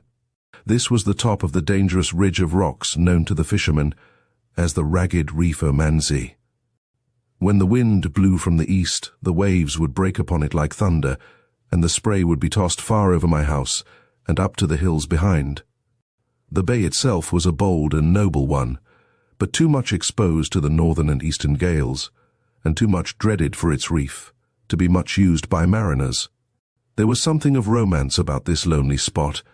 I have lain in my boat upon a calm day, and peering over the edge, I have seen far down the flickering, ghostly forms of great fish, as it seemed to me, such as naturalists never knew, and which my imagination transformed into the genii of that desolate bay.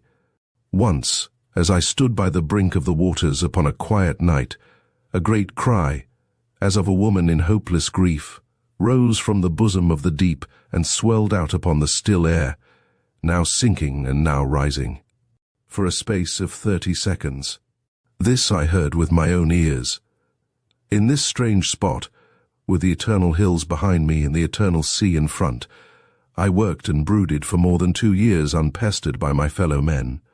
By degrees, I had trained my old servant into habits of silence, so that she now rarely opened her lips, though I doubt not that when twice a year she visited her relations in Wick her tongue during those few days made up for its enforced rest. I had come almost to forget that I was a member of the human family, and to live entirely with the dead, whose books I pored over, when a sudden incident occurred which threw all my thoughts into a new channel. 3 rough days in June had been succeeded by one calm and peaceful one. There was not a breath of air that evening. The sun sank down in the west behind a line of purple clouds, and the smooth surface of the bay was gashed with scarlet streaks. Along the beach the pools left by the tide showed up like gouts of blood against the yellow sand, as if some wounded giant had toilfully passed that way and had left these red traces of his grievous hurt behind him. As the darkness closed in, Certain ragged clouds which had lain low on the eastern horizon coalesced and formed a great, irregular cumulus. The glass was still low, and I knew that there was mischief brewing. About 9 o'clock, a dull moaning sound came up from the sea, as from a creature who, much harassed, learns that the hour of suffering has come round again. At 10, a sharp breeze sprang up from the eastward. At 11, it had increased to a gale, and by midnight the most furious storm was raging which I ever remember upon that weather-beaten coast. As I went to bed, the shingle and seaweed was pattering up against my attic window, and the wind was screaming as though every gust were a lost soul. By that time the sounds of the tempest had become a lullaby to me. I knew that the grey walls of the old house would buffet it out, and for what occurred in the world outside, I had small concern. Old Madge was usually as callous to such things as I was myself. It was a surprise to me when, about 3 in the morning, I was awoke by the sound of a great knocking at my door and excited cries in the wheezy voice of my housekeeper. I sprang out of my hammock and roughly demanded of her what was the matter. "Eh, meester, meester!" she screamed in her hateful dialect. "Come down, mun, come down. There's a muckle ship gone ashore on the reef, and the puir folks are a-yammerin' and cayin' for help, and I doot they'll be drooned. Oh, Maister McVitie, come down." "Hold your tongue, you hag," I shouted back in a passion. "What is it to you whether they are drowned or not? Get back to your bed and leave me alone." I turned in again and drew the blankets over me. "Those men out there," I said to myself, "have already gone through half the horrors of death. If they be saved, they will but have to go through the same once more in the space of a few brief years. It is best, therefore, that they should pass away now, since they have suffered that anticipation which is more than the pain of dissolution." With this thought in my mind, I endeavoured to compose myself to sleep once more, for that philosophy which had taught me to consider death as a small and trivial incident in man's eternal and ever-changing career, had also broken me of much curiosity concerning worldly matters. On this occasion I found, however, that the old leaven still fermented strongly in my soul. I tossed from side to side for some minutes, endeavouring to beat down the impulses of the moment by the rules of conduct which I had framed during months of thought. Then I heard a dull roar amid the wild shriek of the gale, and I knew that it was the sound of a signal gun. Driven by an uncontrollable impulse, I rose, dressed, and, having lit my pipe, walked out onto the beach. It was pitch dark when I came outside, and the wind blew with such violence that I had to put my shoulder against it and push my way along the shingle. My face pringled and smarted with the sting of the gravel which was blown against it, and the red ashes of my pipe streamed away behind me, dancing fantastically through the darkness. I went down to where the great waves were thundering in, and shading my eyes with my hand to keep off the salt spray, I peered out to sea. I could distinguish nothing, and yet it seemed to me that shouts and great inarticulate cries were borne to me by the blasts. Suddenly, as I gazed, I made out the glint of a light, and then the whole bay and the beach were lit up in a moment by a vivid blue glare. They were burning a coloured signal light on board of the vessel. There she lay on her beam ends right in the centre of the jagged reef, heeled over to such an angle that I could see all the planking of her deck. She was a large 2-masted schooner, a foreign rig, and lay perhaps 180 or 200 yards from the shore. Every spar and rope and writhing piece of cordage showed up hard and clear under the livid light which sputtered and flickered from the highest portion of the forecastle. Beyond the doomed ship, out of the great darkness, came the long rolling lines of black waves, never ending, never tiring, with a petulant tuft of foam here and there upon their crests. Each, as it reached the broad circle of unnatural light, appeared to gather strength and volume, and to hurry on more impetuously, until, with a roar and a jarring crash, it sprang upon its victim. Clinging to the weather shrouds, I could distinctly see some 10 or 12 frightened seamen, who, when their light revealed my presence, turned their white faces toward me and waved their hands imploringly. I felt my gorge rise against these poor cowering worms. Why should they presume to shirk the narrow pathway along which all that is great and noble among mankind has travelled? There was one there who interested me more than they. He was a tall man who stood apart from the others, balancing himself upon the swaying wreck as though he disdained to cling to rope or bulwark. His hands were clasped behind his back, and his head was sunk upon his breast.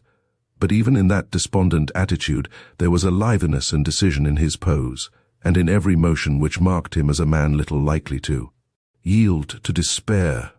Indeed, I could see by his occasional rapid glances up and down and all around him that he was weighing every chance of safety. But though he often gazed across the raging surf to where he could see my dark figure upon the beach, his self-respect, or some other reason, forbade him from imploring my help in any way. He stood, dark, silent, and inscrutable, looking down on the Black Sea and waiting for whatever fortune fate might send him. It seemed to me that that problem would very soon be settled. As I looked, an enormous billow, topping all the others, and coming after them, like a driver following a flock, swept over the vessel. Her foremast snapped short off, and the men who clung to the shrouds were brushed away like a swarm of flies. With a rending, riving sound, the ship began to split in two, where the sharp back of the Mancy reef was sawing into her keel. The solitary man upon the forecastle ran rapidly across the deck and seized hold of a white bundle which I had already observed, but failed to make out. As he lifted it up, the light fell upon it, and I saw that the object was a woman, with a spar lashed across her body and under her arms in such a way that her head should always rise above water. He bore her tenderly to the side, and seemed to speak for a minute or so to her, as though explaining the impossibility of remaining upon the ship. Her answer was a singular one. I saw her deliberately raise her hand and strike him across the face with it. He appeared to be silenced for a moment or so by this, but he addressed her again, directing her, as far as I could gather from his motions, how she should behave when in the water. She shrank away from him, but he caught her in his arms. He stooped over her for a moment and seemed to press his lips against her forehead. Then a great wave came welling up against the side of the breaking vessel, and leaning over, he placed her upon the summit of it, as gently as a child might be committed to its cradle. I saw her white dress flickering among the foam on the crest of the dark billow, and then the light sank gradually lower, and the riven ship and its lonely occupant were hidden from my eyes. As I watched those things, my manhood overcame my philosophy, and I felt a frantic impulse to be up and doing. I threw my cynicism to one side as a garment which I might don again at leisure, and I rushed wildly to my boat and my sculls. She was a leaky tub, but what then? Was I, who had cast many a wistful, doubtful glance at my opium bottle, to begin now to weigh chances and to cavil at danger? I dragged her down to the sea with the strength of a maniac, and sprang in. For a moment or two it was a question whether she could live among the boiling surge, but a dozen frantic strokes took me through it, half full of water, but still afloat. I was out on the unbroken waves now, at one time climbing up the broad black breast of one, then sinking down on the other side, until looking up I could see the gleam of the foam all around me against the dark heavens. Far behind me I could hear the wild wailings of old Madge, who, seeing me start, thought no doubt that my madness had come to a climax. As I rowed, I peered over my shoulder, until at last, on the belly of a great wave, which was sweeping toward me, I distinguished the vague white outline of the woman. Stooping over, I seized her as she swept by me, and with an effort lifted her, all sodden with water, into the boat. There was no need to row back, for the next billow carried us in and threw us upon the beach. I dragged the boat out of danger, and then lifting up the woman I carried her to the house, followed by my housekeeper, loud with congratulation and praise. Now that I had done this thing, a reaction set in upon me. I felt that my burden lived, for I heard the faint beat of her heart as I pressed my ear against her side in carrying her. Knowing this, I threw her down beside the fire which Madge had lit, with as little sympathy as though she had been a bundle of firewood. I never glanced at her to see if she were fair or no. For many years I had cared little for the face of a woman. As I lay in my hammock upstairs, however, I heard the old woman, as she chafed the warmth back into her, crooning a chorus of, "Eh, the pure lassie! Eh, the bonny lassie!" from which I gathered that this piece of jetsam was both young and comely. The morning after the gale was peaceful and sunny. As I walked along the long sweep of sand, I could hear the panting of the sea. It was heaving and swirling about the reef, but along the shore it rippled in gently enough. There was no sign of the schooner, nor was there any wreckage upon the beach, which did not surprise me, as I knew there was a great undertow in those waters. A couple of broad-winged gulls were hovering and skimming over the scene of the shipwreck, as though many strange things were visible to them beneath the waves. At times I could hear their raucous voices as they spoke to one another of what they saw. When I came back from my walk, the woman was waiting at the door for me. I began to wish when I saw her that I had never saved her, for here was an end of my privacy. She was very young, at the most 19, with a pale, somewhat refined face, yellow hair, merry blue eyes, and shining teeth. Her beauty was of an ethereal type. She looked so white and light and fragile that she might have been the spirit of that storm foam from out of which I plucked her. She had wreathed some of Madge's garments round her in a way which was quaint and not unbecoming. As I strode heavily up the pathway, she put out her hands with a pretty childlike gesture and ran down toward me, meaning, as I surmise, to thank me for having saved her, but I put her aside with a wave of my hand and passed her. At this she seemed somewhat hurt, and the tears sprang into her eyes, but she followed me into the sitting-room and watched me wistfully.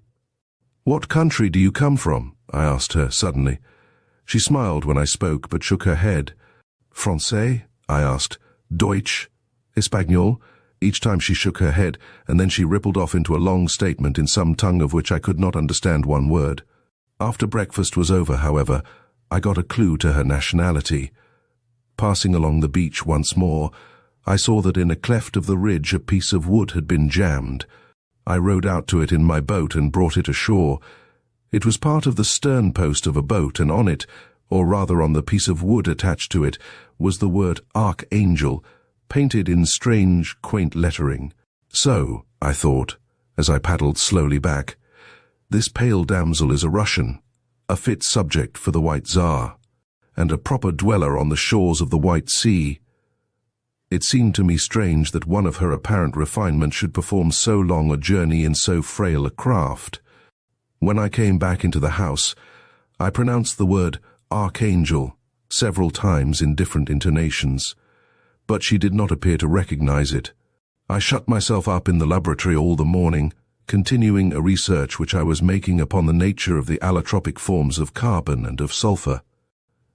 When I came out at midday for some food, she was sitting by the table with a needle and thread mending some rents in her clothes, which were now dry. I resented her continued presence, but I could not turn her out on the beach to shift for herself. Presently she presented a new phase of her character. Pointing to herself and then to the scene of the shipwreck, she held up one finger, by which I understood her to be asking whether she was the only one saved. I nodded my head to indicate that she was. On this she sprang out of the chair with a cry of great joy, and holding the garment which she was mending over her head, and swaying it from side to side with the motion of her body, she danced as lightly as a feather all round the room, and then out through the open door into the sunshine. As she whirled round, she sang in a plaintive, shrill voice some uncouth, barbarous chant, expressive of exultation. I called out to her, "Come in, you young fiend, come in and be silent." But she went on with her dance. Then she suddenly ran toward me, and catching my hand before I could pluck it away, she kissed it. While we were at dinner, she spied one of my pencils, and taking it up, she wrote the two words, "Sophie Ramusine," upon a piece of paper, and then pointed to herself as a sign that that was her name. She handed the pencil to me, evidently expecting that I would be equally communicative, but I put it in my pocket as a sign that I wished to hold no intercourse with her. Every moment of my life now, I regretted the unguarded precipitancy with which I had saved this woman. What was it to me whether she had lived or died? I was no young, hot-headed youth to do such things.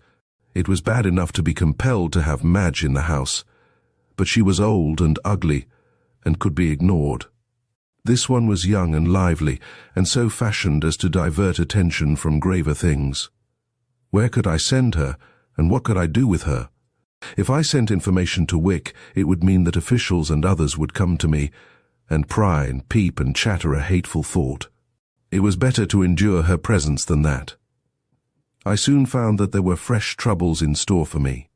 There is no place safe from the swarming, restless race of which I am a member.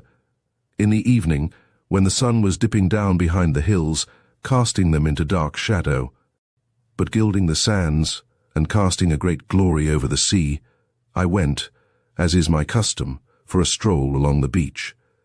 Sometimes on these occasions I took my book with me. I did so on this night, and stretching myself upon a sand dune, I composed myself to read. As I lay there, I suddenly became aware of a shadow which interposed itself between the sun and myself.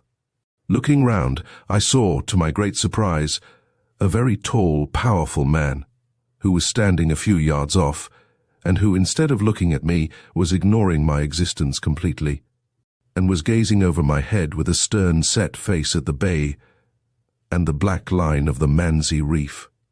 His complexion was dark, with black hair and short curling beard, a hawk-like nose and golden earrings in his ears, the general effect being wild and somewhat noble. He wore a faded velveteen jacket, a red flannel shirt, and high sea boots, coming halfway up his thighs.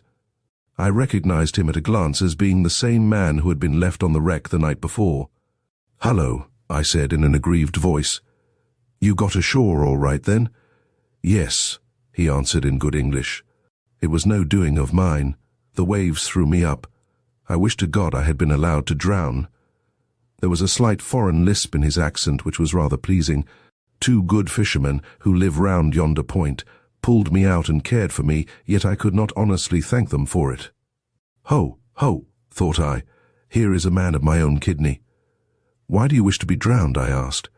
"Because," he cried, throwing out his long arms with a passionate, despairing gesture, There in that blue, smiling bay lies my soul, my treasure, everything that I loved and lived for." "Well, well," I said. "People are ruined every day, but there's no use making a fuss about it. Let me inform you that this ground on which you walk is my ground, and that the sooner you take yourself off it, the better pleased I shall be. One of you is quite trouble enough." "One of us?" he gasped.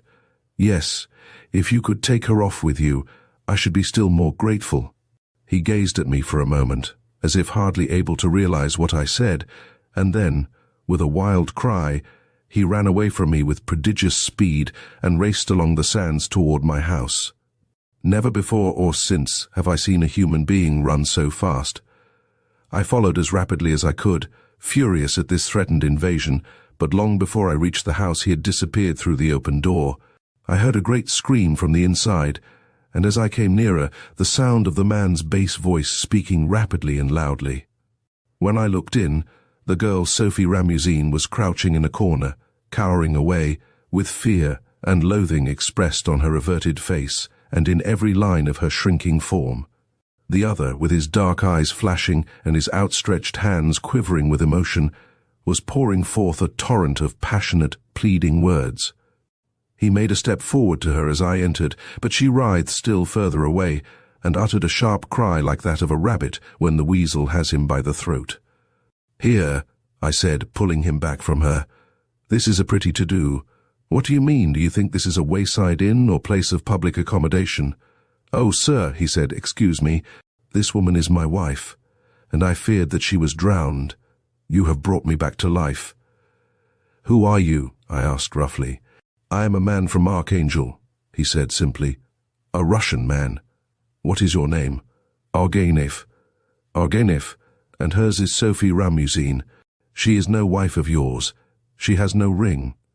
"We are man and wife in the sight of heaven," he said solemnly, looking upward.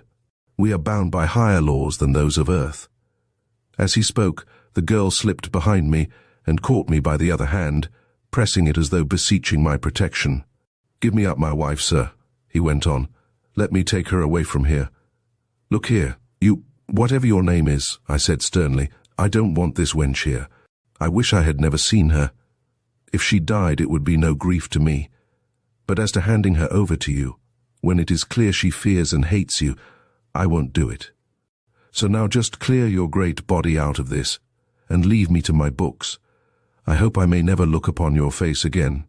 "You won't give her up to me?" he said hoarsely. "I'll see you damned first," I answered. "Suppose I take her," he cried, his dark face growing darker. All my tigerish blood flushed up in a moment. I picked up a billet of wood from beside the fireplace. "Go," I said in a low voice. "Go quick, or I may do you an injury." He looked at me irresolutely for a moment, and then he left the house. He came back again in a moment, however, and stood in the doorway looking in at us. "Have a heed what you do," he said. "The woman is mine, and I shall have her. When it comes to blows, a Russian is as good a man as a Scotchman." "We shall see that," I cried, springing forward. But he was already gone, and I could see his tall form moving away through the gathering darkness. For a month or more after this, things went smoothly with us. I never spoke to the Russian girl, nor did she ever address me. Sometimes when I was at work at my laboratory, she would slip inside the door and sit silently there, watching me with her great eyes. At first this intrusion annoyed me, but by degrees, finding that she made no attempt to distract my attention, I suffered her to remain. Encouraged by this concession, she gradually came to move the stool on which she sat nearer and nearer to my table, until, after gaining a little every day during some weeks, she at last worked her way right up to me, and used to perch herself beside me whenever I worked. In this position she used, still without ever obtruding her presence in any way, to make herself very useful by holding my pens, test tubes, bottles, etc., and handing me whatever I wanted with never-failing sagacity. By ignoring the fact of her being a human being, and looking upon her as a useful automatic machine, I accustomed myself to her presence so far as to miss her on the few occasions when she was not at her post. I have a habit of talking aloud to myself at times when I work, so as to fix my results better in my mind. The girl must have had a surprising memory for sounds, for she could always repeat the words which I let fall in this way, without, of course, understanding in the least what they meant. I have often been amused at hearing her discharge a volley of chemical equations and algebraic symbols at old Madge, and then burst into a ringing laugh when the crone would shake her head, under the impression, no doubt, that she was being addressed in Russian. She never went more than a few yards from the house, and indeed never put her foot over the threshold without looking carefully out of each window in order to be sure that there was nobody about. By this I knew that she suspected that her fellow countryman was still in the neighborhood, and feared that he might attempt to carry her off. She did something else which was significant. I had an old revolver with some cartridges which had been thrown away among the rubbish. She found this one day and at once proceeded to clean it and oil it. She hung it up near the door, with the cartridges in a little bag beside it, and whenever I went for a walk she would take it down and insist upon my carrying it with me. In my absence she would always bolt the door. Apart from her apprehensions, she seemed fairly happy, busying herself in helping Madge when she was not attending upon me. She was wonderfully nimble-fingered and natty in all domestic duties. It was not long before I discovered that her suspicions were well-founded, and that this man from Archangel was still lurking in the vicinity. Being restless one night, I rose and peered out of the window. The weather was somewhat cloudy, and I could barely make out the line of the sea and the loom of my boat upon the beach. As I gazed, however, and my eyes became accustomed to the obscurity, I became aware that there was some other dark blur upon the sands, and that in front of my very door, where certainly there had been nothing of the sort the preceding night. As I stood at my diamond-paned lattice, still peering and peeping to make out what this might be, a great bank of clouds rolled slowly away from the face of the moon, and a flood of cold. Clear light was poured down upon the silent bay and the long sweep of its desolate shores. Then I saw what this was which haunted my doorstep. It was he, the Russian. He squatted there like a gigantic toad, with his legs doubled under him in strange Mongolian fashion, and his eyes fixed apparently upon the window of the room in which the young girl and the housekeeper slept. The light fell upon his upturned face, and I saw once more the hawk-like grace of his countenance, with the single deeply indented line of care upon his brow, and the protruding beard which marks the passionate nature. My first impulse was to shoot him as a trespasser, but as I gazed, my resentment changed into pity and contempt. Poor fool, I said to myself, is it then possible that you, whom I have seen looking open-eyed at present death, should have your whole thoughts and ambitions centered upon this wretched slip of a girl too, who flies from you and hates you? Most women would love you, were it but for that dark face and great handsome body of yours, and yet you must needs hanker after the 1 in 1,000 who will have no traffic with you. As I returned to my bed, I chuckled much to myself over this thought. I knew that my bars were strong and my bolts thick. It mattered little to me whether this strange man spent his night at my door or 100 leagues off, so long as he was gone by the morning. As I expected, when I rose and went out, there was no sign of him, nor had he left any trace of his midnight vigil. It was not long, however, before I saw him again. I had been out for a row one morning, for my head was aching, partly from prolonged stooping, and partly from the effects of a noxious drug which I had inhaled the night before. I pulled along the coast some miles, and then, feeling thirsty, I landed at a place where I knew that a fresh water stream trickled down into the sea. This rivulet passed through my land, but the mouth of it, where I found myself that day, was beyond my boundary line. I felt somewhat taken aback when, rising from the stream at which I had slaked my thirst, I found myself face to face with the Russian. I was as much a trespasser now as he was, and I could see at a glance that he knew it. "I wish to speak a few words to you," he said gravely. "Hurry up then," I answered, glancing at my watch. "I have no time to listen to chatter." "Chatter?" he repeated angrily. "Ah, but there. You Scotch people are strange men. Your face is hard and your words rough, but so are those of the good fishermen with whom I stay. Yet I find that beneath it all there lies kind, honest natures. No doubt you are kind and good too, in spite of your roughness." "In the name of the devil," I said, "say your say and go your way. I am weary of the sight of you." "Can I not soften you in any way?" he cried. "Ah, see here." He produced a small Grecian cross from inside his velvet jacket. "Look at this. Our religions may differ in form, but at least we have some common thoughts and feelings when we see this emblem." "I am not so sure of that," I answered. He looked at me thoughtfully. "You are a very strange man," he said at last. "I cannot understand you. You still stand between me and Sophie. It is a dangerous position to take, sir. Oh, believe me, before it is too late. If you did but know what I have done to gain that woman, how I have risked my body, how I have lost my soul.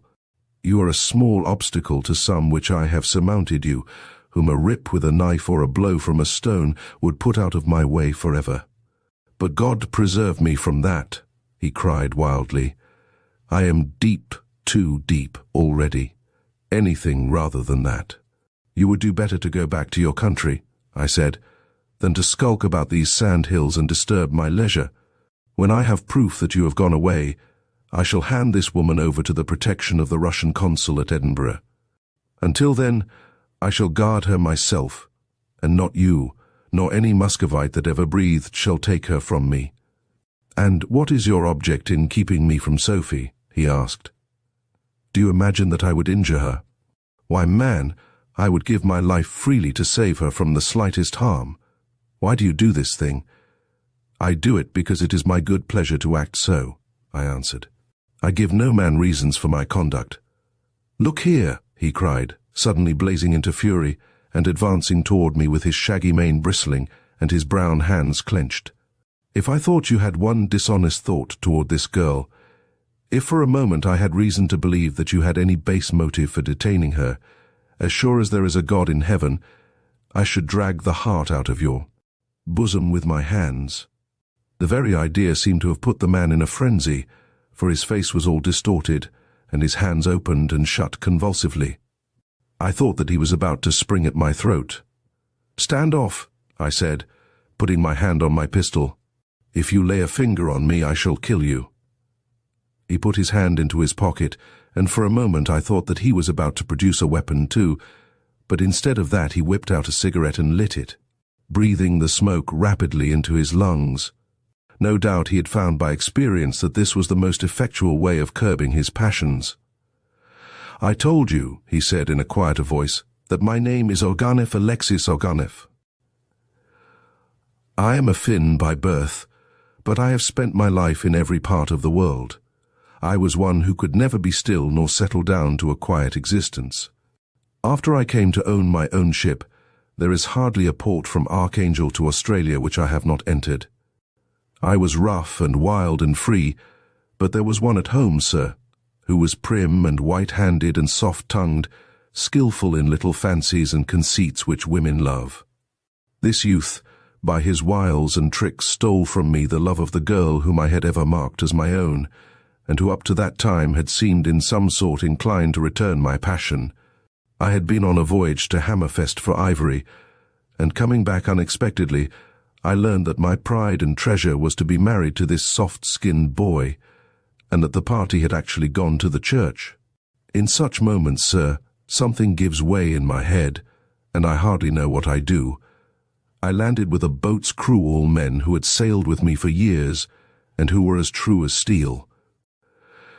We went up to the church. They were standing, she and he, before the priest, but the thing had not been done.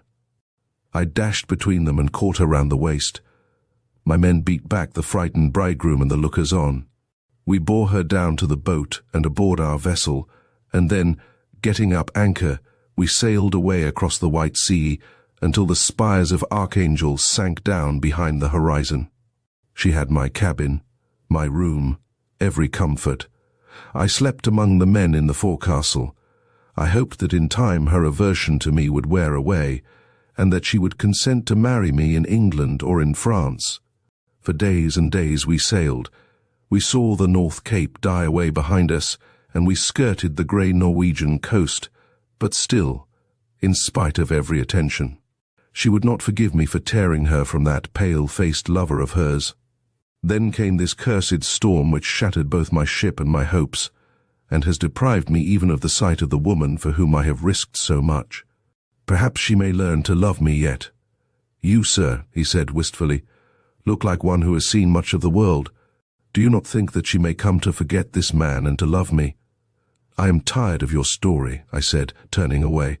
"For my part, I think you are a great fool. If you imagine that this love of yours will pass away, you had best amuse yourself as best you can until it does.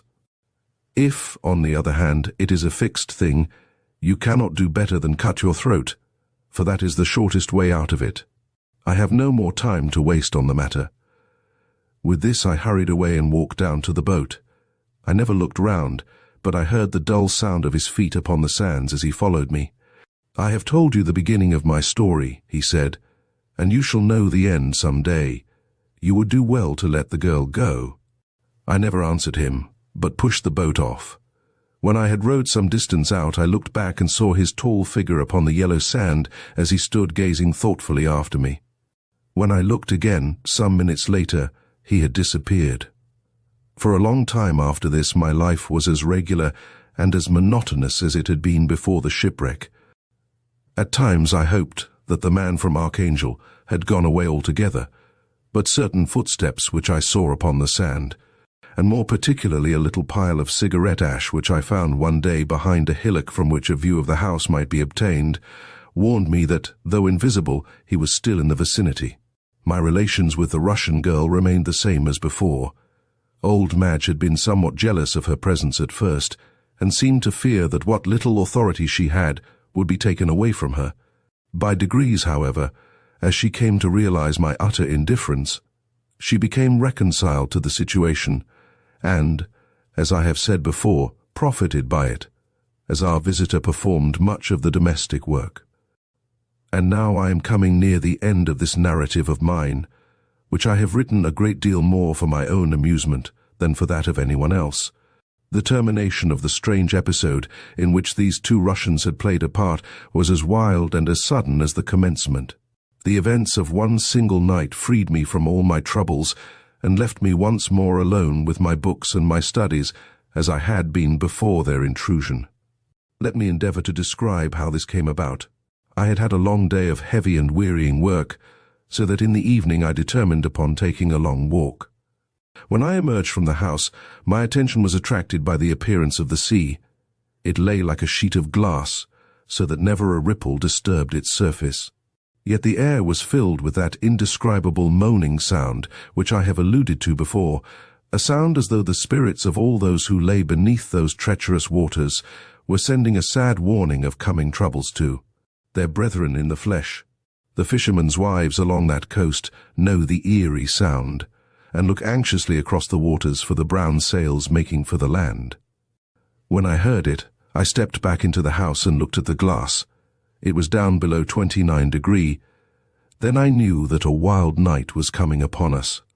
Underneath the hills where I walked that evening, it was dull and chill, but their summits were rosy red, and the sea was brightened by the sinking sun. There were no clouds of importance in the sky, yet the dull groaning of the sea grew louder and stronger.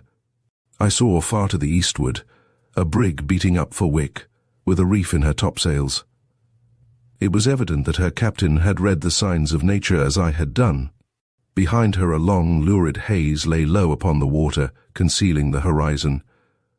I had better push on, I thought to myself, or the wind may rise before I get back. I suppose I must have been at least half a mile from the house when I suddenly stopped and listened breathlessly. My ears were so accustomed to the noises of nature, the sighing of the breeze and the sob of the waves, that any other sound made itself heard at a great distance. I waited, listening with all my ears. Yes, there it was again, a long-drawn, shrill cry of despair ringing over the sands and echoed back from the hills behind me, a piteous appeal for aid. It came from the direction of my house. I turned and ran back homeward at the top of my speed, ploughing through the sand, racing over the shingle. In my mind there was a great dim perception of what had occurred. About a quarter of a mile from the house there is a high sandhill, from which the whole country round is visible. When I reached the top of this I paused for a moment. There was the old grey building, there the boat. Everything seemed to be as I had left it.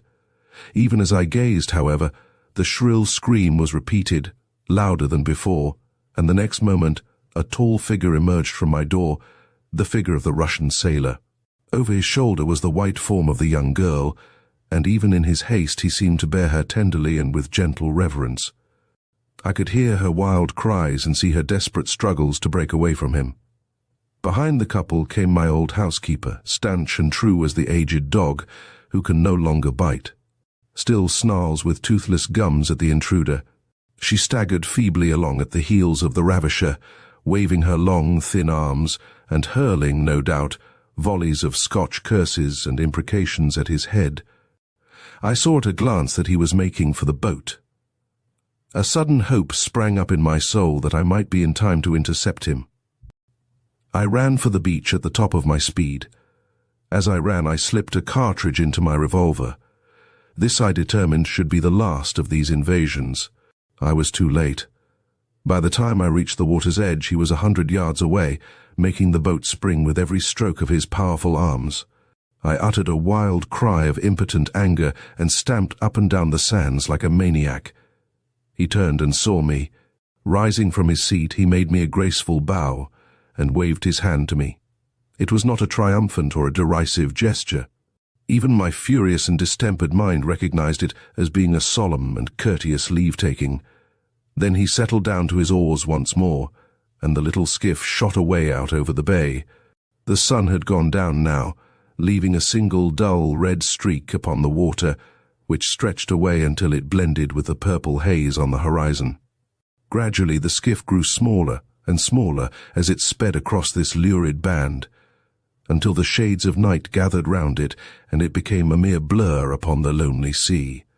Then this vague loom died away also, and darkness settled over it, a darkness which should never more be raised.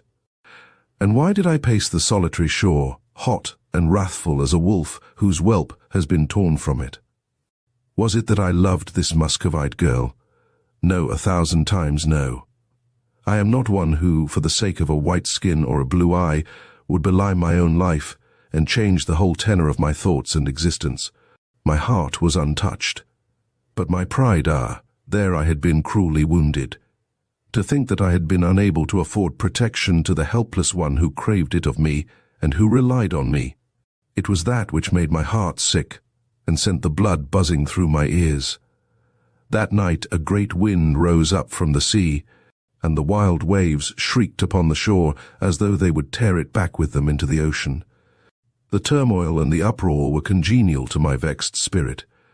All night I wandered up and down, wet with spray and rain, watching the gleam of the white breakers and listening to the outcry of the storm. My heart was bitter against the Russian.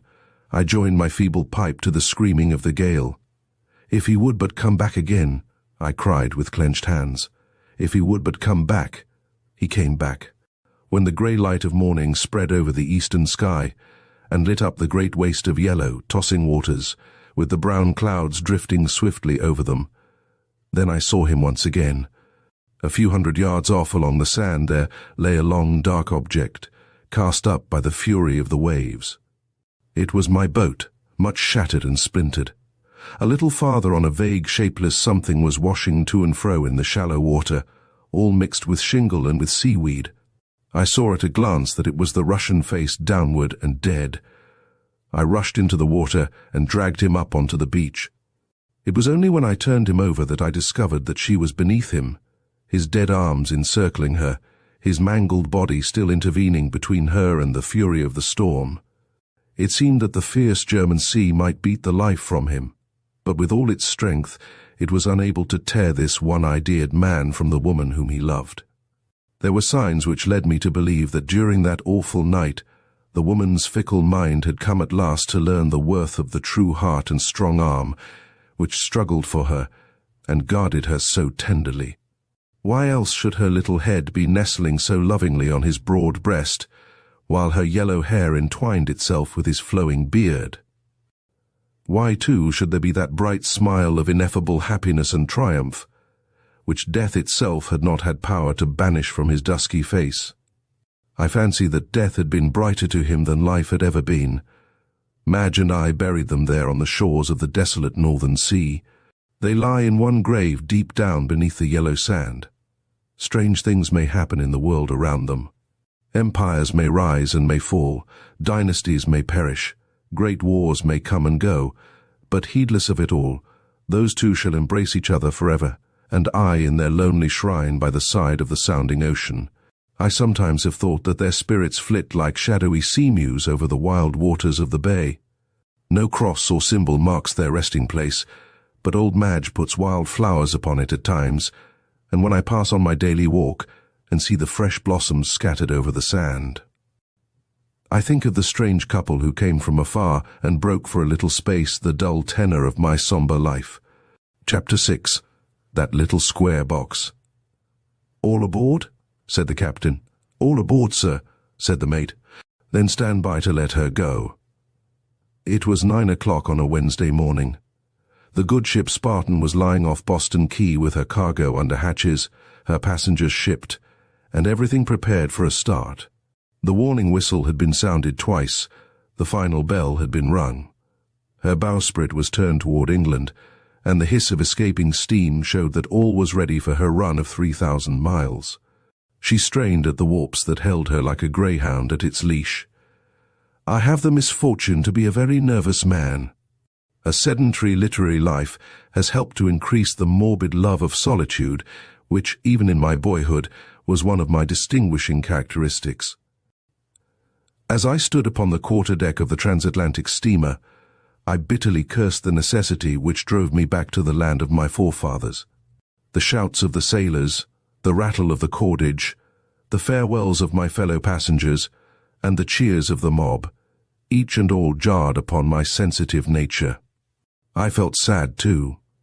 An indescribable feeling, as of some impending calamity, seemed to haunt me.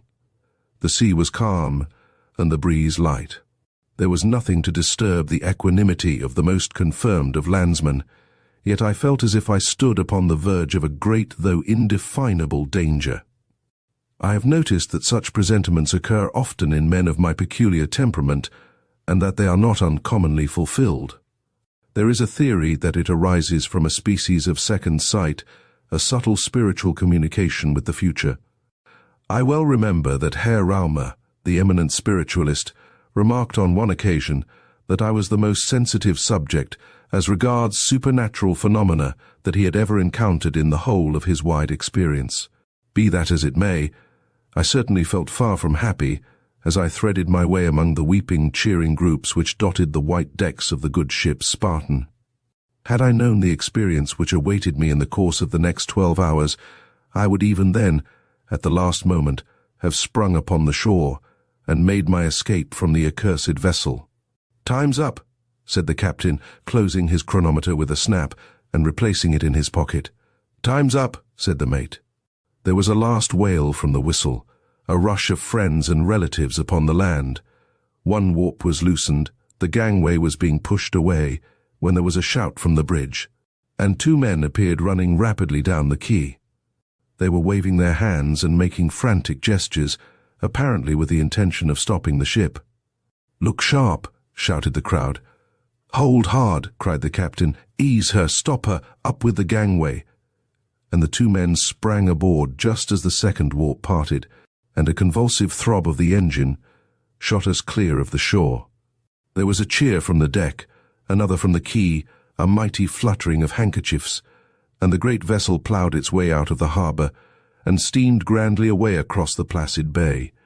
We were fairly started upon our fortnight's voyage. There was a general dive among the passengers in quest of berths and luggage, while a popping of corks in the saloon proved that more than one bereaved traveller was adopting artificial means for drowning the pangs of separation. I glanced round the deck and took a running inventory of my compagnons de voyage. They presented the usual types met with upon these occasions. There was no striking face among them. I speak as a connoisseur, for faces are a specialty of mine. I pounce upon a characteristic feature as a botanist does on a flower, and bear it away with me to analyze at my leisure, and classify and label it in my little anthropological museum. There was nothing worthy of me here. 20 types of young America going to Europe, a few respectable middle-aged couples as an antidote, a sprinkling of clergymen and professional men, young ladies, bagmen, British exclusives, and all the olla podrida of an ocean-going steamer.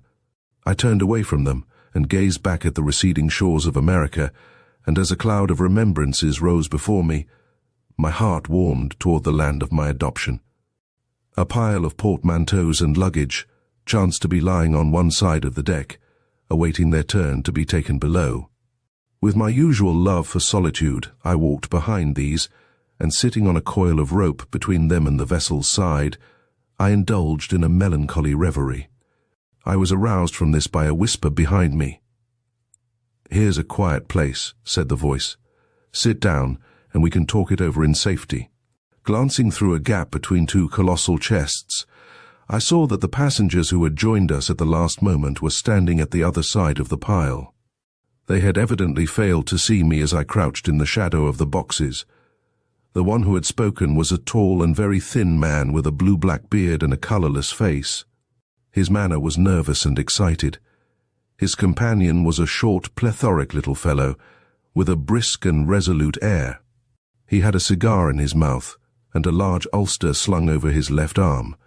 They both glanced round uneasily, as if to ascertain whether they were alone. "This is just the place," I heard the other say. They sat down on a bale of goods with their backs turned toward me, and I found myself, much against my will, playing the unpleasant part of eavesdropper to their conversation. "Well, Muller," said the taller of the two, "we've got it aboard right enough." "Yes," assented the man whom he had addressed as Muller. "It's safe aboard. It was rather a near go." "It was that, Flanagan. It wouldn't have done to have missed the ship. No, it would have put our plans out. Ruined them entirely," said the little man, and puffed furiously at his cigar for some minutes. "I've got it here," he said at last. "Let me see it. Is no one looking?" "No, they are nearly all below. We can't be too careful where so much is at stake," said Muller, as he uncoiled the ulster which hung over his arm, and disclosed a dark object which he laid upon the deck. One glance at it was enough to cause me to spring to my feet with an exclamation of horror. Luckily, they were so engrossed in the matter on hand that neither of them observed me. Had they turned their heads, they would infallibly have seen my pale face glaring at them over the pile of boxes. From the first moment of their conversation, a horrible misgiving had come over me. It seemed more than confirmed as I gazed at what lay before me. It was a little square box made of some dark wood and ribbed with brass. I suppose it was about the size of a cubic foot. It reminded me of a pistol case, only it was decidedly higher. There was an appendage to it, however, on which my eyes were riveted, and which suggested the pistol itself rather than its receptacle. This was a trigger-like arrangement upon the lid, to which a coil of string was attached. Beside this trigger there was a small square aperture through the wood. The tall man, Flanagan as his companion called him, applied his eye to this and peered in for several minutes with an expression of intense anxiety upon his face. "It seems right enough," he said at last. "I tried not to shake it," said his companion. "Such delicate things heed delicate treatment. Put in some of the needful, Muller." The shorter man fumbled in his pocket for some time, and then produced a small paper packet. He opened this, and took out of it half a handful of whitish granules, which he poured down through the hole. A curious clicking noise followed from the inside of the box, and both the men smiled in a satisfied way. "Nothing much wrong there," said Flanagan. "Right as a trivet," answered his companion. "Look out! Here's someone coming. Take it down to our berth. It wouldn't do to have anyone suspecting what our game is, or, worse still, have them fumbling with it and letting it off by mistake. Well, it would come to the same whoever let it off," said Muller. "They'd be rather astonished if they pulled the trigger," said the taller with a sinister laugh. "Ha ha! Fancy their faces. It's not a bad bit of workmanship, I flatter myself." "No," said Muller. "I hear it is your own design, every bit of it, isn't it?" "Yes, the spring and the sliding shutter are my own. We should take out a patent." And the two men laughed again with a cold, harsh laugh as they took up the little brass-bound package and concealed it in Muller's voluminous overcoat. "Come down and we'll stow it in our berth," said Flanagan. "We won't need it until tonight, and it will be safe there." His companion assented, and the two went arm in arm along the deck and disappeared down the hatchway, bearing the mysterious little box away with them. The last words I heard were a muttered injunction from Flanagan to carry it carefully and avoid knocking it against the bulwarks. How long I remained sitting on that coil of rope, I shall never know. The horror of the conversation I had just overheard was aggravated by the first sinking qualms of seasickness. The long roll of the Atlantic was beginning to assert itself over both ship and passengers. I felt prostrated in mind and in body, and fell into a state of collapse, from which I was finally aroused by the hearty voice of our worthy quartermaster. "Do you mind moving out of that, sir?" he said. "We want to get this lumber cleared off the deck." His bluff manner and ruddy, healthy face seemed to be a positive insult to me in my present condition. Had I been a courageous or a muscular man, I could have struck him. As it was, I treated the honest sailor to a melodramatic scowl, which seemed to cause him no small astonishment, and strode past him to the other side of the deck. Solitude was what I wanted. Solitude in which I could brood over the frightful crime which was being hatched before my very eyes. One of the quarter boats was hanging rather low down upon the davits. An idea struck me, and climbing on the bulwarks, I stepped into the empty boat and lay down in the bottom of it. Stretched on my back, with nothing but the blue sky above me, and an occasional view of the mizzen as the vessel rolled, I was at least alone with my sickness and my thoughts. I tried to recall the words which had been spoken in the terrible dialogue I had overheard. Would they admit of any construction but the one which stared me in the face? My reason forced me to confess that they would not. I endeavored to array the various facts which formed the chain of circumstantial evidence, and to find a flaw in it, but no, not a link was missing. There was the strange way in which our passengers had come aboard, enabling them to evade any examination of their luggage. The very name of Flanagan smacked of Fenianism, while Muller suggested nothing but socialism and murder, then their mysterious manner, their remark that their plans would have been ruined had they missed the ship, their fear of being observed. Last, but not least, the clenching evidence in the production of the little square box with the trigger, and their grim joke about the face of the man who should let it off by mistake. Could these facts lead to any conclusion other than that they were the desperate emissaries of some body, political or otherwise, and intended to sacrifice themselves, their fellow passengers, and the ship, in one great holocaust?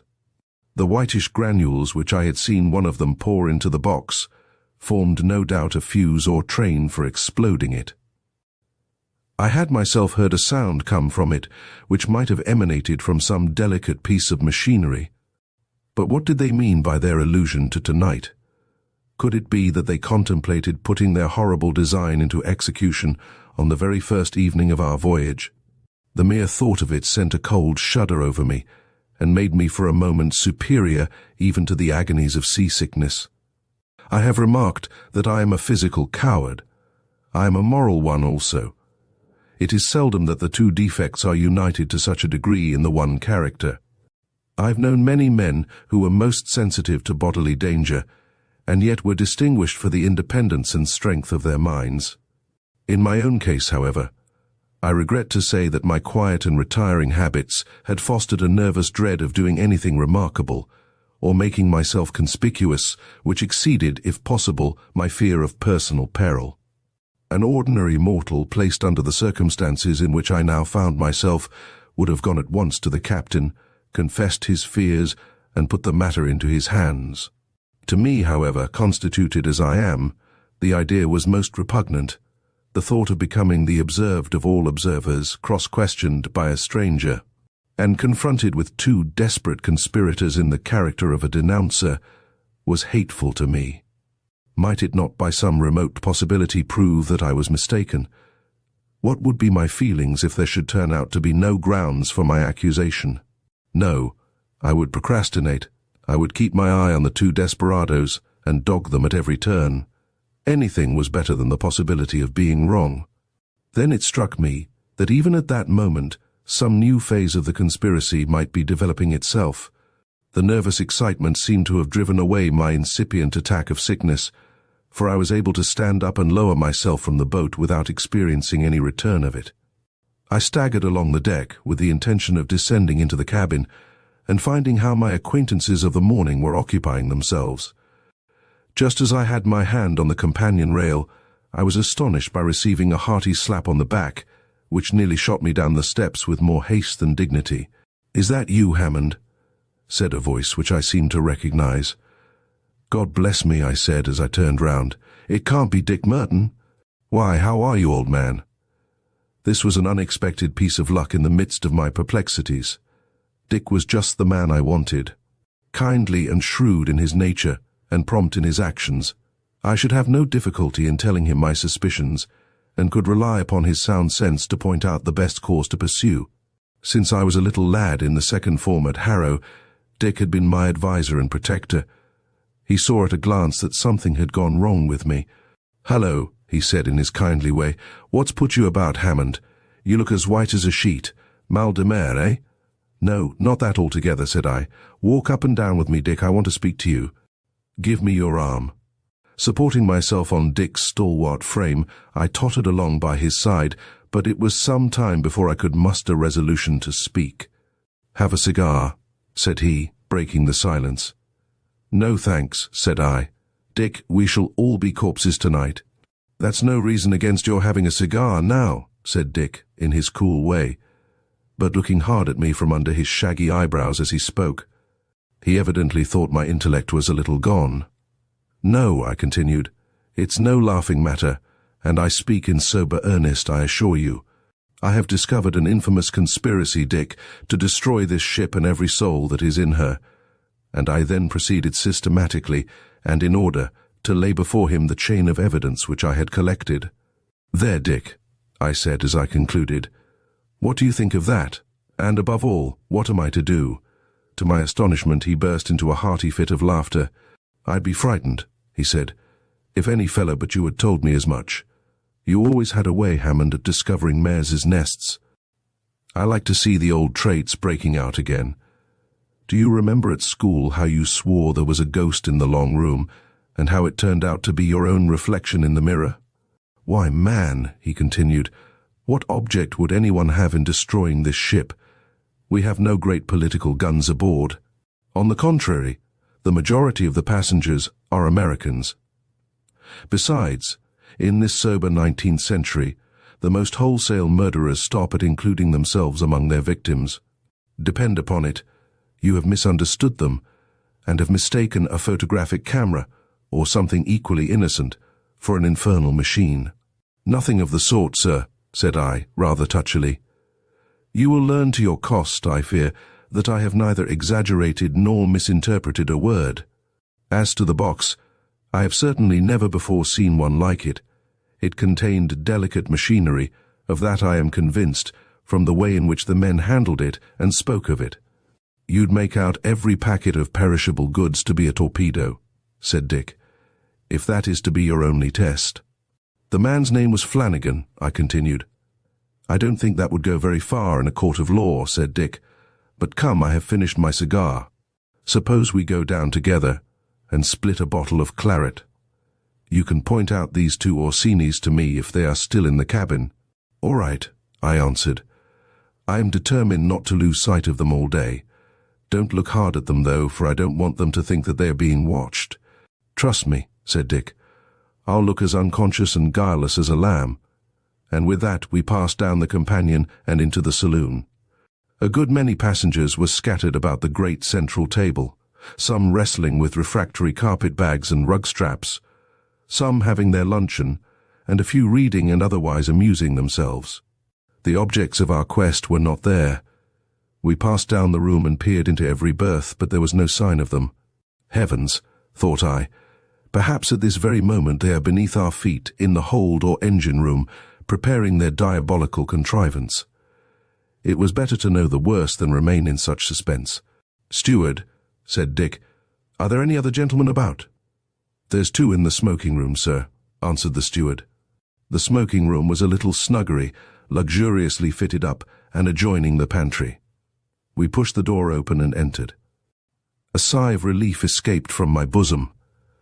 The very first object on which my eye rested was the cadaverous face of Flanagan, with his hard-set mouth and unwinking eye. His companion sat opposite to him. They were both drinking, and a pile of cards lay upon the table. They were engaged in playing as we entered. I nudged Dick to show him that we had found our quarry, and we sat down beside them with as unconcerned an air as possible. The two conspirators seemed to take little notice of our presence. I watched them both narrowly. The game at which they were playing was Napoleon. Both were adepts at it, and I could not help admiring the consummate nerve of men who, with such a secret at their hearts, could devote their minds to the manipulating of a long suit or the finessing of a queen. Money changed hands rapidly, but the run of luck seemed to be all against the taller of the two players. At last he threw down his cards on the table with an oath and refused to go on. "No, I'm hanged if I do," he said. "I haven't had more than two of a suit for 5 hands. "Never mind," said his comrade, as he gathered up his winnings. "A few dollars one way or the other won't go very far after tonight's work." I was astonished at the rascal's audacity, but took care to keep my eyes fixed abstractedly upon the ceiling, and drank my wine in as unconscious a manner as possible. I felt that Flanagan was looking toward me with his wolfish eyes to see if I had noticed the illusion. He whispered something to his companion which I failed to catch. It was a caution, I suppose, for the other answered rather angrily, "Nonsense. Why shouldn't I say what I like? Over-caution is just what would ruin us." "I believe you want it not to come off," said Flanagan. "You believe nothing of the sort," said the other, speaking rapidly and loudly.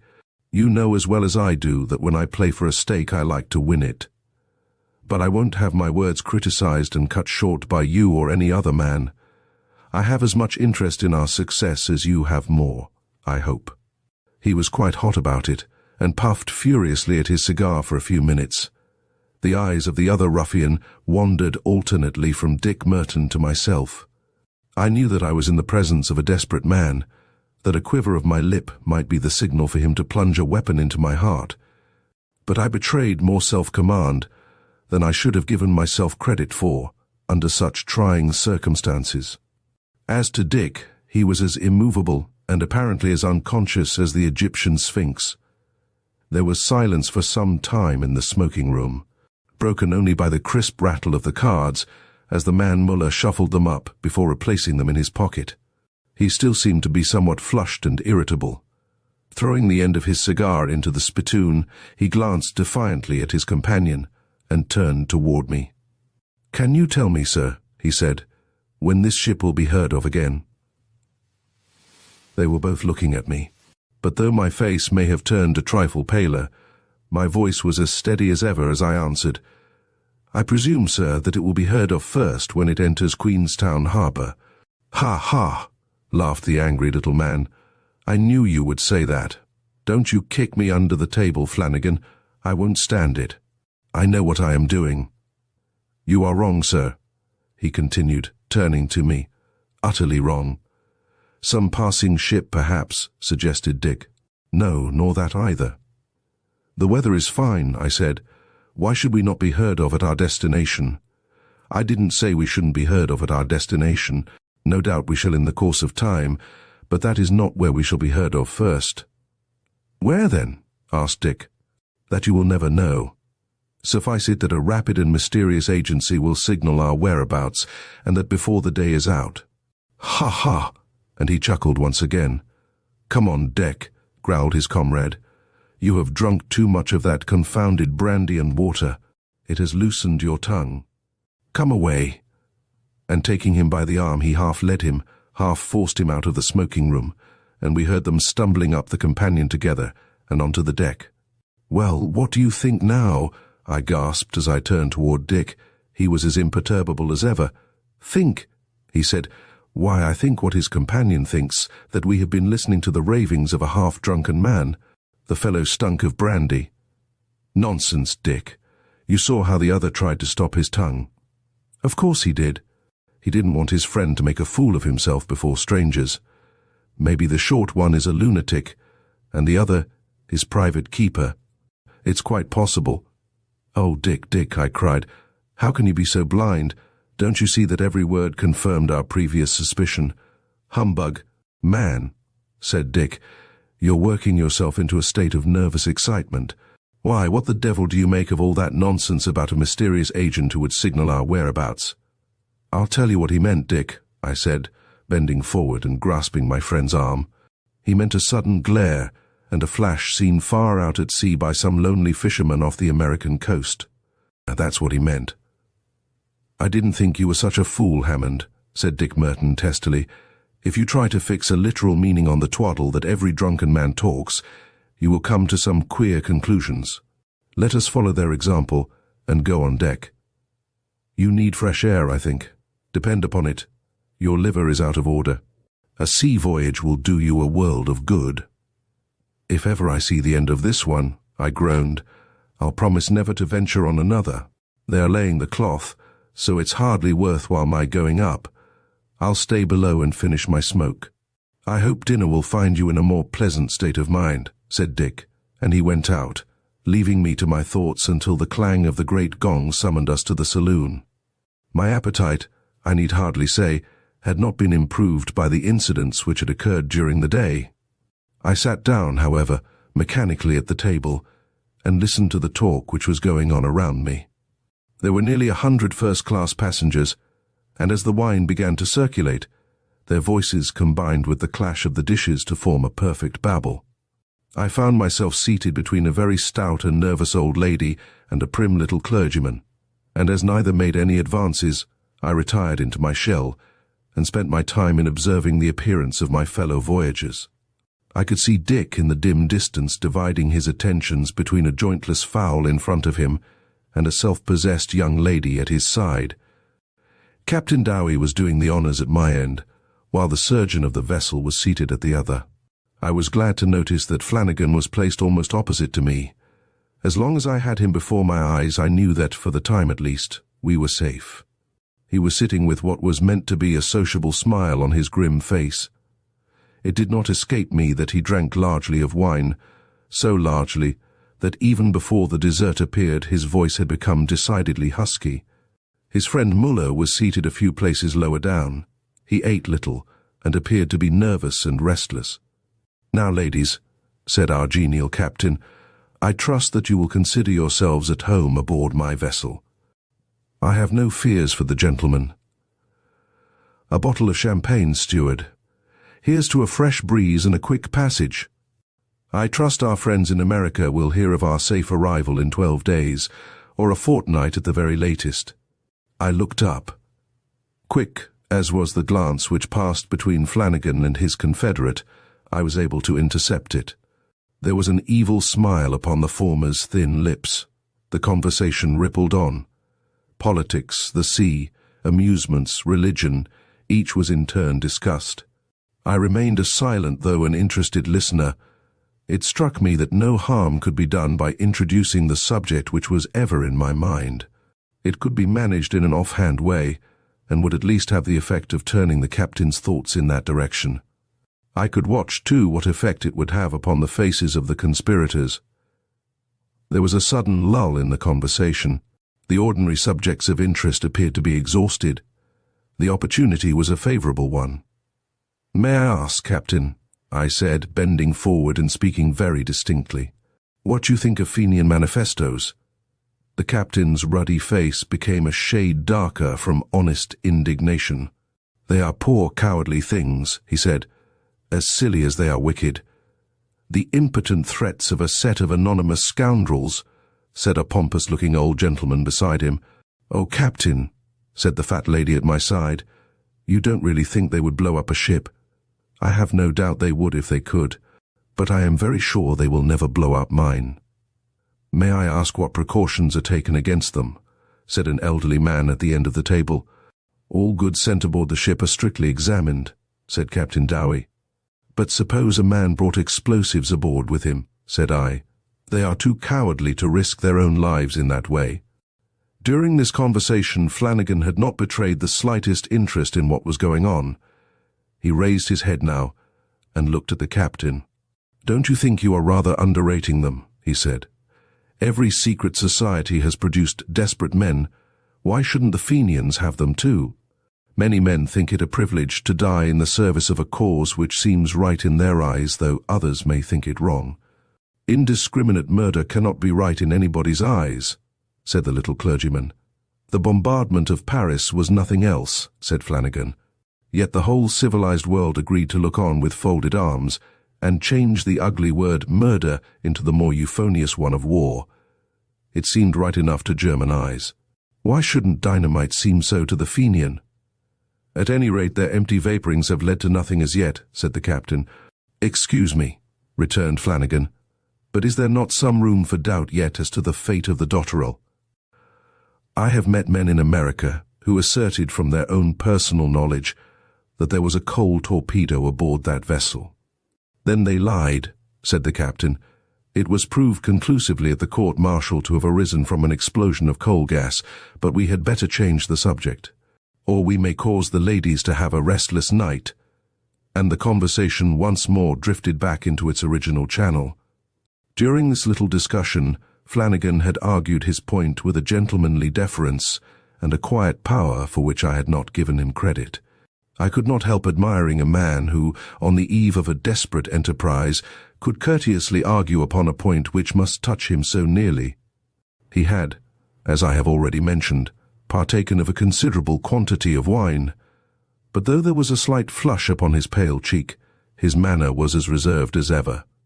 He did not join in the conversation again, but seemed to be lost in thought. A whirl of conflicting ideas was battling in my own mind. What was I to do? Should I stand up now and denounce them before both passengers and captain? Should I demand a few minutes' conversation with the latter in his own cabin and reveal it all? For an instant I was half resolved to do it, but then the old constitutional timidity came back with redoubled force. After all, there might be some mistake. Dick had heard the evidence and had refused to believe in it. I determined to let things go on their course, A strange, reckless feeling came over me. Why should I help men who were blind to their own danger? Surely it was the duty of the officers to protect us, not ours to give warning to them. I drank off a couple of glasses of wine and staggered upon deck with the determination of keeping my secret locked in my own bosom. It was a glorious evening. Even in my excited state of mind, I could not help leaning against the bulwarks and enjoying the refreshing breeze. Away to the westward, a solitary sail stood out as a dark speck against the great sheet of flame left by the setting sun. I shuddered as I looked at it. It seemed like a sea of blood. A single star was twinkling faintly above our main mast, but 1,000 seemed to gleam in the water below with every stroke of our propeller. The only blot in the fair scene was the great trail of smoke, which stretched away behind us like a black slash upon a crimson curtain. It seemed hard to believe that the great peace, which hung over all nature, could be marred by a poor miserable mortal. After all, I thought, as I gazed upon the blue depths beneath me, if the worst comes to the worst, it is better to die here than to linger in agony upon a sick bed on land. A man's life seems a very paltry thing amid the great forces of nature.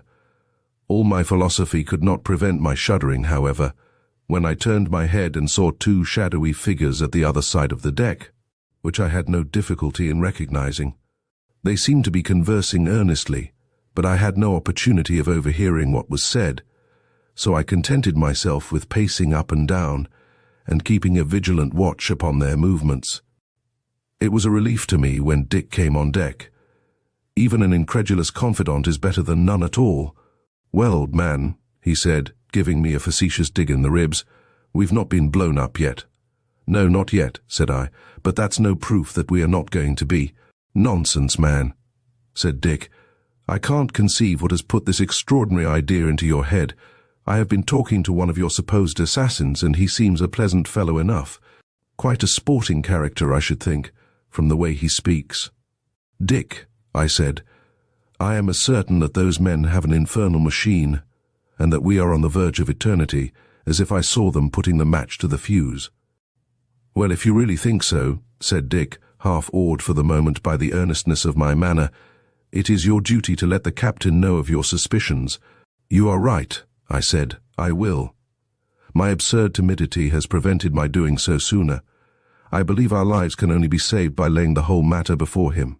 "Well, go and do it now," said Dick, "but for goodness sake don't mix me up in the matter." "I'll speak to him when he comes off the bridge," I answered, "and in the meantime I don't mean to lose sight of them." "Let me know of the result," said my companion, and with a nod he strolled away in search, I fancy, of his partner at the dinner table. Left to myself, I bethought me of my retreat of the morning, and climbing on the bulwark I mounted into the quarter-boat and lay down there. In it, I could reconsider my course of action, and by raising my head, I was able at any time to get a view of my disagreeable neighbors. An hour passed, and the captain was still on the bridge. He was talking to one of the passengers, a retired naval officer, and the two were deep in debate concerning some abstruse point in navigation. I could see the red tips of their cigars from where I lay. It was dark now, so dark that I could hardly make out the figures of Flanagan and his accomplice. They were still standing in the position which they had taken up after dinner. A few of the passengers were scattered about the deck, but many had gone below. A strange stillness seemed to pervade the air. The voices of the watch and the rattle of the wheel were the only sounds which broke the silence. Another half-hour passed. The captain was still upon the bridge. It seemed as if he would never come down. My nerves were in a state of unnatural tension, so much so that the sound of 2 steps upon the deck made me start up in a quiver of excitement. I peered over the side of the boat, and saw that our suspicious passengers had crossed from the other side and were standing almost directly beneath me. The light of a binnacle fell full upon the ghastly face of the ruffian Flanagan. Even in that short glance I saw that Muller had the ulster, whose use I knew so well, slung loosely over his arm. I sank back with a groan. It seemed that my fatal procrastination had sacrificed 200 innocent lives. I had read of the fiendish vengeance which awaited a spy. I knew that men with their lives in their hands would stick at nothing. All I could do was to cower at the bottom of the boat and listened silently to their whispered talk below. "This place will do," said a voice. "Yes, the leeward side is best. I wonder if the trigger will act. I am sure it will. We were to let it off at 10, were we not?" "Yes, at 10 sharp. We have 8 minutes yet." There was a pause. Then the voice began again. "They'll hear the drop of the trigger, won't they? It doesn't matter. It will be too late for anyone to prevent its going off." "That's true. There will be some excitement among those we've left behind, won't there?" "Rather. How long do you reckon it will be before they hear of us?" "The first news will get in about 24 hours. That will be mine." "No, mine." "Ha ha, we'll settle that." There was a pause here. Then I heard Muller's voice in a ghastly whisper, "There's only 5 minutes more." How slowly the moments seemed to pass. I could count them by the throbbing of my heart. "It'll make a sensation on land," said a voice. "Yes, it will make a noise in the newspapers." I raised my head and peered over the side of the boat. There seemed no hope, no help. Death stared me in the face, whether I did or did not give the alarm. The captain had at last left the bridge. The deck was deserted, save for those 2 dark figures crouching in the shadow of the boat. Flanagan had a watch lying open in his hand. 3 minutes more, he said. "Put it down upon the deck." "No, put it here on the bulwarks." It was the little square box. I knew by the sound that they had placed it near the davit, and almost exactly under my head. I looked over again. Flanagan was pouring something out of a paper into his hand. It was white and granular, the same that I had seen him use in the morning. It was meant as a fuse, no doubt, for he shoveled it into the little box, and I heard the strange noise which had previously arrested my attention. "1.5 minutes more," he said. "Shall you or I pull the string?" "I will pull it," said Muller. He was kneeling down and holding the end in his hand.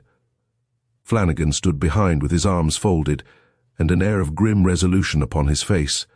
I could stand it no longer. My nervous system seemed to give way in a moment. "Stop!" I screamed, springing to my feet. "Stop! Misguided and unprincipled men." They both staggered backward. I fancy they thought I was a spirit, with the moonlight streaming down upon my pale face. I was brave enough now. I had gone too far to retreat. "Cain was damned," I cried, "and he slew but one. Would you have the blood of 200 upon your souls?" "He's mad," said Flanagan. "Time's up. Let it off, Muller." I sprang down upon the deck. "You shan't do it," I said. "By what right do you prevent us?" "By every right, human and divine. It's no business of yours. Clear out of this." "Never," said I. "Confound the fellow. There's too much at stake to stand on ceremony." "I'll hold him, Muller, while you pull the trigger." Next moment I was struggling in the Herculean grasp of the Irishman. Resistance was useless. I was a child in his hands. He pinned me up against the side of the vessel and held me there. "Now," he said. "Look sharp. He can't prevent us." I felt that I was standing on the verge of eternity. Half strangled in the arms of the taller ruffian, I saw the other approach the fatal box. He stooped over it and seized the string. I breathed one prayer when I saw his grasp tighten upon it. Then came a sharp snap, a strange rasping noise. The trigger had fallen, the side of the box flew out, and let off 2 grey carrier pigeons. Little more need be said. It is not a subject on which I care to dwell. The whole thing is too utterly disgusting and absurd. Perhaps the best thing I can do is to retire gracefully from the scene, and let the sporting correspondent of the New York Herald fill my unworthy place. Here is an extract clipped from its columns shortly after our departure from America. "Pigeon flying extraordinary. A novel match has been brought off last week between the birds of John H. Flanagan, of Boston, and Jeremiah Muller, a well-known citizen of Ashport. Both men have devoted much time and attention to an improved breed of bird, and the challenge is an old-standing one." The pigeons were backed to a large amount, and there was considerable local interest in the result. The start was from the deck of the transatlantic steamship Spartan, at 10 o'clock on the evening of the day of starting, the vessel being then reckoned to be about 100 miles from the land. The bird which reached home first was to be declared the winner. Considerable caution had, we believe, to be observed, as British captains have a prejudice against the bringing off of sporting events aboard their vessels. In spite of some little difficulty at the last moment, the trap was sprung almost exactly at 10 o'clock. Muller's bird arrived in Ashport in an extreme state of exhaustion on the following afternoon, while Flanagan's has not been heard of. The backers of the latter have the satisfaction of knowing, however, that the whole affair has been characterized by extreme fairness. The pigeons were confined in a specially invented trap, which could only be opened by the spring. It was thus possible to feed them through an aperture in the top, but any tampering with their wings was quite out of the question. A few such matches would go far toward popularizing pigeon flying in America and form an agreeable variety to the morbid exhibitions of human endurance which have assumed such proportions during the last few years. Chapter 7. A Night Among the Nihilists. Robinson, the boss wants you.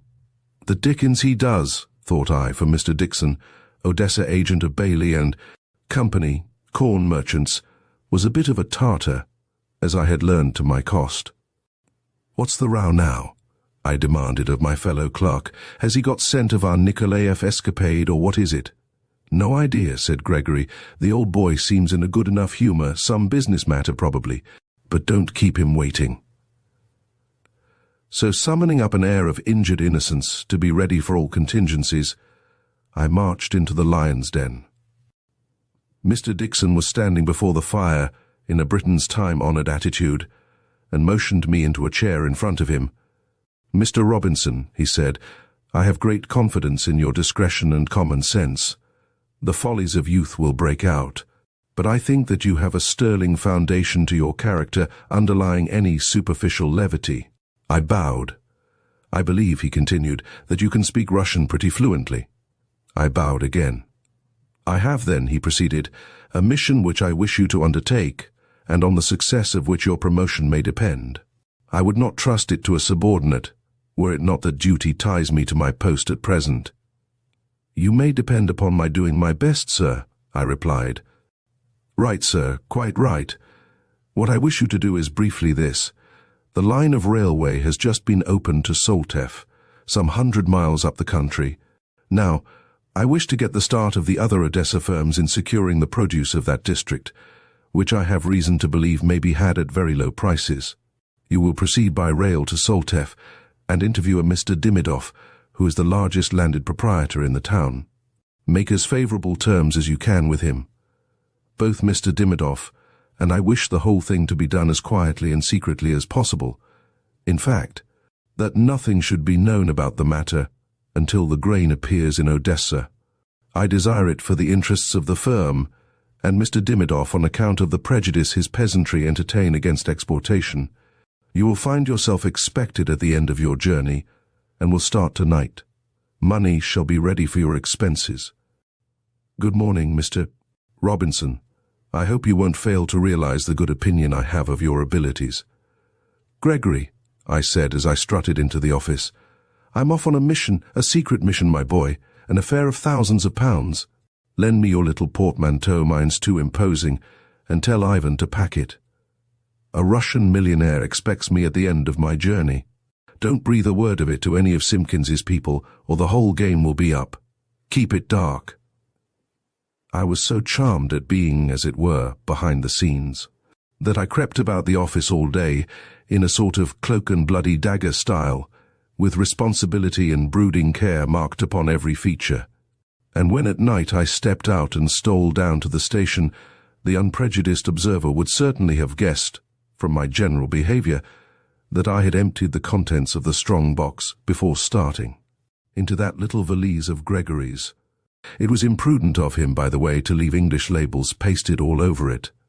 However, I could only hope that the Londons and Birminghams would attract no attention, or at least that no rival corn merchant might deduce from them who I was and what my errand might be. Having paid the necessary roubles and got my ticket, I ensconced myself in the corner of a snug Russian car and pondered over my extraordinary good fortune. Dixon was growing old now, and if I could make my mark in this matter, It might be a great thing for me. Dreams arose of a partnership in the firm. The noisy wheels seemed to clank out, Bailey, Robinson and Company, Bailey, Robinson and Company, in a monotonous refrain, which gradually sank into a hum and finally ceased as I dropped into a deep sleep. Had I known the experience which awaited me at the end of my journey, it would hardly have been so peaceable. I awoke with an uneasy feeling that someone was watching me closely, nor was I mistaken. A tall, dark man had taken up his position on the seat opposite, and his black, sinister eyes seemed to look through me and beyond me, as if he wished to read my very soul. Then I saw him glance down at my little trunk. Good heavens, thought I, here's Simpkins' agent, I suppose. It was careless of Gregory to leave those confounded labels on the valise. I closed my eyes for a time, but on reopening them I again caught the stranger's earnest gaze. From England, I see, he said in Russian, showing a row of white teeth in what was meant to be an amiable smile. Yes, I replied, trying to look unconcerned, but painfully aware of my failure. Travelling for pleasure, perhaps, said he. Yes, I answered eagerly. Certainly for pleasure, nothing else. Of course not, said he with a shade of irony in his voice. Englishmen always travel for pleasure, don't they? Oh, no, nothing else. His conduct was mysterious, to say the least of it. It was only explainable upon two hypotheses. He was either a madman, or he was the agent of some firm bound upon the same errand as myself, and determined to show me that he guessed my little game. They were about equally unpleasant, and on the whole, I was relieved when the train pulled up in the tumble-down shed, which does duty for a station in the rising town of Soltef, whose resources I was about to open out, and whose commerce I was to direct into the great world channels. I almost expected to see a triumphal arch as I stepped onto the platform. I was to be expected at the end of my journey, so Mr. Dixon had informed me. I looked about among the motley crowd, but saw no Mr. Dimidoff. Suddenly a slovenly, unshaved man passed me rapidly, and glanced first at me and then at my trunk, that wretched trunk, the cause of all my woes. He disappeared in the crowd, but in a little time came strolling past me again, and contrived to whisper as he did so, "Follow me, but at some distance." Immediately setting off out of the station and down the street at a rapid pace. Here was mystery with a vengeance. I trotted along in his rear with my valise, and on turning the corner found a rough droshky waiting for me. My unshaven friend opened the door, and I stepped in. "Is Mr. Dim—" I was beginning. "Hush!" he cried. "No names, no names. The very walls have ears. You will hear all tonight." And with that assurance he closed the door, and seizing the reins, we drove off at a rapid pace, so rapid that I saw my black-eyed acquaintance of the railway carriage gazing after us in surprise until we were out of sight. I thought over the whole matter as we jogged along in that abominable springless conveyance. They say the nobles are tyrants in Russia, I mused, but it seems to me to be the other way about. For here's this poor Mr. Dimidoff, who evidently thinks his ex-serfs will rise and murder him if he raises the price of grain in the district by exporting some out of it. Fancy being obliged to have recourse to all this mystery and deception in order to sell one's own property. Why, it's worse than an Irish landlord. It is monstrous.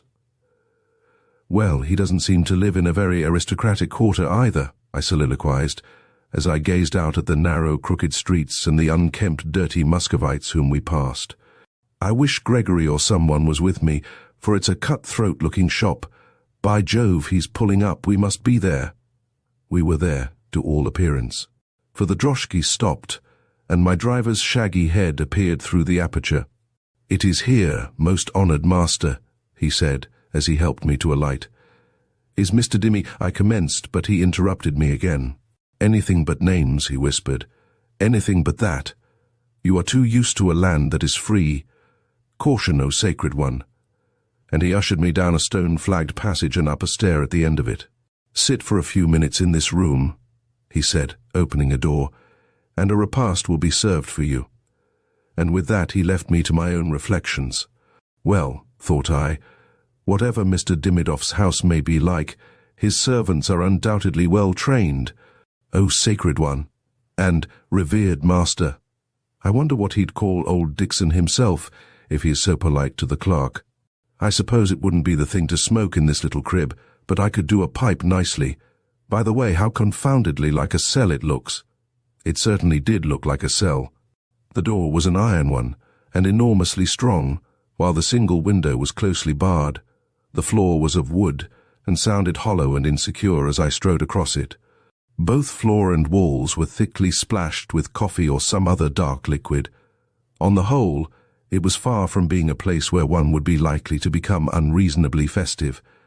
I had hardly concluded my survey when I heard steps approaching down the corridor, and the door was opened by my old friend of the droshky. He announced that my dinner was ready, and with many bows and apologies for leaving me in what he called the dismissal room, he led me down the passage and into a large and beautifully furnished apartment. A table was spread for two in the center of it, and by the fire was standing a man very little older than myself. He turned as I came in, and stepped forward to meet me with every symptom of profound respect. "So young and yet so honored," he exclaimed. And then, seeming to recollect himself, he continued, "Pray sit at the head of the table. You must be fatigued by your long and arduous journey. We dine tete-a-tete, but the others assemble afterward. Mr. Dimidoff, I presume?" said I. "No, sir," said he, turning his keen grey eyes upon me. "My name is Petrokine. You mistake me perhaps for one of the others. But now, not a word of business until the council meets. Try your chef's soup, you will find it excellent, I think." Who Mr. Petrokine or the others might be I could not conceive.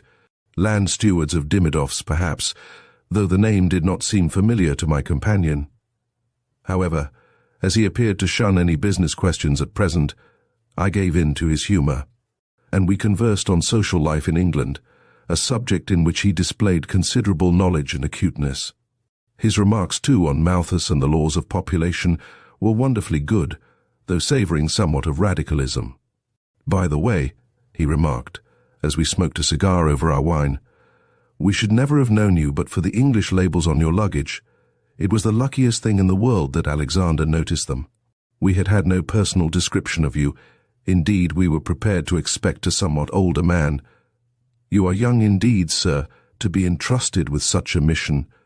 "My employer trusts me," I replied, "and we have learned in our trade that youth and shrewdness are not incompatible." "Your remark is true, sir," returned my newly made friend, "but I am surprised to hear you call our glorious association a trade. Such a term is gross indeed to apply to a body of men banded together to supply the world with that which it is yearning for, but which, without our exertions, it can never hope to attain. A spiritual brotherhood would be a more fitting term." By Jove, thought I, how pleased the boss would be to hear him. He must have been in the business himself, whoever he is. "Now, sir," said Mr. Petrokine, "the clock points to 8, and the council must be already sitting. Let us go up together, and I will introduce you. I need hardly say that the greatest secrecy is observed, and that your appearance is anxiously awaited."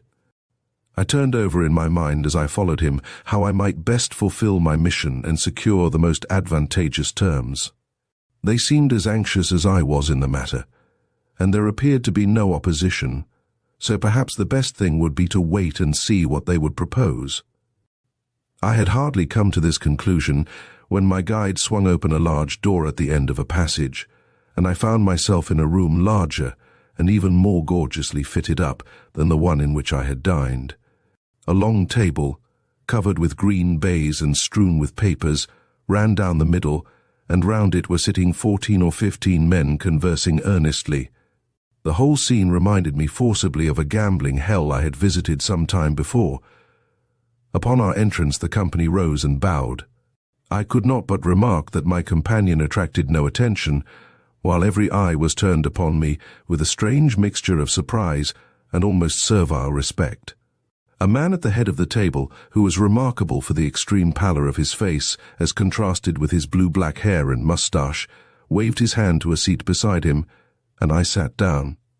"I need hardly say," said Mr. Petrokine, "that Gustav Berger, the English agent, is now honouring us with his presence. "He is young indeed, Alexis," he continued to my pale-faced neighbour, "and yet he is of European reputation. Come, draw it mild," thought I, adding aloud, "If you refer to me, sir, though I am indeed acting as English agent, my name is not Burger but Robinson, Mr. Tom Robinson, at your service." A laugh ran round the table. "So be it, so be it," said the man they called Alexis.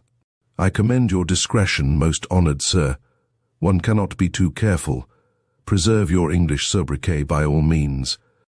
I regret that any painful duty should be performed upon this auspicious evening, but the rules of our association must be preserved at any cost to our feelings, and a dismissal is inevitable tonight." What the deuce is the fellow driving at, thought I. What is it to me if he does give his servant the sack? This Dimidoff, wherever he is, seems to keep a private lunatic asylum. "Take out the gag!" The words fairly shot through me, and I started in my chair. It was Petrokine who spoke.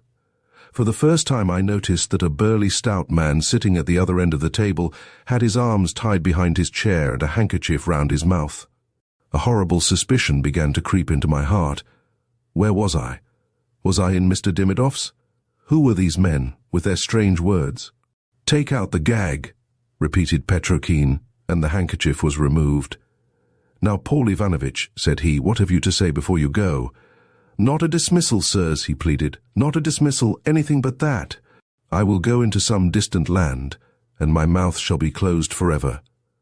I will do anything that the society asks, but pray, pray do not dismiss me. You know our laws, and you know your crime," said Alexis, in a cold, harsh voice. "Who drove us from Odessa by his false tongue and his double face? Who wrote the anonymous letter to the governor? Who cut the wire that would have destroyed the arch-tyrant?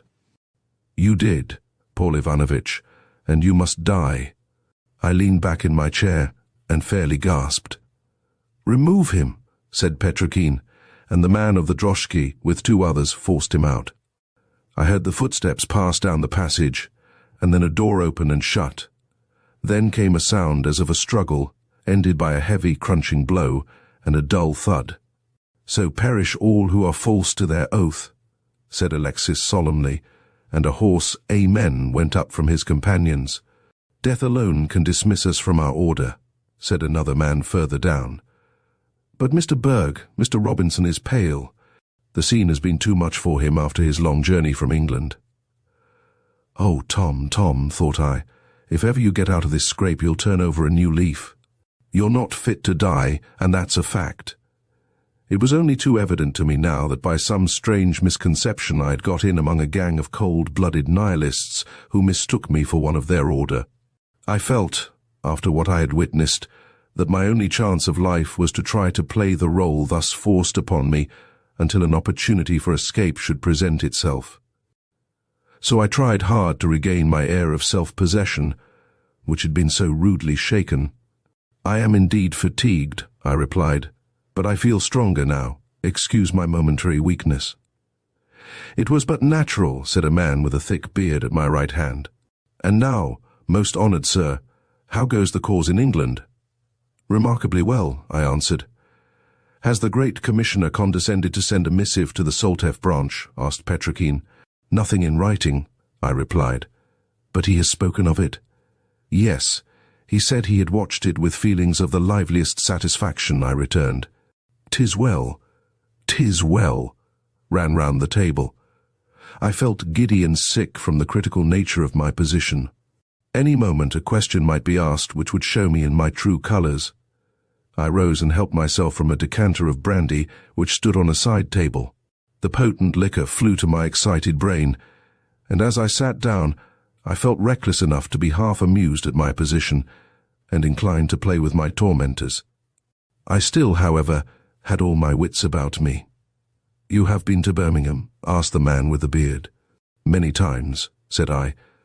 "Then you have of course seen the private workshop and arsenal?" "I have been over them both more than once." "It is still, I suppose, entirely unsuspected by the police?" continued my interrogator. "Entirely," I replied. "Can you tell us how it is that so large a concern is kept so completely secret?" Here was a poser, but my native impudence and the brandy seemed to come to my aid. "That is information," I replied, "which I do not feel justified in divulging even here. In withholding it, I am acting under the direction of the Chief Commissioner." "You are right, perfectly right," said my original friend Petrokine. "You will no doubt make your report to the central office at Moscow before entering into such details." "Exactly so," I replied, only too happy to get a lift out of my difficulty. "We have heard," said Alexis, "that you were sent to inspect the Levadia. Can you give us any particulars about it?"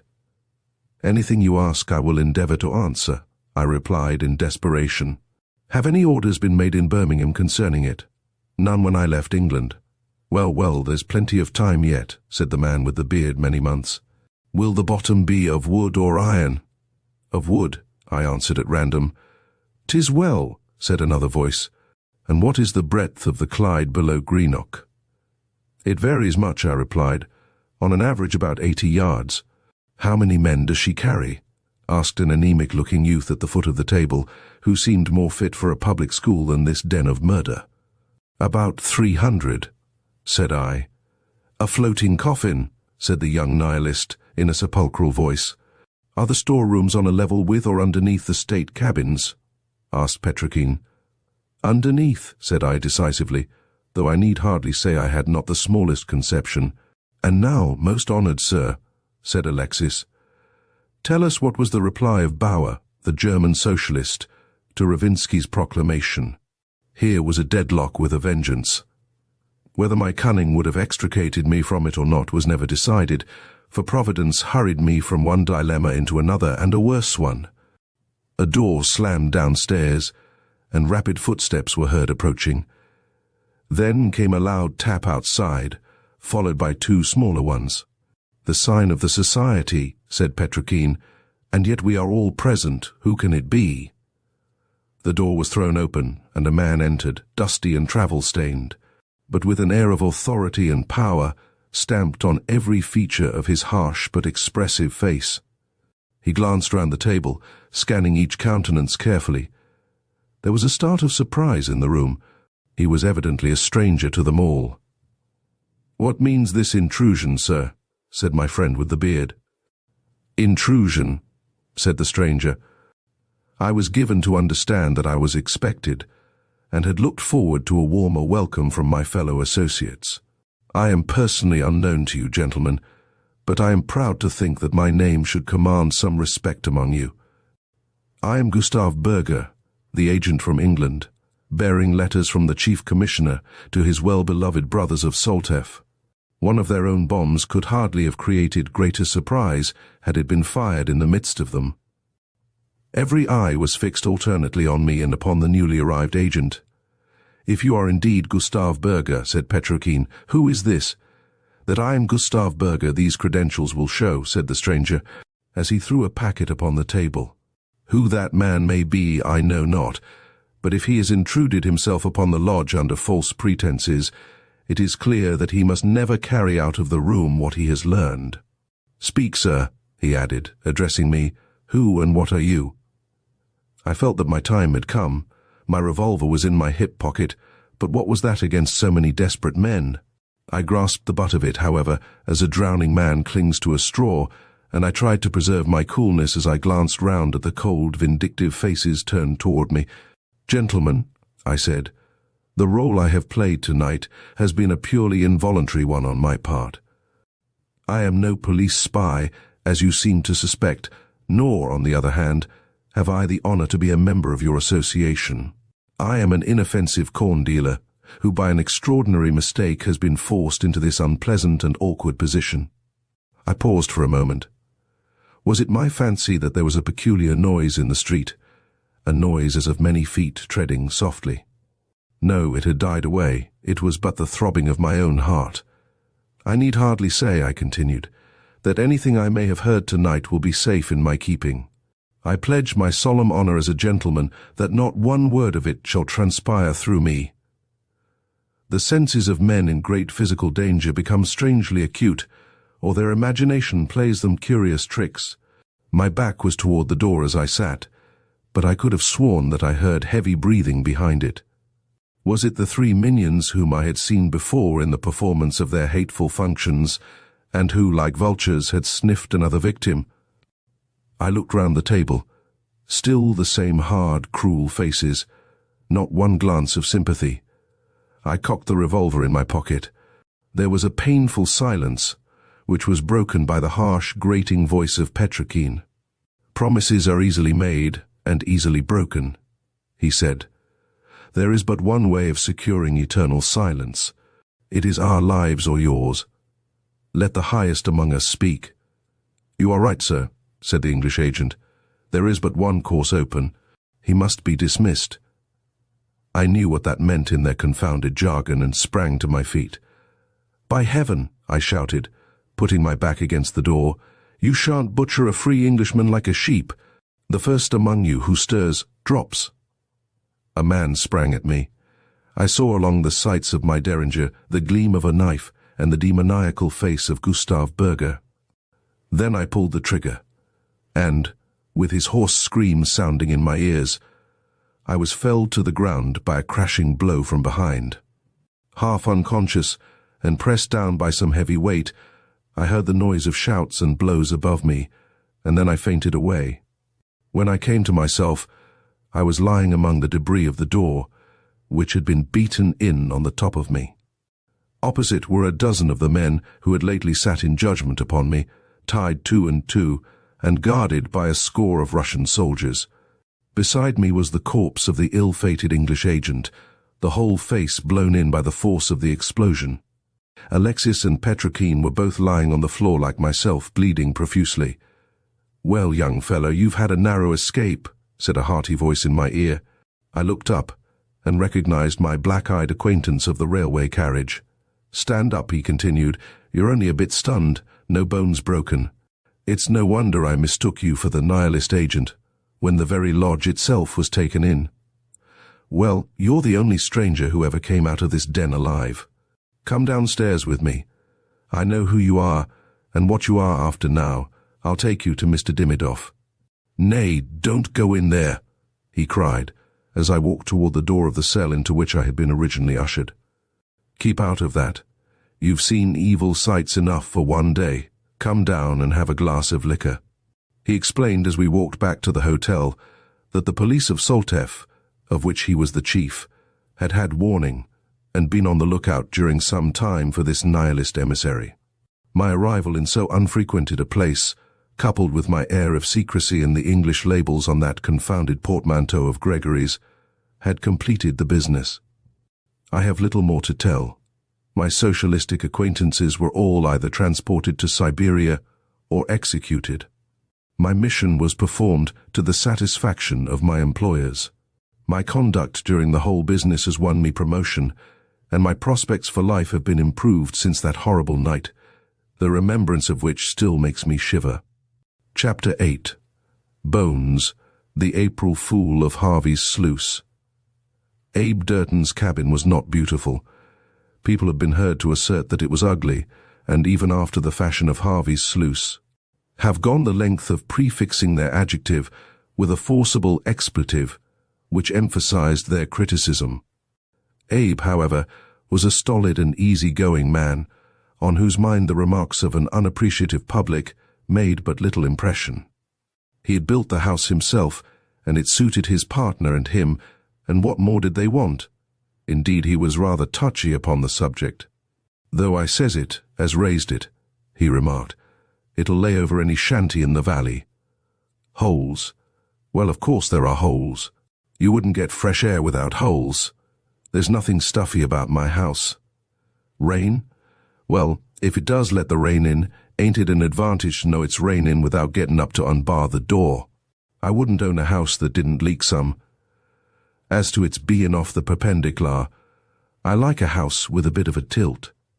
Anyways, it pleases my pard, Boss Morgan, and what's good enough for him is good enough for you, I suppose."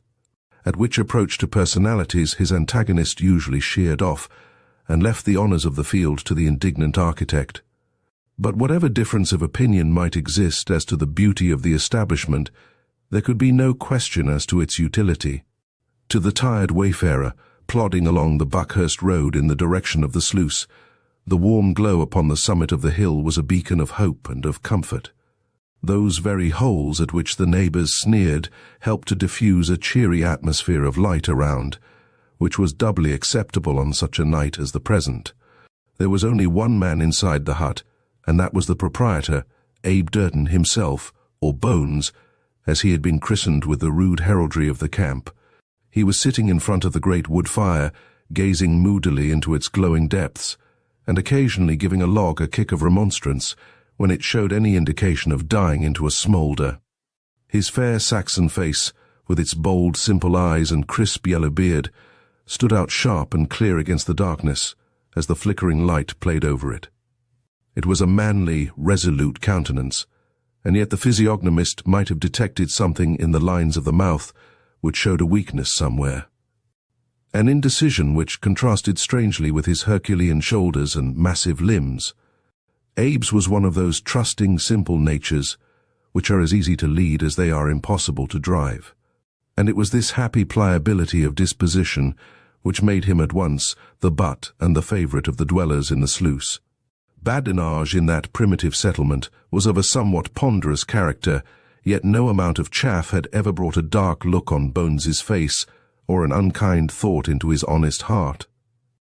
It was only when his aristocratic partner was, as he thought, being put upon, that an ominous tightness about his lower lip and an angry light in his blue eyes caused even the most irrepressible humorist in the colony to nip his favourite joke in the bud, in order to diverge into an earnest and all-absorbing dissertation upon the state of the weather. "The boss is late tonight," he muttered, as he rose from his chair and stretched himself in a colossal yawn. "My stars, how it does rain and blow, don't it, Blinky?" Blinky was a demure and meditative owl, whose comfort and welfare was a chronic subject of solicitude to its master, and who at present contemplated him gravely from one of the rafters. "Pity you can't speak, Blinky," continued Abe, glancing up at his feathered companion. "There's a powerful deal of sense in your face. Kinda melancholy, too. Crossed in love, maybe, when you was young. Talking of love," he added, "I've not seen Susan today." And lighting the candle which stood in a black bottle upon the table, he walked across the room and peered earnestly at one of the many pictures from stray illustrated papers, which had been cut out by the occupants and posted up upon the walls. The particular picture which attracted him was one which represented a very tawdrily dressed actress simpering over a bouquet at an imaginary audience. This sketch had, for some inscrutable reason, made a deep impression upon the susceptible heart of the miner. He had invested the young lady with a human interest by solemnly, and without the slightest warrant, christening her as Susan Banks, and had then installed her as his standard of female beauty. "You see, my Susan," he would say, when some wanderer from Buckhurst, or even from Melbourne, would describe some fair Circe whom he had left behind him, "there ain't a girl like my Sue. If ever you go to the old country again, just you ask to see her. Susan Banks is her name, and I've got her picture up at the shanty." Abe was still gazing at his charmer when the rough door was flung open, and a blinding cloud of sleet and rain came driving into the cabin, almost obscuring for the moment a young man who sprang in and proceeded to bar the entrance behind him, an operation which the force of the wind rendered no easy matter. He might have passed for the genius of the storm, with the water dripping from his long hair and running down his pale, refined face.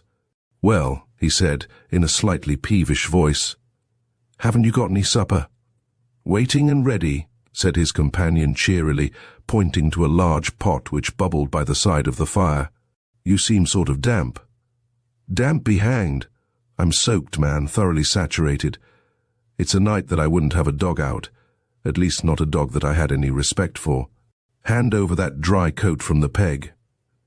Jack Morgan, or Boss, as he was usually called, belonged to a type which was commoner in the mines during the flush times of the first great rush than would be supposed. He was a man of good blood, liberally educated, and a graduate of an English university. Boss should, in the natural course of things, have been an energetic curate or struggling professional man. Had not some latent traits cropped out in his character, inherited possibly from old Sir Henry Morgan, who had founded the family with Spanish pieces of 8, gallantly won upon the high seas? It was this wild strain of blood, no doubt, which had caused him to drop from the bedroom window of the ivy-clad English parsonage, and leave home and friends behind him to try his luck with pick and shovel in the Australian fields. In spite of his effeminate face and dainty manners, the rough dwellers in Harvey's Sluice had gradually learned that the little man was possessed of a cool courage and unflinching resolution, which won respect in a community where pluck was looked upon as the highest of human attributes. No one ever knew how it was that Bones and he had become partners, yet partners they were, and the large, simple nature of the stronger man looked with an almost superstitious reverence upon the clear, decisive mind of his companion. "That's better," said the boss, as he dropped into the vacant chair before the fire and watched Abe laying out the 2 metal plates, with the horn-handled knives and abnormally pronged forks. "Take your mining boots off, Bones. There's no use filling the cabin with red clay. Come here and sit down." His gigantic partner came meekly over and perched himself upon the top of a barrel. "What's up?" he asked. "Shares are up," said his companion. "That's what's up. Look here." And he extracted a crumpled paper from the pocket of the steaming coat. "Here's the Buckhurst Sentinel. Read this article, this one here, about a paying lead in the Connemara mine. We hold pretty heavily in that concern, my boy. We might sell out today and clear something, but I think we'll hold on." Abe Durton, in the meantime, was laboriously spelling out the article in question, following the lines with his great forefinger and muttering under his tawny mustache. $200 a foot, he said, looking up. "Why, pard, we hold 100 feet each. It would give us $20,000. We might go home on that." "Nonsense," said his companion. "We've come out here for something better than a beggarly couple of £1,000. The thing is bound to pay. Sinclair, the assayer, has been over there, and says there's a ledge of the richest quartz he ever set eyes on. It is just a case of getting the machinery to crush it. By the way, what was today's take like?" Abe extracted a small wooden box from his pocket and handed it to his comrade. It contained what appeared to be about a teaspoonful of sand, and 1 or 2 little metallic granules not larger than a pea. Boss Morgan laughed and returned it to his companion. "We shan't make our fortune at that rate, Bones," he remarked, and there was a pause in the conversation as the 2 men listened to the wind as it screamed and whistled past the little cabin. "Any news from Buckhurst?" asked Abe, rising and proceeding to extract their supper from the pot. "Nothing much," said his companion. "Cockeyed Joe has been shot by Billy Reed in McFarland's store." "Ah," said Abe with listless interest. "Bushrangers have been around and stuck up the Rochdale station. They say they are coming over here." The miner whistled as he poured some whiskey into a jug. "Anything more?" he asked. "Nothing of importance, except that the blacks have been showing a bit down New Sterling way, and that the assayer has bought a piano and is going to have his daughter out from Melbourne to live in the new house opposite on the other side of the road. So you see, we are going to have something to look at, my boy," he added as he sat down and began attacking the food set before him. "They say she is a beauty, Bones." "She won't be a patch on my Sue," returned the other decisively.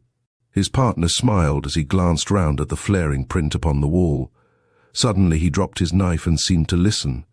Amid the wild uproar of the wind and the rain there was a low rumbling sound, which was evidently not dependent upon the elements. "What's that?" "Darned if I know." The 2 men made for the door and peered out earnestly into the darkness. Far away along the Buckhurst road they could see a moving light, and the dull sound was louder than before. "It's a buggy coming down," said Abe. "Where is it going to?" "Don't know. Across the ford, I suppose. Why, man, the ford will be 6 feet deep tonight, and running like a mill stream." The light was nearer now, coming rapidly round the curve of the road. There was a wild sound of galloping with the rattle of the wheels. "Horses have bolted, by thunder." "Bad job for the man inside." There was a rough individuality about the inhabitants of Harvey's Sluice. in virtue of which every man bore his misfortunes upon his own shoulders, and had very little sympathy for those of his neighbours. The predominant feeling of the two men was one of pure curiosity, as they watched the swinging, swaying lanterns coming down the winding road. "If he don't pull 'em up before they reach the ford, he's a goner," remarked Abe Durton resignedly. Suddenly there came a lull in the sullen splash of the rain. It was but for a moment, but in that moment there came down on the breeze a long cry which caused the two men to start and stare at each other, and then to rush frantically down the steep incline toward the road below. "A woman, by heaven," gasped Abe, as he sprang across the gaping shaft of a mine in the recklessness of his haste. Morgan was the lighter and more active man. He drew away rapidly from his stalwart companion. Within a minute he was standing panting and bareheaded in the middle of the soft, muddy road, while his partner was still toiling down the side of the declivity. The carriage was close on him now. He could see in the light of the lamps the raw-boned Australian horse as, terrified by the storm and by its own clatter, it came tearing down the declivity which led to the ford. The man who was driving seemed to see the pale, set face in the pathway in front of him, for he yelled out some incoherent words of warning and made a last desperate attempt to pull up. There was a shout, an oath, and a jarring crash, and Abe, hurrying down, saw a wild, infuriated horse rearing madly in the air, with a slim, dark figure hanging on to its bridle. Boss, with the keen power of calculation which had made him the finest cricketer at rugby in his day, had caught the rein immediately below the bit and clung to it with silent concentration. Once he was down with a heavy thud in the roadway as the horse jerked its head violently forward, but when, with a snort of exultation, the animal pressed on, it was only to find that the prostrate man beneath its forehoofs still maintained his unyielding grasp. "Hold it, Bones," he said, as a tall figure hurled itself into the road and seized the other rein. "All right, old man, I've got him."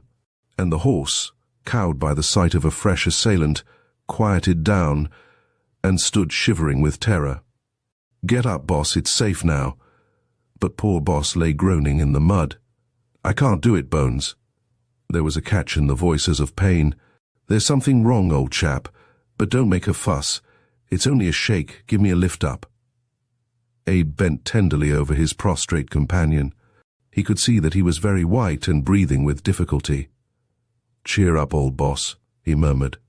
"Hallo, my stars!" The last two exclamations were shot out of the honest miner's bosom as if they were impelled by some irresistible force, and he took a couple of steps backward in sheer amazement. There, at the other side of the fallen man, and half shrouded in the darkness, stood what appeared to Abe's simple soul to be the most beautiful vision that ever had appeared upon earth. To eyes accustomed to rest upon nothing more captivating than the ruddy faces and rough beards of the miners in the sluice, it seemed that that fair, delicate countenance must belong to a wanderer from some better world.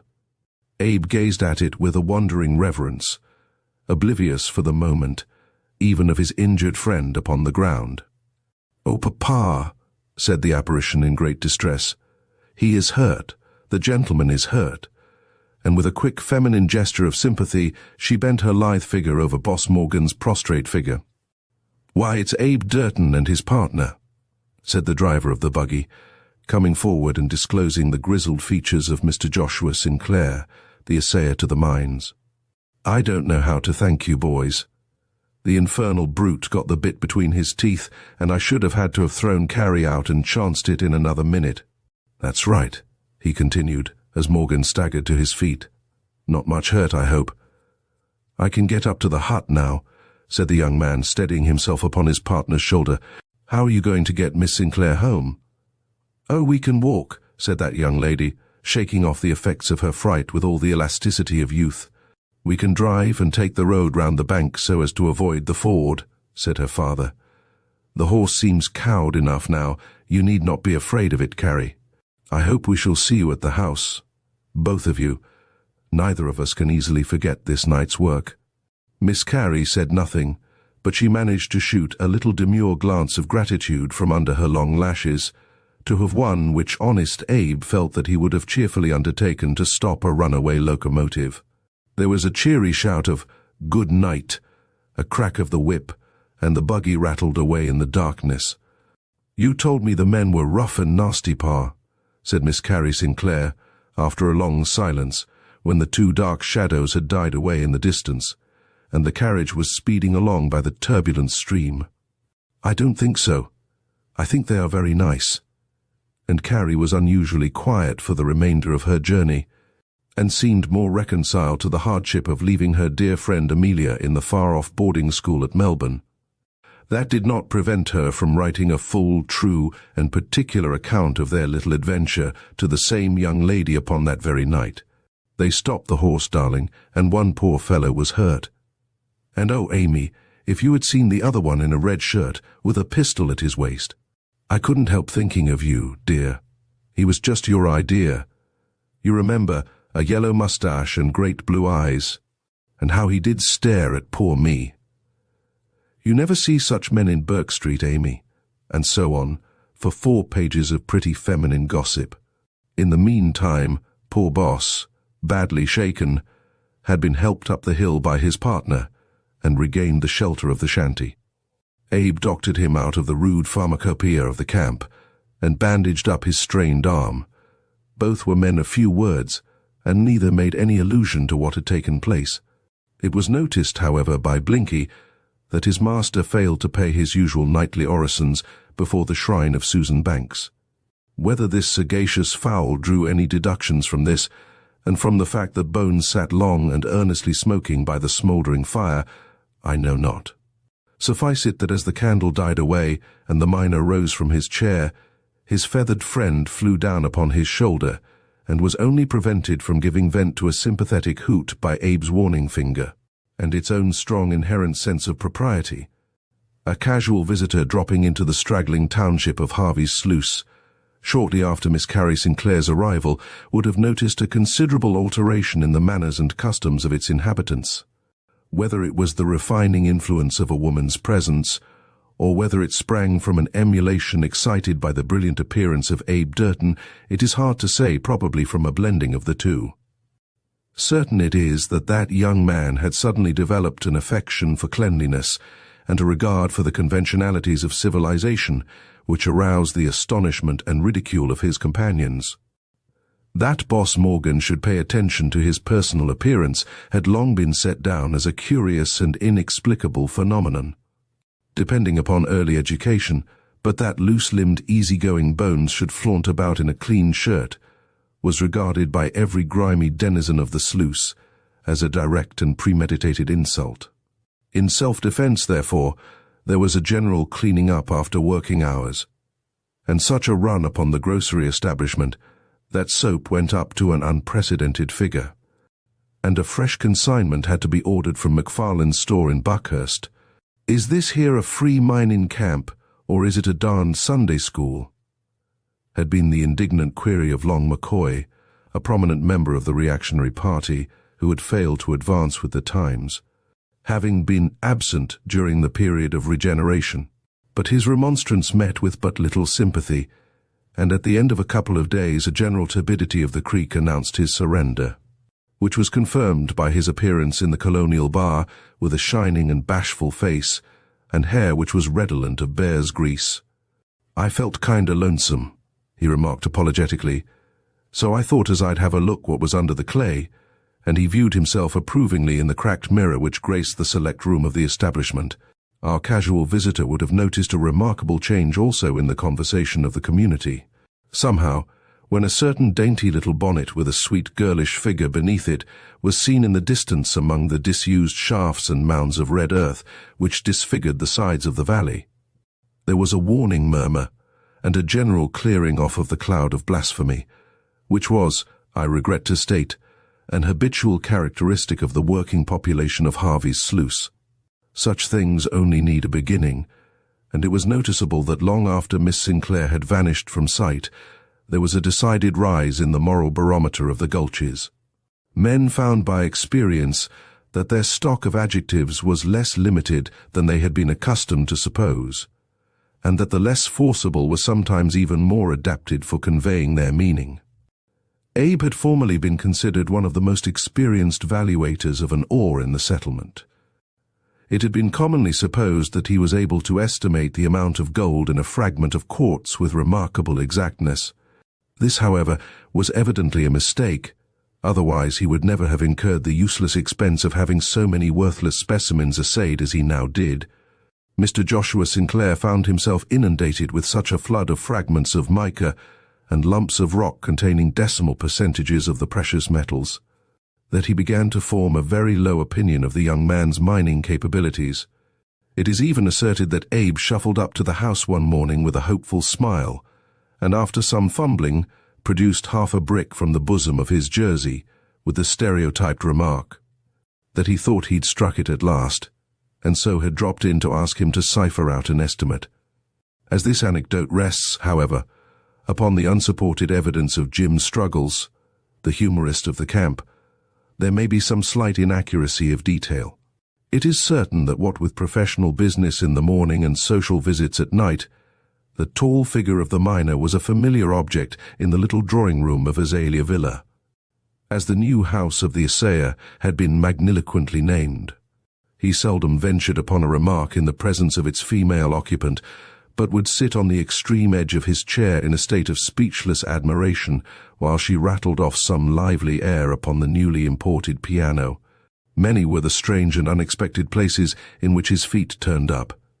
Miss Carey had gradually come to the conclusion that they were entirely independent of his body, and had ceased to speculate upon the manner in which she would trip over them on one side of the table, while the blushing owner was apologizing from the other. There was only one cloud on Honest Bones's mental horizon, and that was the periodical appearance of Black Tom Ferguson of Rochdale Ferry. This clever young scamp had managed to ingratiate himself with old Joshua, and was a constant visitor at the villa. There were evil rumors abroad about Black Tom. He was known to be a gambler, and shrewdly suspected to be worse. Harvey's Sluice was not censorious, and yet there was a general feeling that Ferguson was a man to be avoided. There was a reckless elan about his bearing, however, and a sparkle in his conversation, which had an indescribable charm, and even induced the boss, who was particular in such matters, to cultivate his acquaintance while forming a correct estimate of his character. Miss Carey seemed to hail his appearance as a relief, and chattered away for hours about books and music and the gaieties of Melbourne. It was on these occasions that poor simple Bones would sink into the very lowest depths of despondency and either slink away, or sit glaring at his rival with an earnest malignancy which seemed to cause that gentleman no small amusement. The miner made no secret to his partner of the admiration which he entertained for Miss Sinclair. If he was silent in her company, he was voluble enough when she was the subject of discourse. Loiterers upon the Buckhurst Road might have heard a stentorian voice upon the hillside bellowing forth a vocabulary of female charms. He submitted his difficulties to the superior intelligence of the boss. "That loafer from Rochdale," he said, "he seems to reel it off kinda natural, while for the life of me I can't say a word. Tell me, boss, what would you say to a girl like that?" "Why, talk about what would interest her," said his companion. "Ah, that's where it lies." "Talk about the customs of the place and the country," said the boss, pulling meditatively at his pipe. "Tell her stories of what you have seen in the mines and that sort of thing." "Eh? You'd do that, would you?" responded his comrade more hopefully. "If that's the hang of it, I am right. I'll go up now and tell her about Chicago Bill, and how he put them 2 bullets in the man from the Bend the night of the dance." Boss Morgan laughed. "That's hardly the thing," he said. "You'd frighten her if you told her that. Tell her something lighter, something to amuse her, something funny." "Funny?" said the anxious lover, with less confidence in his voice. "How you and me made Matt Houlihan drunk and put him in the pulpit of the Baptist church, and he wouldn't let the preacher in the morning. How would that do, eh?" "For heaven's sake, don't say anything of the sort," said his mentor, in great consternation. "She'd never speak to either of us again. No, what I mean is that you should tell about the habits of the mines, how men live and work and die there. If she's a sensible girl, that ought to interest her." How they live at the mines. Pard, you are good to me. How they live. There's a thing I can talk of as glib as Black Tom or any man. I'll try it on her when I see her. By the way, said his partner listlessly, just keep an eye on that man Ferguson. His hands aren't very clean, you know, and he's not scrupulous when he is aiming for anything.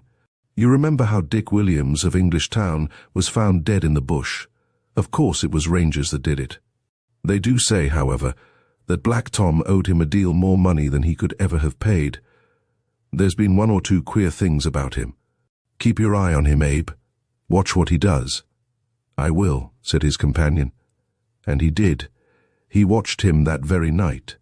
Watched him stride out of the house of the assayer with anger and baffled pride on every feature of his handsome, swarthy face. Watched him clear the garden, paling at a bound, pass in long, rapid strides down the side of the valley, gesticulating wildly with his hands, and vanish into the bushland beyond. All this Abe Durton watched, and with a thoughtful look upon his face he relit his pipe and strolled slowly backward to the hut upon the hill. March was drawing to a close in Harvey's Sluice, and the glare and heat of the Antipodean summer had toned down into the rich, mellow hues of autumn. It was never a lovely place to look upon. There was something hopelessly prosaic in the two bare, rugged ridges, seamed and scarred by the hand of man, with iron arms of windlasses, and broken buckets projecting everywhere through the endless little hillocks of red earth. Down the middle ran the deeply rutted road from Buckhurst, winding along and crossing the sluggish tide of Harper's Creek by a crumbling wooden bridge. Beyond the bridge lay the cluster of little huts with the colonial bar and the grocery towering in all the dignity of whitewash among the humble dwellings around. The assayer's veranda-lined house lay above the gulches on the side of the slope, nearly opposite the dilapidated specimen of architecture of which our friend Abe was so unreasonably proud. There was one other building which might have come under the category of what an inhabitant of the Sluice would have described as a public edifice, with a comprehensive wave of his pipe, which conjured up images of an endless vista of colonnades and minarets. This was the Baptist Chapel, a modest little shingle-roofed erection on the bend of the river, about a mile above the settlement. It was from this that the town looked at its best, when the harsh outlines and crude colors were somewhat softened by distance. On that particular morning the stream looked pretty as it meandered down the valley. Pretty, too, was the long rising upland behind, with its luxuriant green covering. And prettiest of all was Miss Carrie Sinclair, as she laid down the basket of ferns which she was carrying, and stopped upon the summit of the rising ground. Something seemed to be amiss with that young lady. There was a look of anxiety upon her face which contrasted strangely with her usual appearance of piquant insouciance. Some recent annoyance had left its traces upon her. Perhaps it was to walk it off that she had rambled down the valley. Certain it is that she inhaled the fresh breezes of the woodlands, as if their resinous fragrance bore with them some antidote for human sorrow. She stood for some time gazing at the view before her. She could see her father's house, like a white dot upon the hillside. Though strangely enough it was a blue reek of smoke upon the opposite slope, which seemed to attract the greater part of her attention. She lingered there, watching it with a wistful look in her hazel eyes. Then the loneliness of her situation seemed to strike her, and she felt one of those spasmodic fits of unreasoning terror to which the bravest women are subject. Tales of natives and of bushrangers, their daring and their cruelty, flashed across her. She glanced at the great mysterious stretch of silent bushland beside her, and stooped to pick up her basket with the intention of hurrying along the road in the direction of the gulches. She started round, and hardly suppressed a scream as a long red-flannelled arm shot out from behind her and withdrew the basket from her very grasp. The figure which met her eye would to some have seemed little calculated to allay her fears. The high boots, the rough shirt, and the broad girdle with its weapons of death were, however, too familiar to Miss Carrie to be objects of terror, and when above them all she saw a pair of tender blue eyes looking down upon her, and a half-abashed smile lurking under a thick yellow moustache, she knew that for the remainder of that walk Ranger and Black would be equally powerless to harm her. "Oh, Mr. Durden," she said, "how you did startle me." "I'm sorry, miss," said Abe, in great trepidation at having caused his idol one moment's uneasiness. "You see," he continued, with simple cunning, "the weather being fine and my partner gone prospecting, I thought I'd walk up to Hagley's Hill and round back by the bend, and there I sees you accidental-like and promiscuous a-standing on a hillock." This astounding falsehood was reeled off by the miner with great fluency, and an artificial sincerity which at once stamped it as a fabrication. Bones had concocted and rehearsed it while tracking the little footsteps in the clay, and looked upon it as the very depth of human guile. Miss Carey did not venture upon a remark, but there was a gleam of amusement in her eyes which puzzled her lover. Abe was in good spirits this morning. It may have been the sunshine, or it may have been the rapid rise of shares in the Connemara, which lightened his heart. I am inclined to think, however, that it was referable to neither of these causes. Simple as he was, the scene which he had witnessed the night before could only lead to one conclusion. He pictured himself walking as wildly down the valley under similar circumstances, and his heart was touched with pity for his rival. He felt very certain that the ill-omened face of Mr. Thomas Ferguson of Rochdale Ferry would never more be seen within the walls of Azalea Villa. Then why did she refuse him? He was handsome. He was fairly rich. Could it? No, it couldn't. Of course it couldn't. How could it? The idea was ridiculous. So very ridiculous that it had fermented in the young man's brain all night, and that he could do nothing but ponder over it in the morning, and cherish it in his perturbed bosom. They passed down the red pathway together, and along by the river's bank. Abe had relapsed into his normal condition of taciturnity. He had made one gallant effort to hold forth upon the subject of ferns, stimulated by the basket which he held in his hand, but the theme was not a thrilling one, and after a spasmodic flicker he had abandoned the attempt. While coming along he had been full of racy anecdotes and humorous observations. He had rehearsed innumerable remarks which were to be poured into Miss Sinclair's appreciative ear, but now his brain seemed of a sudden to have become a vacuum, and utterly devoid of any idea save an insane and overpowering impulse to comment upon the heat of the sun. No astronomer who ever reckoned a parallax was so entirely absorbed in the condition of the celestial bodies as honest Bones, while he trudged along by the slow-flowing Australian river. Suddenly, his conversation with his partner came back into his mind. What was it Boss had said upon the subject? Tell her how they live at the mines. He revolved it in his brain.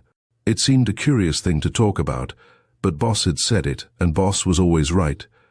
He would take the plunge, so with a premonitory hem he blurted out, "They live mostly on bacon and beans in the valley." He could not see what effect this communication had upon his companion. He was too tall to be able to peer under the little straw bonnet.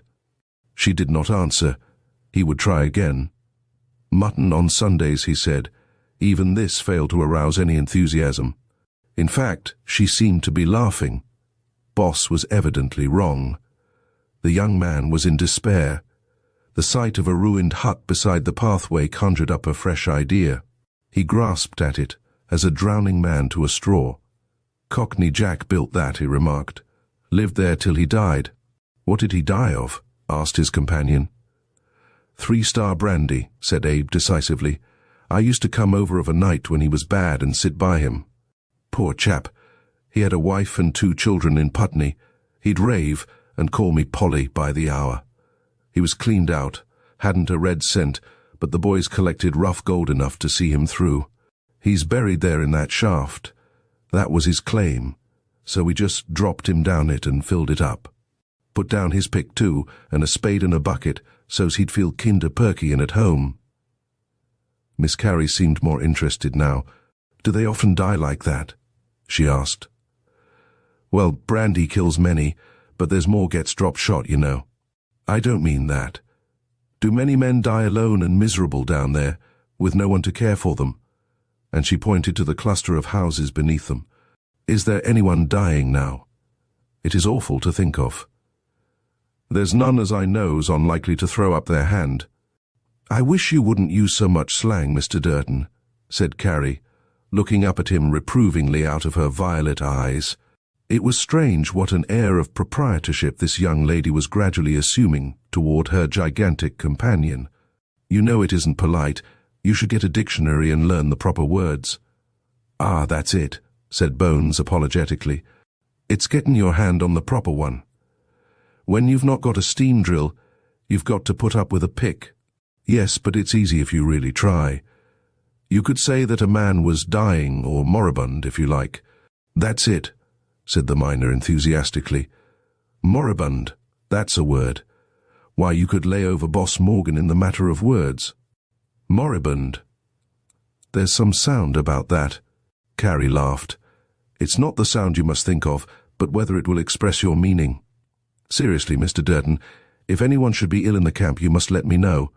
I can nurse, and I might be of use. You will, won't you?" Abe readily acquiesced, and relapsed into silence as he pondered over the possibility of inoculating himself with some long and tedious disease. There was a mad dog reported from Buckhurst. Perhaps something might be done with that. "And now I must say good morning," said Carrie, as they came to the spot where a crooked pathway branched off from the track and wound up to Azalea Villa. "Thank you ever so much for escorting me." In vain, Abe pleaded for the additional 100 yards, and adduced the overwhelming weight of the diminutive basket as a cogent reason. The young lady was inexorable. She had taken him too far out of his way already. She was ashamed of herself. She wouldn't hear of it. So poor Bones departed in a mixture of many opposite feelings. He had interested her. She had spoken kindly to him, but then she had sent him away before there was any necessity. She couldn't care much about him if she would do that. I think he might have felt a little more cheerful, however, had he seen Miss Carrie Sinclair as she watched his retiring figure from the garden gate with a loving look upon her saucy face, and a mischievous smile at his bent head and desponding appearance. The Colonial Bar was the favourite haunt of the inhabitants of Harvey's Sluice in their hours of relaxation. There had been a fierce competition between it and the rival establishment termed the Grocery, which, in spite of its innocent appellation, aspired also to dispense spirituous refreshments. The importation of chairs into the latter had led to the appearance of a settee in the former. Spittoons appeared in the Grocery against a picture in the bar, and as the frequenters expressed it, the honours were even. When, however, the Grocery led a window curtain, and its opponent returned a snuggery and a mirror, the game was declared to be in favour of the latter, and Harvey's Sluice showed its sense of the spirit of the proprietor by withdrawing their custom from his opponent. Though every man was at liberty to swagger into the bar itself and bask in the shimmer of its many-coloured bottles, there was a general feeling that the snuggery or special apartment should be reserved for the use of the more prominent citizens. It was in this room that committees met, that opulent companies were conceived and born, and that inquests were generally held. The latter, I regret to state, was, in 1861, a pretty frequent ceremony at the Sluice, and the findings of the coroner were sometimes characterized by a fine breezy originality. Witness when Bully Burke, a notorious desperado, was shot down by a quiet young medical man, and a sympathetic jury brought in that the deceased had met his death in an ill-advised attempt to stop a pistol ball while in motion, a verdict which was looked upon as a triumph of jurisprudence in the camp, as simultaneously exonerating the culprit and adhering to the rigid and undeniable truth. On this particular evening, there was an assemblage of notabilities in the snuggery, though no such pathological ceremony had called them together.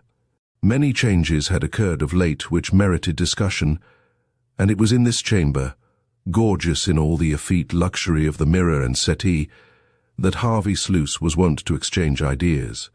The recent cleansing of the population was still causing some ferment in men's minds. Then there was Miss Sinclair and her movements to be commented on, and the paying lead in the Connemara, and the recent rumours of bushrangers. It was no wonder that the leading men in the township had come together in the Colonial Bar. The rangers were the present subject of discussion. For some few days, rumours of their presence had been flying about, and an uneasy feeling had pervaded the colony. Physical fear was a thing little known in Harvey's Sluice. The miners would have turned out to hunt down the desperadoes with as much zest as if they had been so many kangaroos. It was the presence of a large quantity of gold in the town which caused anxiety. It was felt that the fruits of their labor must be secured at any cost. Messages had been sent over to Buckhurst for as many troopers as could be spared, and in the meantime, the main street of the Sluice was paraded at night by volunteer sentinels. A fresh impetus had been given to the panic by the report brought in today by Jim Struggles. Jim was of an ambitious and aspiring turn of mind, and after gazing in silent disgust at his last week's clean-up, he had metaphorically shaken the clay of Harvey's sluice from his feet, and had started off into the woods with the intention of prospecting round until he could hit upon some likely piece of ground for himself. Jim's story was that he was sitting upon a fallen trunk eating his midday damper and rusty bacon when his trained ear had caught the clink of horses' hoofs. He had hardly time to take the precaution of rolling off the tree and crouching down behind it before a troop of men came riding down through the bush and passed within a stone throw of him. There was Bill Smeaton and Murphy Duff, said Struggles, naming two notorious ruffians, and there was three more that I couldn't rightly see, and they took the trail to the right and looked like business all over, with their guns in their hands. Jim was submitted to a searching cross-examination that evening, but nothing could shake his testimony or throw a further light upon what he had seen. He told the story several times and at long intervals, and though there might be a pleasing variety in the minor incidents, the main facts were always identically the same. The matter began to look serious. There were a few, however, who were loudly skeptical as to the existence of the Rangers, and the most prominent of these was a young man who was perched on a barrel in the center of the room, and was evidently one of the leading spirits in the community. We have already seen that dark curling hair, lackluster eye, and thin cruel lip in the person of Black Tom Ferguson, the rejected suitor of Miss Sinclair. He was easily distinguishable from the rest of the party by a tweed coat and other symptoms of effeminacy in his dress, which might have brought him into disrepute had he not, like Abe Durton's partner, early established the reputation of being a quietly desperate man. On the present occasion, he seemed somewhat under the influence of liquor, a rare occurrence with him, and probably to be ascribed to his recent disappointment. He was almost fierce in his denunciation of Jim's struggles and his story. "It's always the same," he said. "If a man meets a few travellers in the bush, he's bound to come back raving about Rangers. If they'd seen Struggles there, they would have gone off with a long yarn about a ranger crouching behind a tree. As to recognizing people riding fast among tree trunks, it is an impossibility." Struggles, however, stoutly maintained his original assertion, and all the sarcasms and arguments of his opponent were thrown away upon his stolid complacency. It was noticed that Ferguson seemed unaccountably put out about the whole matter. Something seemed to be on his mind, too, for occasionally he would spring off his perch and pace up and down the room with an abstracted and very forbidding look upon his swarthy face. It was a relief to everyone when, suddenly catching up his hat and wishing the company a curt good night, he walked off through the bar and into the street beyond. "Seems kinder put out," remarked Long McCoy. "He can't be afeard of the Rangers, surely," said Joe Shamus, another man of consequence, and principal shareholder of the El Dorado. "No, he's not the man to be afraid," answered another. "There's something queer about him the last day or two. He's been long trips in the woods without any tools. They do say that the assayer's daughter has chucked him over. Quite right, too. A darn sight too good for him," remarked several voices. "It's odds, but he has another try," said Shamus. "He's a hard man to beat when he's set his mind on a thing." "Abe Durton's the horse to win," remarked Houlihan, a little bearded Irishman. "It's 7-4 I'd be willing to lay on him." "And you'd be after losing your money of each," said a young man with a laugh. "She'll want more brains than ever Bones had in his skull, you bet." "Who's seen Bones today?" asked McCoy. "I've seen him," said the young miner. "He came round all through the camp, asking for a dictionary, wanted to write a letter likely. I saw him reading it," said Shamus. "He came over to me and told me he'd struck something good at the first show." Showed me a word about as long as your arm abdicate or something. It's a rich man he is now, I suppose, said the Irishman. Well, he's about made his pile. He holds 100 feet of the Connemara, and the shares go up every hour. If he'd sell out, he'd be about fit to go home. Guess he wants to take somebody home with him, said another. Old Joshua wouldn't object, seeing that the money is there. I think it has been already recorded in this narrative that Jim Struggles, the wandering prospector, had gained the reputation of being the wit of the camp. It was not only in airy badinage, but in the conception and execution of more pretentious practical pleasantries that Jim had earned his reputation. His adventure in the morning had caused a certain stagnation in his usual flow of humour, but the company and his potations were gradually restoring him to a more cheerful state of mind. He had been brooding in silence over some idea since the departure of Ferguson, and he now proceeded to evolve it to his expectant companions. "Say, boys," he began, "what day's this?" "Friday, ain't it?" "No, not that. What day of the month?" "Darned if I know." "Well, I'll tell you now. It's the 1st of April. I've got a calendar in the hut as says so." "What if it is?" said several voices. "Well, don't you see, it's All Fool's Day. Couldn't we fix up some little joke on someone, eh? Couldn't we get a laugh out of it? Now there's old Bones, for instance, he'll never smell a rat. Couldn't we send him off somewhere and watch him go, maybe? We'd have something to chaff him on for a month to come, eh?" There was a general murmur of assent. A joke, however poor, was always welcome to the Sluice. The broader the point, the more thoroughly was it appreciated. There was no morbid delicacy of feeling in the Gulches. "Where shall we send him?" was the query. Jim Struggles was buried in thought for a moment. Then an unhallowed inspiration seemed to come over him, and he laughed uproariously, rubbing his hands between his knees in the excess of his delight. "Well, what is it?" asked the eager audience. "See here, boys. There's Miss Sinclair. You were saying as Abe's gone on her. She don't fancy him much, you think. Suppose we write him a note, send it him tonight, you know." "Well, what then?" said McCoy. "Well, pretend the note is from her, d'ye see? Put her name at the bottom. Let on as she wants him to come up and meet her in the garden at 12. He's bound to go. He'll think she wants to go off with him. It'll be the biggest thing played this year." There was a roar of laughter.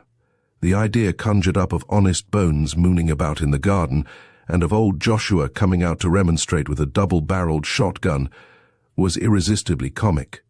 The plan was approved of unanimously. "Here's pencil and here's paper," said the humorist. "Who's going to write the letter?" "Write it yourself, Jim," said Seamus. "Well, what shall I say?" "Say what you think right." "I don't know how she'd put it," said Jim, scratching his head in great perplexity. "However, Bones will never know the differ. How will this do? Dear old man, come to the garden at 12 tonight, else I'll never speak to you again, eh?" "No, that's not the style," said the young miner. "Mind, she's a lass of education." She put it kinder flowery and soft. "Well, write it yourself," said Jim sulkily, handing him over the pencil. "This is the sort of thing," said the miner, moistening the point of it in his mouth. "When the moon is in the sky, there it is, that's bully," from the company, "and the stars are shining bright, meet, oh meet me Adolphus, by the garden gate at 12. "His name ain't Adolphus," objected a critic. "That's how the poetry comes in," said the miner. "It's kinder fanciful, d'ye see. Sounds a darn sight better than Abe. Trust him for guessing who she means. I'll sign it, Carrie. There." This epistle was gravely passed round the room from hand to hand, and reverentially gazed upon as being a remarkable production of the human brain. It was then folded up and committed to the care of a small boy, who was solemnly charged under dire threats to deliver it at the shanty, and to make off before any awkward questions were asked him. It was only after he had disappeared in the darkness that some slight compunction visited one or two of the company. "Ain't it playing it rather low on the girl?" said Seamus. "And rough on old Bones," suggested another. However, these objections were overruled by the majority, and disappeared entirely upon the appearance of a second jorum of whisky. The matter had almost been forgotten by the time that Abe had received his note, and was spelling it out with a palpitating heart under the light of his solitary candle. That night has long been remembered in Harvey's Sluice. A fitful breeze was sweeping down from the distant mountains, moaning and sighing among the deserted claims. Dark clouds were hurrying across the moon, one moment throwing a shadow over the landscape, and the next allowing the silvery radiance to shine down, cold and clear upon the little valley, and bathe in a weird, mysterious light the great stretch of bushland on either side of it. A great loneliness seemed to rest on the face of nature. Men remarked afterward on the strange, eerie atmosphere which hung over the little town. It was in the darkness that Abe Durton sallied out from his little shanty. His partner, Boss Morgan, was still absent in the bush, so that beyond the ever-watchful Blinky, there was no living being to observe his movements. A feeling of mild surprise filled his simple soul that his angel's delicate fingers could have formed those great straggling hieroglyphics. However, there was the name at the foot, and that was enough for him. She wanted him, no matter for what, and with a heart as pure and as heroic as any knight-errant, this rough miner went forth at the summons of his love. He groped his way up the steep winding track which led to Azalea Villa. There was a little clump of small trees and shrubs about 50 yards from the entrance of the garden. Abe stopped for a moment when he had reached them in order to collect himself.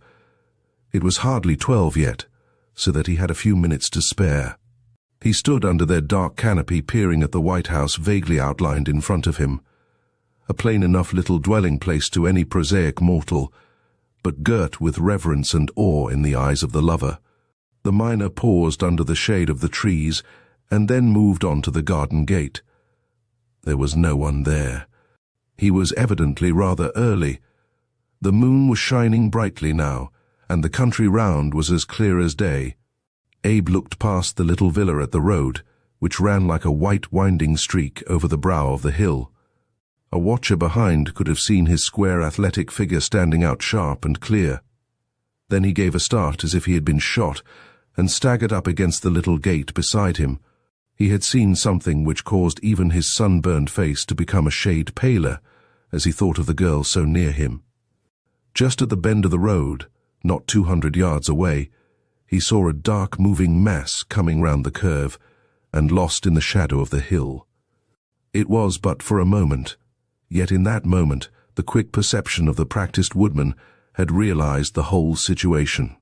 It was a band of horsemen bound for the villa, and what horsemen would ride so by night, save the terror of the woodlands, the dreaded rangers of the bush? It is true that on ordinary occasions Abe was as sluggish in his intellect as he was heavy in his movements. In the hour of danger, however, he was as remarkable for cool deliberation as for prompt and decisive action. As he advanced up the garden, he rapidly reckoned up the chances against him. There were half a dozen of the assailants at the most moderate computation, all desperate and fearless men. The question was whether he could keep them at bay for a short time and prevent their forcing a passage into the house. We have already mentioned that sentinels had been placed in the main street of the town. Abe reckoned that help would be at hand within 10 minutes of the firing of the first shot. Were he inside the house, he could confidently reckon on holding his own for a longer period than that.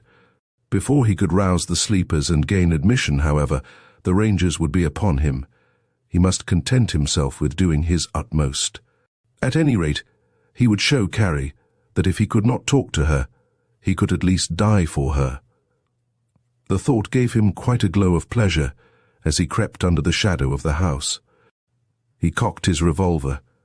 Experience had taught him the advantage of the first shot. The road along which the rangers were coming ended at a wooden gate opening into the upper part of the assayer's little garden. This gate had a high acacia hedge on either side of it, and opened into a short walk also lined by impassable thorny walls. Abe knew the place well. One resolute man might, he thought, hold the passage for a few minutes until the assailants broke through elsewhere and took him in the rear. At any rate, it was his best chance. He passed the front door but forbore to give any alarm.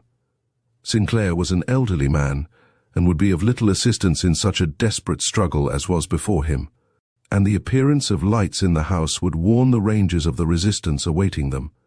Oh, for his partner, the boss, for Chicago Bill, for any one of 20 gallant men who would have come at his call and stood by him in such a quarrel. He turned into the narrow pathway.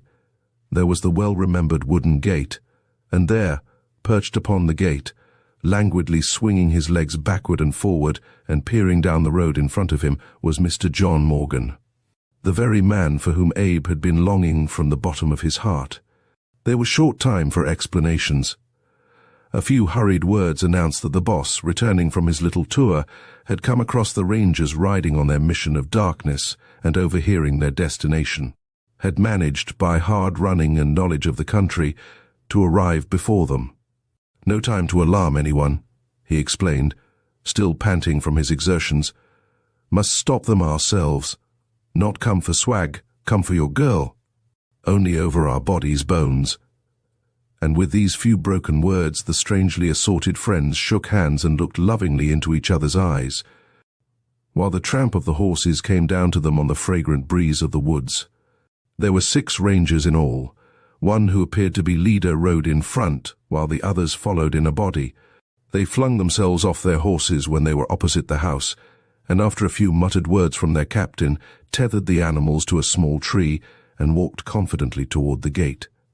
Boss Morgan and Abe were crouching down under the shadow of the hedge, at the extreme end of the narrow passage. They were invisible to the rangers, who evidently reckoned on meeting little resistance in this isolated house. As the first man came forward and half-turned to give some order to his comrades, both the friends recognized the stern profile and heavy moustache of Black Ferguson, the rejected suitor of Miss Carrie Sinclair. Honest Abe made a mental vow that he at least should never reach the door alive.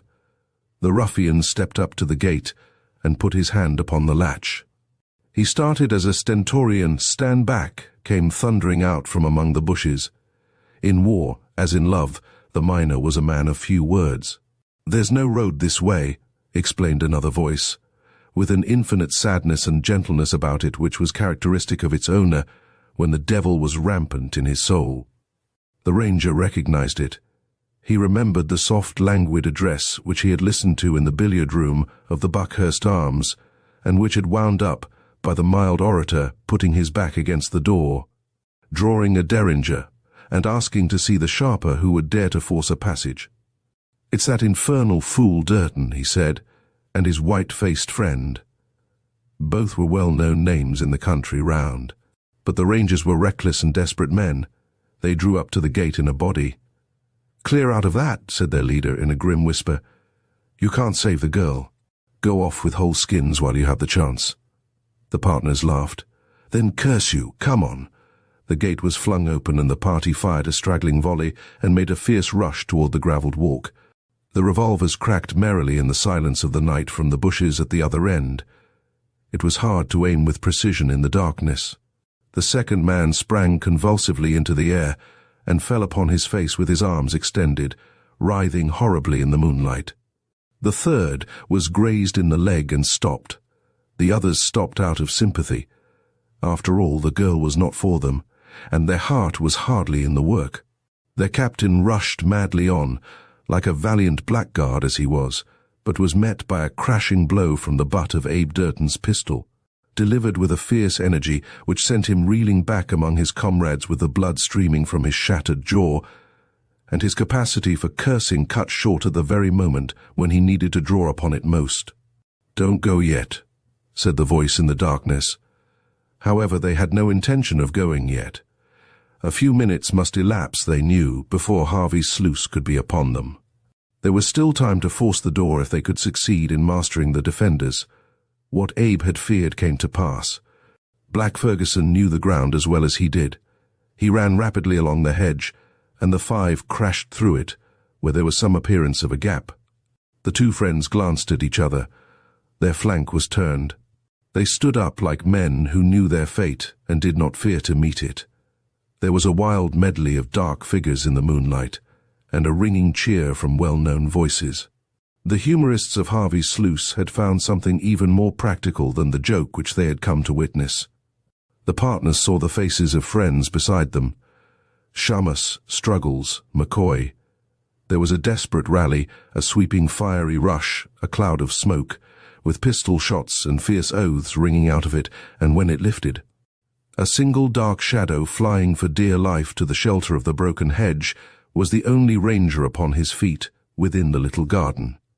But there was no sound of triumph among the victors. A strange hush had come over them, and a murmur as of grief, for there, lying across the threshold which he had fought so gallantly to defend, lay poor Abe, the loyal and simple-hearted, breathing heavily with a bullet through his lungs. He was carried inside with all the rough tenderness of the mines.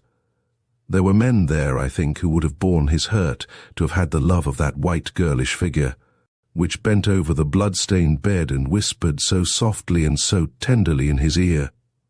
Her voice seemed to rouse him. He opened his dreamy blue eyes and looked about him. They rested on her face. "Played out," he murmured. "Pardon, Carrie, Morib." And with a faint smile he sank back upon the pillow. However, Abe failed for once to be as good as his word. His hardy constitution asserted itself, and he shook off what might in a weaker man have proved a deadly wound. Whether it was the balmy air of the woodlands which came sweeping over 1,000 miles of forest into the sick man's room, or whether it was the little nurse who tended him so gently. Certain it is that within 2 months we heard that he had realized his shares in the Connemara, and gone from Harvey's Sluice and the little shanty upon the hill forever. I had the advantage, a short time afterward, of seeing an extract from the letter of a young lady named Amelia, to whom we have made a casual allusion in the course of our narrative. We have already broken the privacy of one feminine epistle, so we shall have fewer scruples in glancing at another. "I was bridesmaid," she remarks, "and Carrie looked charming underlined in the veil and orange blossoms. Such a man he is, twice as big as your Jack, and he was so funny, and blushed, and dropped the prayer book. And when they asked the question, you could have heard him roar, 'I do,' at the other end of George Street. His best man was a darling twice underlined, so quiet and handsome and nice.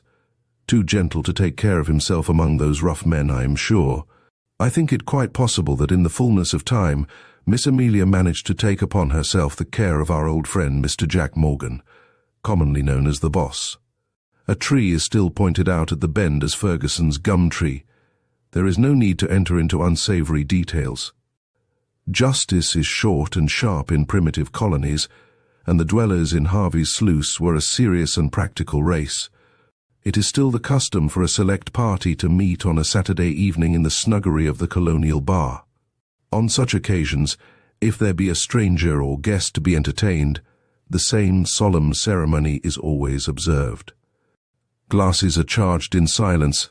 There is a tapping of the same upon the table, and then, with a deprecating cough, Jim Struggles comes forward and tells the tale of the April joke, and of what came of it. There is generally conceded to be something very artistic in the way in which he breaks off suddenly, at the close of his narrative, by waving his bumper in the air with, "And here's to Mr. and Mrs. Bones. God bless 'em." A sentiment in which the stranger, if he be a prudent man, will most cordially acquiesce. Chapter 9. Selecting a Ghost. The Ghosts of Gorsthorpe Grange. I am sure that nature never intended me to be a self-made man. There are times when I can hardly bring myself to realize that 20 years of my life were spent behind the counter of a grocer's shop in the East End of London, and that it was through such an avenue that I reached a wealthy independence and the possession of Gorsthorpe Grange. My habits are conservative, and my tastes refined and aristocratic. I have a soul which spurns the vulgar herd.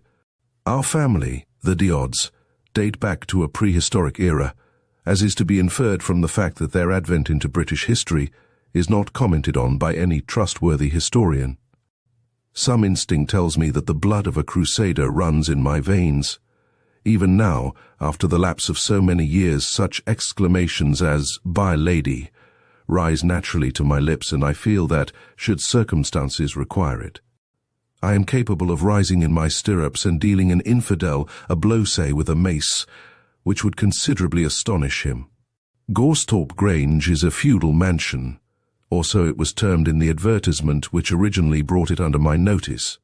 Its right to this adjective had a most remarkable effect upon its price, and the advantages gained may possibly be more sentimental than real. Still, it is soothing to me to know that I have slits in my staircase through which I can discharge arrows. And there is a sense of power in the fact of possessing a complicated apparatus by means of which I am enabled to pour molten lead upon the head of the casual visitor. These things chime in with my peculiar humor, and I do not grudge to pay for them. I am proud of my battlements, and of the circular uncovered sewer which girds me round. I am proud of my portcullis and donjon and keep. There is but one thing wanting to round off the medievalism of my abode, and to render it symmetrically and completely antique. Goresthorpe Grange is not provided with a ghost. Any man with old-fashioned tastes and ideas as to how such establishments should be conducted would have been disappointed at the omission. In my case, it was particularly unfortunate. From my childhood I had been an earnest student of the supernatural, and a firm believer in it. I have revelled in ghostly literature, until there is hardly a tale bearing upon the subject which I have not perused. I learned the German language for the sole purpose of mastering a book upon demonology. When an infant, I have secreted myself in dark rooms in the hope of seeing some of those bogies with which my nurse used to threaten me. And the same feeling is as strong in me now as then. It was a proud moment when I felt that a ghost was one of the luxuries which my money might command. It is true that there was no mention of an apparition in the advertisement. On reviewing the mildewed walls, however, and the shadowy corridors, I had taken it for granted that there was such a thing on the premises. As the presence of a kennel presupposes that of a dog, so I imagined that it was impossible that such desirable quarters should be untenanted by one or more restless shades. Good heavens! What can the noble family from whom I purchased it have been doing during these hundreds of years? Was there no member of it spirited enough to make away with his sweetheart, or take some other steps calculated to establish a hereditary spectre?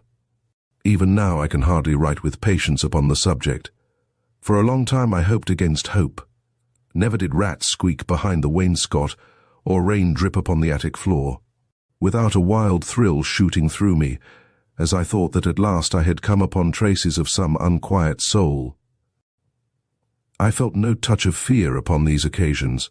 If it occurred in the night time, I would send Mrs. Dodd, who is a strong-minded woman, to investigate the matter, while I covered up my head with the bedclothes and indulged in an ecstasy of expectation. Alas, the result was always the same.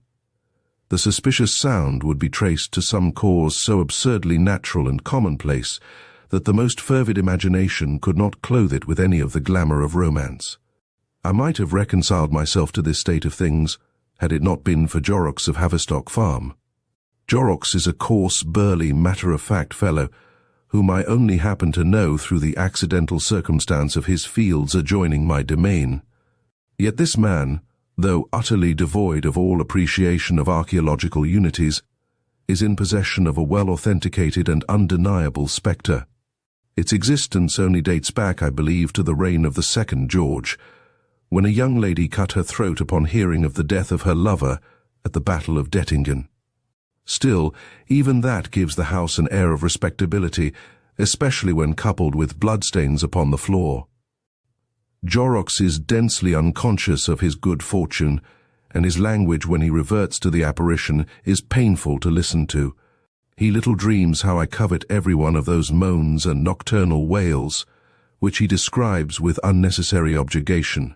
Things are indeed coming to a pretty pass, when democratic spectres are allowed to desert the landed proprietors and annul every social distinction by taking refuge in the houses of the great unrecognized. I have a large amount of perseverance. Nothing else could have raised me into my rightful sphere, considering the uncongenial atmosphere in which I spent the earlier part of my life. I felt now that a ghost must be secured, but how to set about securing one was more than either Mrs. Dodd or myself was able to determine. My reading taught me that such phenomena are usually the outcome of crime. What crime was to be done then, and who was to do it? A wild idea entered my mind that Watkins, the house steward, might be prevailed upon for a consideration to immolate himself or someone else in the interests of the establishment. I put the matter to him in a half-jesting manner, but it did not seem to strike him in a favourable light. The other servants sympathized with him in his opinion. At least, I cannot account in any other way for their having left the house in a body the same afternoon. My dear Mrs. Dodd remarked to me one day after dinner, as I sat moodily sipping a cup of sack. I love the good old names, my dear. That odious ghost of Jorrocks's has been gibbering again. Let it gibber, I answered recklessly. Mrs. Dodd struck a few chords on her virginal and looked thoughtfully into the fire. I'll tell you what it is, Argentine, she said at last, using the pet name which we usually substituted for Silas. We must have a ghost sent down from London. How can you be so idiotic, Matilda? I remarked severely. Who could get us such a thing? My cousin Jack Brocket could, she answered confidently. Now, this cousin of Matilda's was rather a sore subject between us. He was a rakish, clever young fellow, who had tried his hand at many things, but wanted perseverance to succeed at any. He was, at that time, in chambers in London, professing to be a general agent, and really living, to a great extent, upon his wits. Matilda managed so that most of our business should pass through his hands, which certainly saved me a great deal of trouble. But I found that Jack's commission was generally considerably larger than all the other items of the bill put together. It was this fact which made me feel inclined to rebel against any further negotiations with the young gentleman. Oh, yes, he could, insisted Mrs. D, seeing the look of disapprobation upon my face. You remember how well he managed that business about the crest. It was only a resuscitation of the old family coat of arms, my dear, I protested. Matilda smiled in an irritating manner. There was a resuscitation of the family portraits too, dear, she remarked. You must allow that Jack selected them very judiciously. I thought of the long line of faces which adorned the walls of my banqueting hall, from the burly Norman robber, through every gradation of casque, plume, and ruff, to the sombre Chesterfieldian individual who appears to have staggered against a pillar in his agony at the return of a maiden Ms., which he grips convulsively in his right hand. I was fain to confess that in that instance he had done his work well, and that it was only fair to give him an order, with the usual commission for a family spectre, should such a thing be attainable. It is one of my maxims to act promptly when once my mind is made up. Noon of the next day found me ascending the spiral stone staircase which leads to Mr. Brocket's chambers, and admiring the succession of arrows and fingers upon the whitewashed wall, all indicating the direction of that gentleman's sanctum. As it happened, artificial aids of the sort were entirely unnecessary, as an animated flap dance overhead could proceed from no other quarter, though it was replaced by a deathly silence as I groped my way up the stair.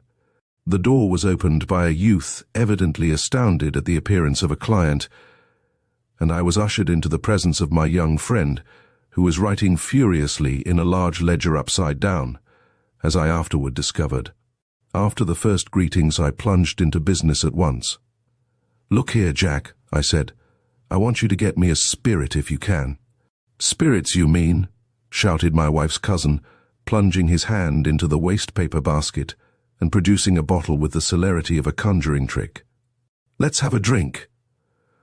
I held up my hand as a mute appeal against such a proceeding so early in the day, but on lowering it again, I found that I had almost involuntarily closed my fingers round the tumbler which my adviser had pressed upon me. I drank the contents hastily off, lest anyone should come in upon us and set me down as a toper. After all, there was something very amusing about the young fellow's eccentricities. "Not spirits," I explained smilingly. "An apparition, a ghost. If such a thing is to be had, I should be very willing to negotiate." "A ghost for Goresthorpe Grange?" inquired Mr. Brocket, with as much coolness as if I had asked for a drawing-room suite. "Quite so," I answered. "Easiest thing in the world," said my companion, filling up my glass again in spite of my remonstrance. "Let us see." Here he took down a large red notebook, with all the letters of the alphabet in a fringe down the edge. "A ghost, you said, didn't you? That's G.G. Gems, gimlets, gas, pipes, gauntlets, guns, galleys. Ah, here we are. Ghosts, Volume 9, Section 6, page 41. Excuse me, and Jack ran up a ladder and began rummaging among a pile of ledgers on a high shelf. I felt half inclined to empty my glass into the spittoon when his back was turned, but on second thoughts I disposed of it in a legitimate way. "Here it is," cried my London agent, jumping off the ladder with a crash, and depositing an enormous volume of manuscript upon the table. "I have all these things tabulated, so that I may lay my hands upon them in a moment. It's all right, it's quite weak." Here he filled our glasses again. What were we looking up again? "Ghosts," I suggested. "Of course, page 41. Here we are. J. H. Fowler and Son, Dunkel Street. Suppliers of mediums to the nobility and gentry, charms sold, love, philtres, mummies, horoscopes, cast. Nothing in your line there, I suppose." I shook my head despondently. "Frederick Tabb," continued my wife's cousin, "sole channel of communication between the living and the dead. Proprietor of the spirits of Byron, Kirkwhite, Grimaldi, Tom Cribb, and Inigo Jones. That's about the figure." "Nothing romantic enough there," I objected. "Good heavens! Fancy a ghost with a black eye and a handkerchief tied round its waist, or turning somersaults and saying, 'How are you tomorrow?' The very idea made me so warm that I emptied my glass and filled it again. "Here is another," said my companion. "Christopher McCarthy, B.I. weekly séances attended by all the eminent spirits of ancient and modern times. Nativities, charms, abracadabras, messages from the dead. He might be able to help us. However, I shall have a hunt round myself tomorrow and see some of these fellows. I know their haunts, and it's odd if I can't pick up something cheap. So there's an end of business," he concluded, hurling the ledger into the corner. "And now we'll have something to drink." We had several things to drink, so many that my inventive faculties were dulled next morning, and I had some little difficulty in explaining to Mrs. Dodd why it was that I hung my boots and spectacles upon a peg along with my other garments before retiring to rest. The new hopes excited by the confident manner in which my agent had undertaken the commission caused me to rise superior to alcoholic reaction, and I paced about the rambling corridors and old-fashioned rooms, picturing to myself the appearance of my expected acquisition, and deciding what part of the building would harmonize best with its presence. After much consideration, I pitched upon the banqueting hall as being, on the whole, most suitable for its reception. It was a long, low room, hung round with valuable tapestry and interesting relics of the old family to whom it had belonged. Coats of mail and implements of war glimmered fitfully as the light of the fire played over them, and the wind crept under the door, moving the hangings to and fro with a ghastly rustling. At one end there was the raised dais, on which in ancient times the host and his guests used to spread their table, while a descent of a couple of steps led to the lower part of the hall, where the vassals and retainers held wassail.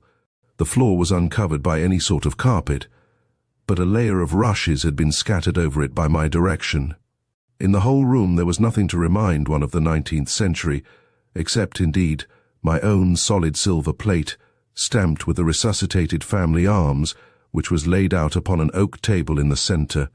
This, I determined, should be the haunted room, supposing my wife's cousin to succeed in his negotiation with the spiritmongers. There was nothing for it now but to wait patiently until I heard some news of the result of his inquiries. A letter came in the course of a few days which, if it was short, was at least encouraging. It was scribbled in pencil on the back of a playbill and sealed apparently with a tobacco stopper. "Am on the track," it said. "Nothing of the sort to be had from any professional spiritualist, but picked up a fellow in a pub yesterday who says he can manage it for you. We'll send him down unless you wire to the contrary. Abrahams is his name, and he has done one or two of these jobs before." The letter wound up with some incoherent allusions to a cheque, and was signed by my affectionate cousin, John Brocket. I need hardly say that I did not wire, but awaited the arrival of Mr. Abrahams with all impatience. In spite of my belief in the supernatural, I could scarcely credit the fact that any mortal could have such a command over the spirit world as to deal in them and barter them against mere earthly gold. Still, I had Jack's word for it that such a trade existed, and here was a gentleman with a Judaical name, ready to demonstrate it by proof positive. How vulgar and commonplace Jorrocks' 18th century ghost would appear should I succeed in securing a real medieval apparition. I almost thought that one had been sent down in advance, for, as I walked round the moat that night before retiring to rest, I came upon a dark figure engaged in surveying the machinery of my portcullis and drawbridge. His start of surprise, however, and the manner in which he hurried off into the darkness, speedily convinced me of his earthly origin, and I put him down as some admirer of one of my female retainers, mourning over the muddy Hellespont which divided him from his love. Whoever he may have been, he disappeared and did not return, though I loitered about for some time in the hope of catching a glimpse of him and exercising my feudal rights upon his person. Jack Brocket was as good as his word. The shades of another evening were beginning to darken round Goresthorpe Grange, when a peal at the outer bell and the sound of a fly pulling up announced the arrival of Mr. Abrahams. I hurried down to meet him, half expecting to see a choice assortment of ghosts crowding in at his rear. Instead, however, of being the sallow-faced, melancholy-eyed man that I had pictured to myself, the ghost dealer was a sturdy little podgy fellow, with a pair of wonderfully keen sparkling eyes and a mouth which was constantly stretched in a good-humoured, if somewhat artificial, grin. His sole stock in trade seemed to consist of a small leather bag jealously locked and strapped, which emitted a metallic clink upon being placed on the stone flags of the hall. "And how are you, sir?" he asked, wringing my hand with the utmost effusion. "And the missus, how is she? And all the others, how's all their health?" I intimated that we were all as well as could reasonably be expected, but Mr. Abrahams happened to catch a glimpse of Mrs. Dodd in the distance, and at once plunged at her with another string of inquiries as to her health, delivered so volubly and with such an intense earnestness, that I half expected to see him terminate his cross-examination by feeling her pulse and demanding a sight of her tongue. All this time his little eyes rolled round and round, shifting perpetually from the floor to the ceiling, and from the ceiling to the walls, taking in apparently every article of furniture in a single comprehensive glance. Having satisfied himself that neither of us was in a pathological condition, Mr. Abrahams suffered me to lead him upstairs, where a repast had been laid out for him to which he did ample justice. The mysterious little bag he carried along with him, and deposited it under his chair during the meal. It was not until the table had been cleared and we were left together that he broached the matter on which he had come down. "I understand," he remarked, puffing at a trichinopoly, "that you want my help in fitting up this here house with a apparition." I acknowledged the correctness of his surmise, while mentally wondering at those restless eyes of his, which still danced about the room as if he were making an inventory of the contents. "And you won't find a better man for the job, though I says it as shouldn't," continued my companion. "What did I say to the young gent what spoke to me in the bar of the Lame Dog? 'Can you do it?' says he. 'Try me,' says I, 'me and my bag, just try me.' I couldn't say fairer than that." My respect for Jack Brocket's business capacities began to go up very considerably. He certainly seemed to have managed the matter wonderfully well. "You don't mean to say that you carry ghosts about in bags?" I remarked, with diffidence. Mr. Abraham smiled a smile of superior knowledge. "You wait," he said. "Give me the right place and the right hour. With a little of the essence of Leucoptolicus here," he produced a small bottle from his waistcoat pocket, "and you won't find no ghost that I ain't up to. You'll see them yourself, and pick your own, and I can't say fairer than that." As all Mr. Abrahams's protestations of fairness were accompanied by a cunning leer and a wink from one or other of his wicked little eyes, the impression of candour was somewhat weakened. "When are you going to do it?" I asked reverentially. 10 minutes to 1 in the morning," said Mr. Abrahams with decision. "Some says midnight, but I says 10 to 1, when there ain't such a crowd, and you can pick your own ghost. And now," he continued, rising to his feet, "suppose you trot me round the premises, and let me see where you wants it. For there's some places as attracts 'em, and some as they won't hear of, not if there was no other place in the world." Mr. Abrahams inspected our corridors and chambers with a most critical and observant eye, fingering the old tapestry with the air of a connoisseur, and remarking in an undertone that it would match uncommon nice. It was not until he reached the banqueting hall, however, which I had myself picked out, that his admiration reached the pitch of enthusiasm. "Here's the place," he shouted, dancing, bag in hand, round the table on which my plate was lying, and looking not unlike some quaint little goblin himself. "Here's the place. We won't get nothing to beat this. A fine room, noble, solid, none of your electro-plate trash. That's the way as things ought to be done, sir. Plenty of room for 'em to glide here. Send up some brandy and the box of weeds. I'll sit here by the fire and do the preliminaries, which is more trouble than you'd think, for them ghosts carries on hawful at times before they finds out who they've got to deal with.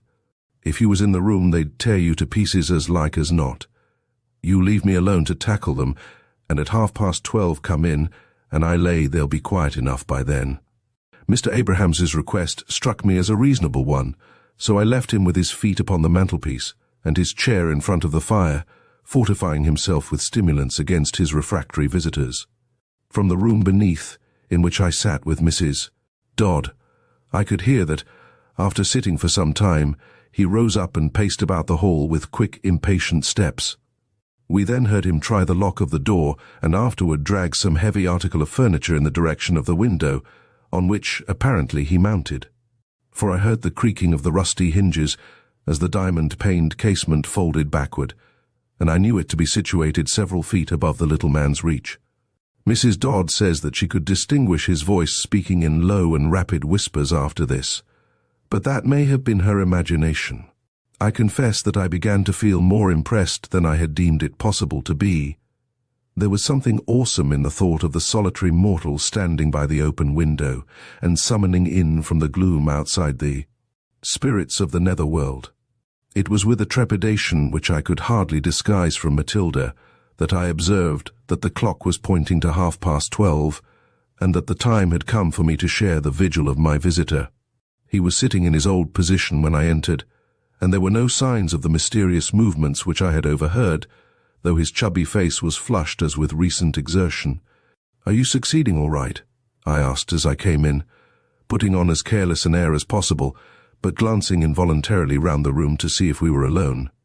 "Only your help is needed to complete the matter," said Mr. Abrahams in a solemn voice. "You shall sit by me and partake of the essence of Leucoptolicus, which removes the scales from our earthly eyes. Whatever you may chance to see, speak not and make no movement, lest you break the spell." His manner was subdued, and his usual Cockney vulgarity had entirely disappeared. I took the chair which he indicated, and awaited the result. My companion cleared the rushes from the floor in our neighbourhood, and going down upon his hands and knees described a half-circle with chalk, which enclosed the fireplace and ourselves. Round the edge of this half-circle he drew several hieroglyphics, not unlike the signs of the zodiac. He then stood up and uttered a long invocation, delivered so rapidly that it sounded like a single gigantic word in some uncouth guttural language. Having finished this prayer, if prayer it was, he pulled out the small bottle which he had produced before, and poured a couple of teaspoonfuls of clear transparent fluid into a phial, which he handed to me with an intimation that I should drink it. The liquid had a faintly sweet odour, not unlike the aroma of certain sorts of apples. I hesitated a moment before applying it to my lips, but an impatient gesture from my companion overcame my scruples, and I tossed it off. The taste was not unpleasant, and as it gave rise to no immediate effects, I leaned back in my chair and composed myself for what was to come. Mr. Abrahams seated himself beside me, and I felt that he was watching my face from time to time, while repeating some more of the invocations in which he had indulged before. A sense of delicious warmth and languor began gradually to steal over me, partly perhaps from the heat of the fire, and partly from some unexplained cause. An uncontrollable impulse to sleep weighed down my eyelids, while at the same time my brain worked actively, and 100 beautiful and pleasing ideas flitted through it. So utterly lethargic did I feel that, though I was aware that my companion put his hand over the region of my heart, as if to feel how it were beating, I did not attempt to prevent him, nor did I even ask him for the reason of his action. Everything in the room appeared to be reeling slowly round in a drowsy dance, of which I was the centre. The great elk's head at the far end wagged solemnly backward and forward, while the massive salvers on the tables performed cotillons with the claret cooler and the epergne.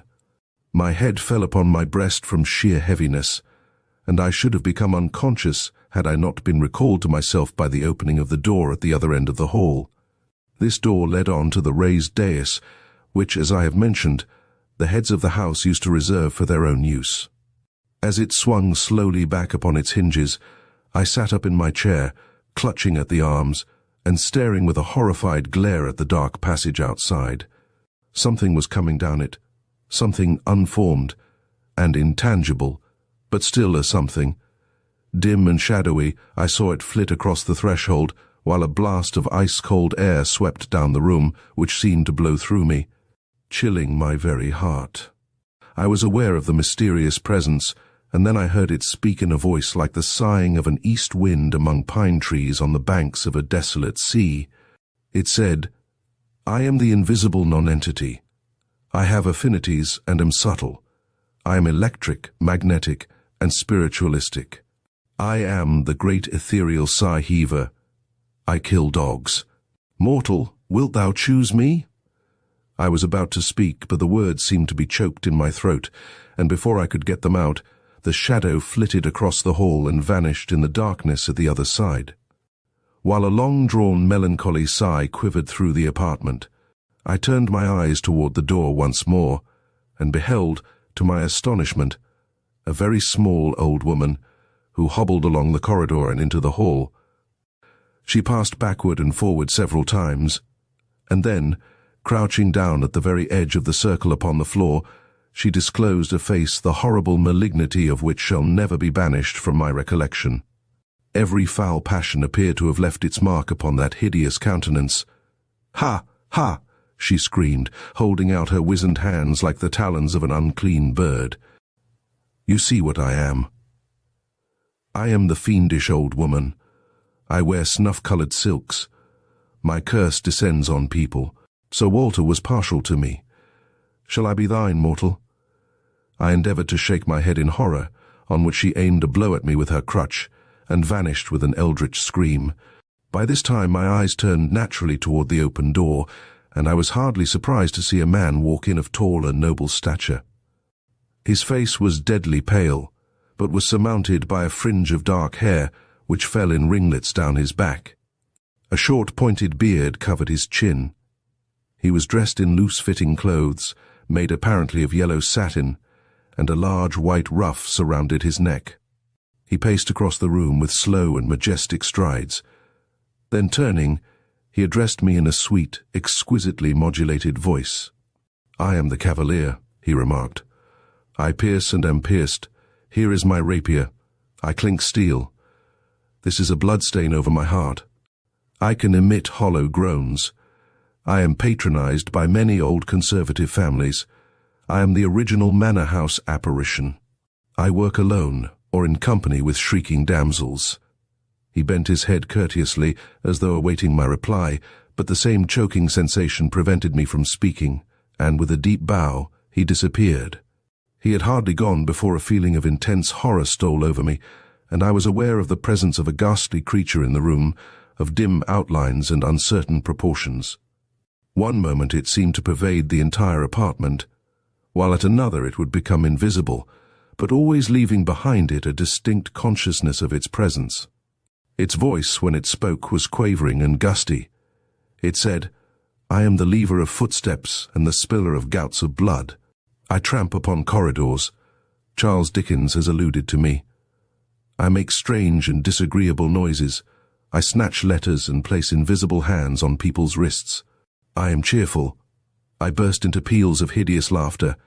Shall I do one now?" I raised my hand in a deprecating way, but too late to prevent one discordant outbreak which echoed through the room. Before I could lower it, the apparition was gone. I turned my head toward the door, in time to see a man come hastily and stealthily into the chamber. He was a sunburnt, powerfully built fellow, with ear-rings in his ears. and a Barcelona handkerchief tied loosely round his neck.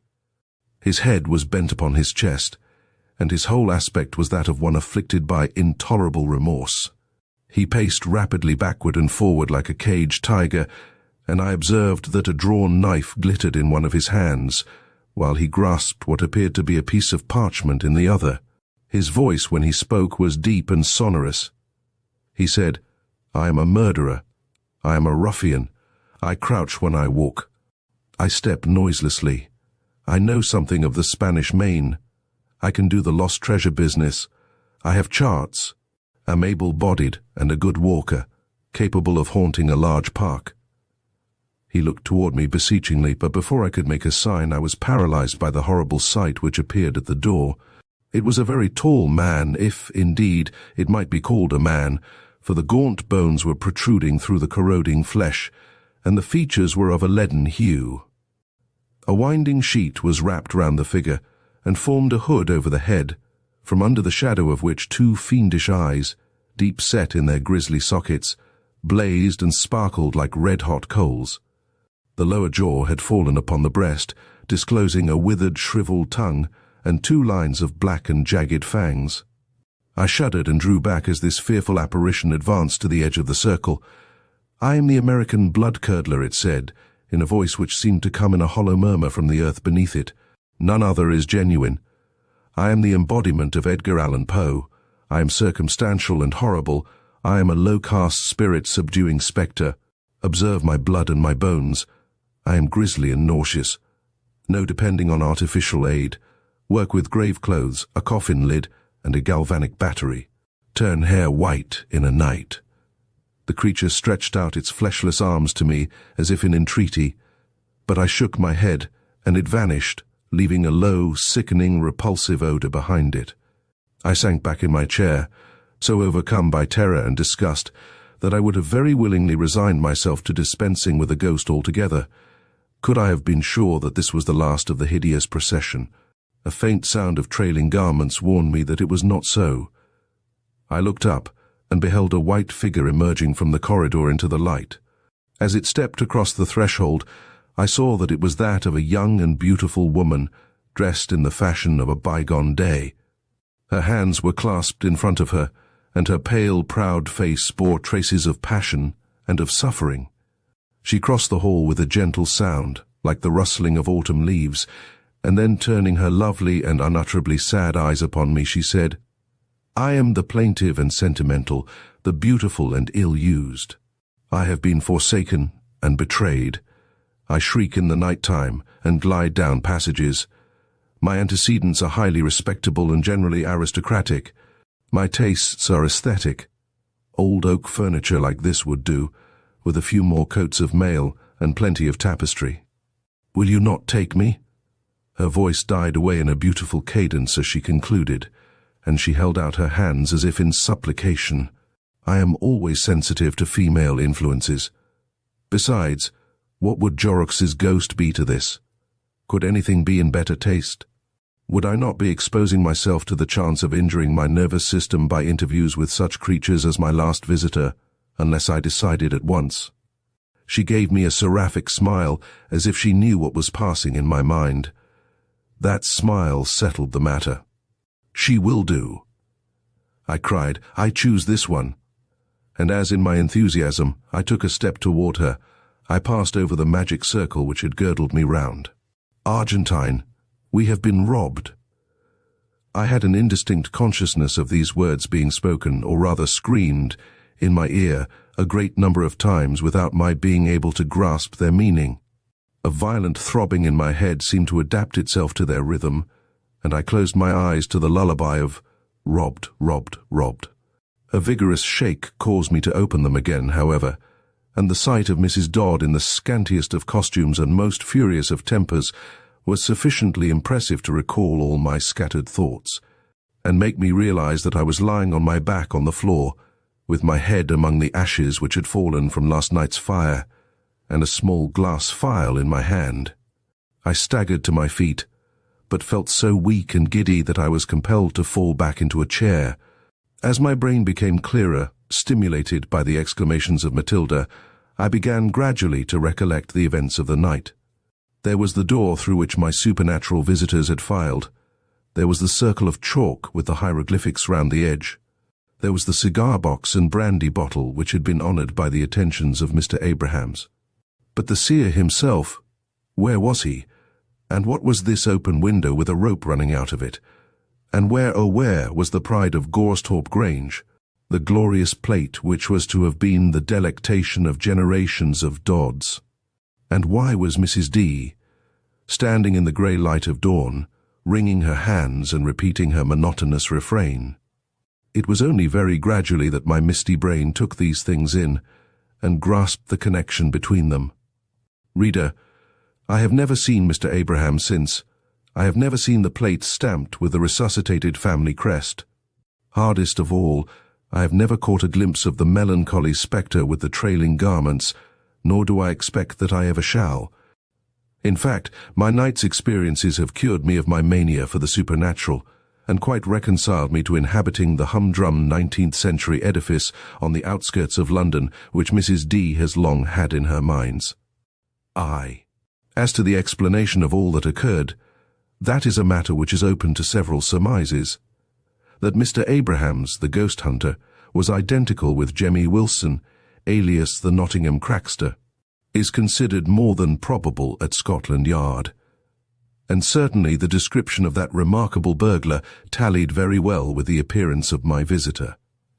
The small bag which I have described was picked up in a neighbouring field next day, and found to contain a choice assortment of jemmies and centrebits. Footmarks deeply imprinted in the mud on either side of the moat showed that an accomplice from below had received the sack of precious metals which had been let down through the open window. No doubt the pair of scoundrels, while looking round for a job, had overheard Jack Brocket's indiscreet inquiries, and promptly availed themselves of the tempting opening. And now as to my less substantial visitors, and the curious grotesque vision which I had enjoyed, am I to lay it down to any real power over occult matters possessed by my Nottingham friend? For a long time I was doubtful upon the point, and eventually endeavoured to solve it by consulting a well-known analyst and medical man. Sending him the few drops of the so-called essence of Leucoptolicus which remained in my file, I append the letter which I received from him, only too happy to have the opportunity of winding up my little narrative by the weighty words of a man of learning, Arundel Street. Dear Sir, your very singular case has interested me extremely. The bottle which you sent contained a strong solution of chloral, and the quantity which you describe yourself as having swallowed must have amounted to at least 80 grains of the pure hydrate. This would, of course, have reduced you to a partial state of insensibility, gradually going on to complete coma. In this semi-unconscious state of chloralism, it is not unusual for circumstantial and bizarre visions to present themselves more, especially to individuals unaccustomed to the use of the drug. You tell me in your note that your mind was saturated with ghostly literature, and that you had long taken a morbid interest in classifying and recalling the various forms in which apparitions have been said to appear. You must also remember that you were expecting to see something of that very nature, and that your nervous system was worked up to an unnatural state of tension. Under the circumstances, I think that, far from the sequel being an astonishing one, it would have been very surprising indeed to anyone versed in narcotics had you not experienced some such effects. I remain, dear sir, sincerely yours, T. E. Stube, M.D., Argentine Diod, Esquire the Elms, Brixton. Chapter 10. The Mystery of Sasassa Valley. A South African Story. Do I know why Tom Donahue is called Lucky Tom? Yes, I do, and that is more than 1 in 10 of those who call him so can say. I have knocked about a deal in my time, and seen some strange sights, but none stranger than the way in which Tom gained that sobriquet and his fortune with it. For I was with him at the time. Tell it? Oh, certainly, but it is a longish story and a very strange one, so fill up your glass again and light another cigar while I try to reel it off. Yes, a very strange one. Beats some fairy stories I have heard. But it's true, sir, every word of it. There are men alive at Cape Colony now who remember it and confirm what I say. Many a time has the tale been told round the fire in Boers' cabins from Orange State to Griqualand. Yes, and out in the bush, and at the diamond fields too. I'm roughish now, sir, but I was entered at the Middle Temple once and studied for the bar. Tom Worse Luck was one of my fellow students, and a wildish time we had of it, until at last our finances ran short, and we were compelled to give up our so-called studies, and look about for some part of the world where two young fellows with strong arms and sound constitutions might make their mark. In those days the tide of emigration had scarcely begun to set in toward Africa, and so we thought our best chance would be down at Cape Colony. Well, to make a long story short, we set sail and were deposited in Cape Town with less than £5 in our pockets, and there we parted. We each tried our hands at many things, and had ups and downs, but when, at the end of 3 years, chance led each of us up country and we met again, we were, I regret to say, in almost as bad a plight as when we started. Well, this was not much of a commencement, and very disheartened we were, so disheartened that Tom spoke of going back to England and getting a clerkship. For you see, we didn't know that we had played out all our small cards, and that the trumps were going to turn up. No, we thought our hands were bad all through. It was a very lonely part of the country that we were in, inhabited by a few scattered farmers, whose houses were stockaded and fenced in to defend them against the Kaffirs. Tom Donahue and I had a little hut right out in the bush, but we were known to possess nothing, and to be handy with our revolvers, so we had little to fear. There we waited, doing odd jobs, and hoping that something would turn up. Well, after we had been there about a month, something did turn up upon a certain night. Something which was the making of both of us, and it's about that night, sir, that I'm going to tell you. I remember it well. The wind was howling past our cabin, and the rain threatened to burst in our rude window. We had a great wood fire crackling and sputtering on the hearth, by which I was sitting mending a whip, while Tom was lying in his bunk groaning disconsolately at the chance which had led him to such a place. "Cheer up, Tom, cheer up," said I. "No man ever knows what may be awaiting him." Ill luck, Jack," he answered. "I always was an unlucky dog. Here have I been 3 years in this abominable country, and I see lads fresh from England jingling the money in their pockets, while I am as poor as when I landed. Ah, Jack, if you want to keep your head above water, old friend, you must try your fortune away from me." "Nonsense, Tom, you're down in your luck tonight. But hark! Here's someone coming outside. Dick Wharton by the tread, he'll rouse you if any man can." Even as I spoke, the door was flung open, and honest Dick Wharton, with the water pouring from him, stepped in, his hearty red face looming through the haze like a harvest moon. He shook himself, and after greeting us sat down by the fire to warm himself. "Whereaway, Dick, on such a night as this?" said I.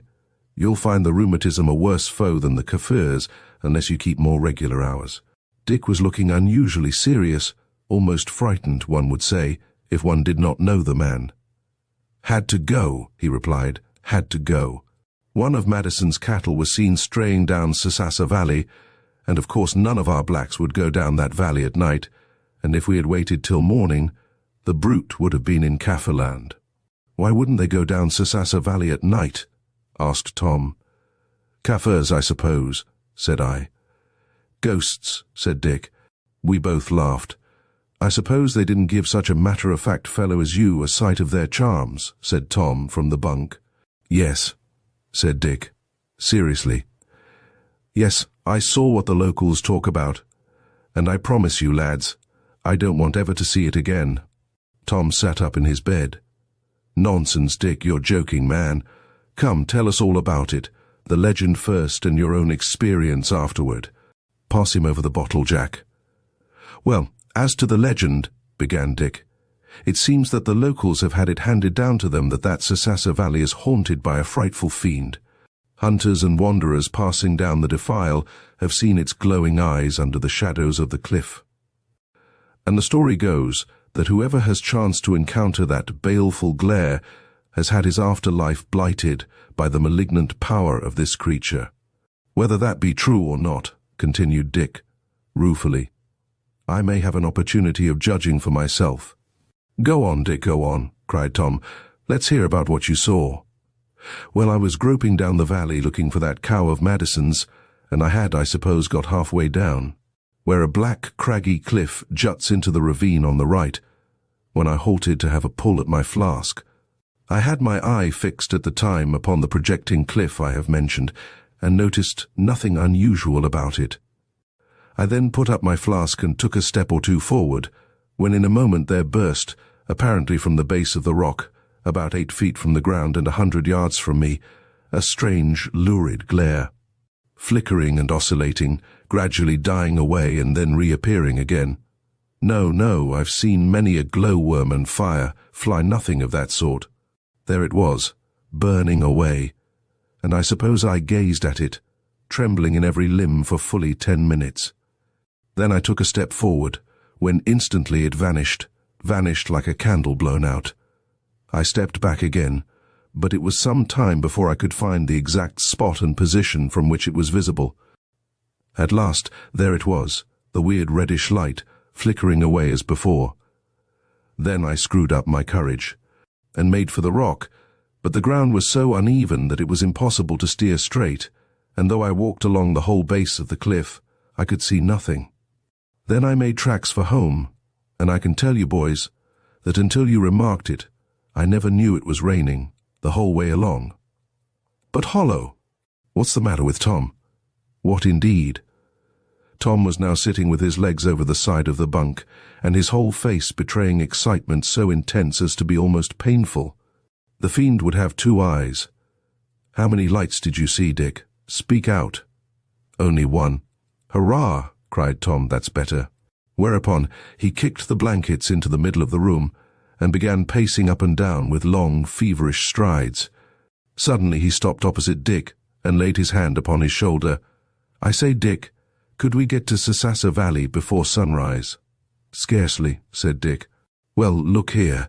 We are old friends, Dick Wharton, you and I. Now don't you tell any other man what you have told us, for a week. You'll promise that, won't you?"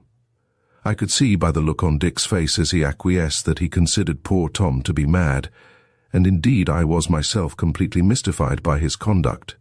I had, however, seen so many proofs of my friend's good sense and quickness of apprehension that I thought it quite possible that Wharton's story had had a meaning in his eyes which I was too obtuse to take in. All night Tom Donahue was greatly excited, and when Wharton left he begged him to remember his promise, and also elicited from him a description of the exact spot at which he had seen the apparition, as well as the hour at which it appeared.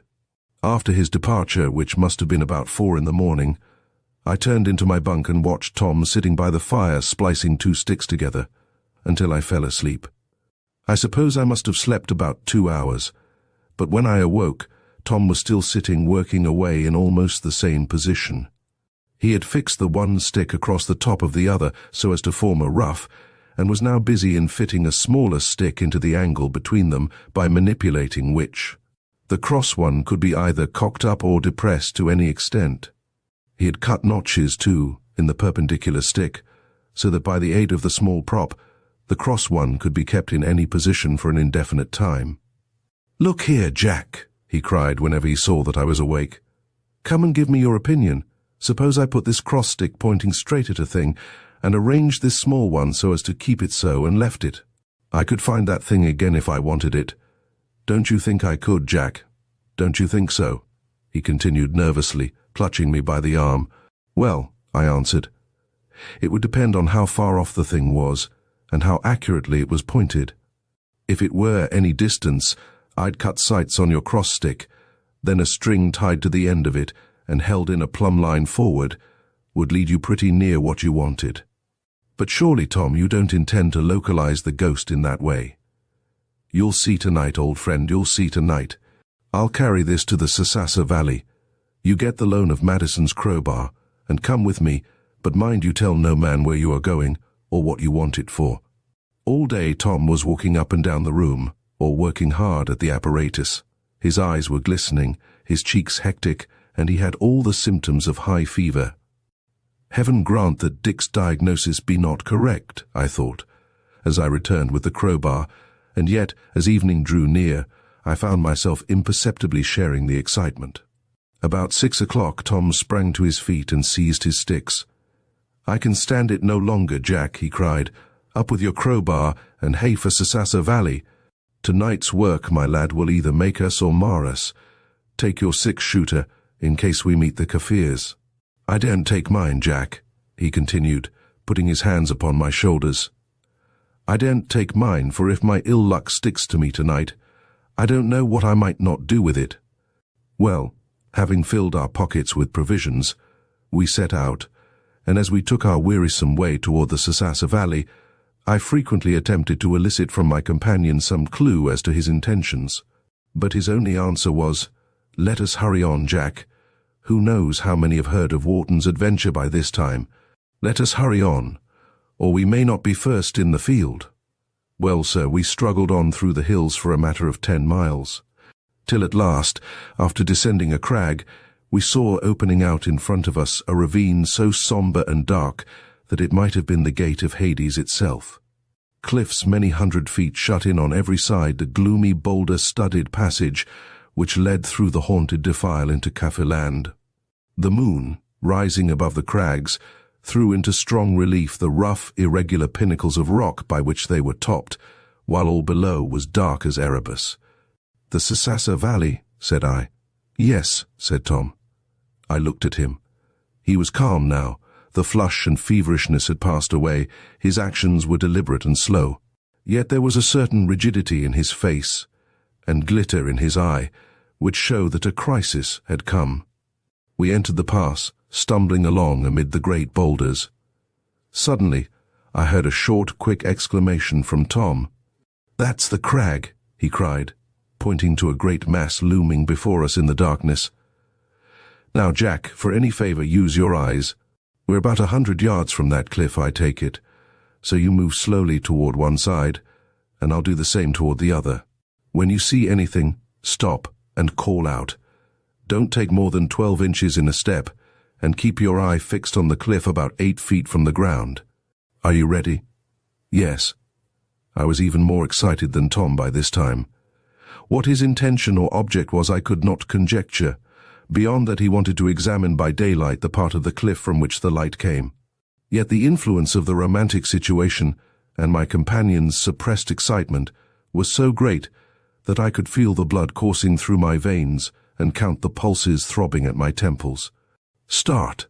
cried Tom, and we moved off, he to the right, I to the left, each with our eyes fixed intently on the base of the crag. I had moved perhaps 20 feet, when in a moment it burst upon me. Through the growing darkness there shone a small, ruddy, glowing point, the light from which waned and increased, flickered and oscillated, each change producing a more weird effect than the last. The old Kaffir superstition came into my mind, and I felt a cold shudder pass over me. In my excitement I stepped a pace backward, when instantly the light went out, leaving utter darkness in its place, but when I advanced again, there was the ruddy glare glowing from the base of the cliff. "Tom, Tom," I cried. "Aye, aye," I heard him exclaim as he hurried over toward me. "There it is there, up against the cliff." Tom was at my elbow. "I see nothing," said he. "Why, there, man, in front of you." I stepped to the right as I spoke, when the light instantly vanished from my eyes. But from Tom's ejaculations of delight, it was clear that from my former position it was visible to him also. "Jack," he cried, as he turned and wrung my hand, "Jack, you and I can never complain of our luck again. Now heap up a few stones where we are standing. That's right. Now we must fix my signpost firmly in at the top. There. It would take a strong wind to blow that down, and we only needed to hold out till morning. Oh, Jack, my boy, to think that only yesterday we were talking of becoming clerks, and you saying that no man knew what was awaiting him too. By Jove, Jack, it would make a good story." By this time we had firmly fixed the perpendicular stick in between two large stones, and Tom bent down and peered along the horizontal one. For fully a quarter of an hour he was alternately raising and depressing it, until at last, with a sigh of satisfaction, he fixed the prop into the angle and stood up. "Look along, Jack," he said. You have as straight an eye to take a sight as any man I know of." I looked along. There beyond the further sight was the ruddy, scintillating speck, apparently at the end of the stick itself, so accurately had it been adjusted. "And now, my boy," said Tom, "let's have some supper and a sleep. There's nothing more to be done tonight, but we'll need all our wits and strength tomorrow. Get some sticks and kindle a fire here, and then we'll be able to keep an eye on our signal post and see that nothing happens to it during the night." Well, sir, we kindled a fire and had supper with the Sasassa demon's eye rolling and glowing in front of us the whole night through.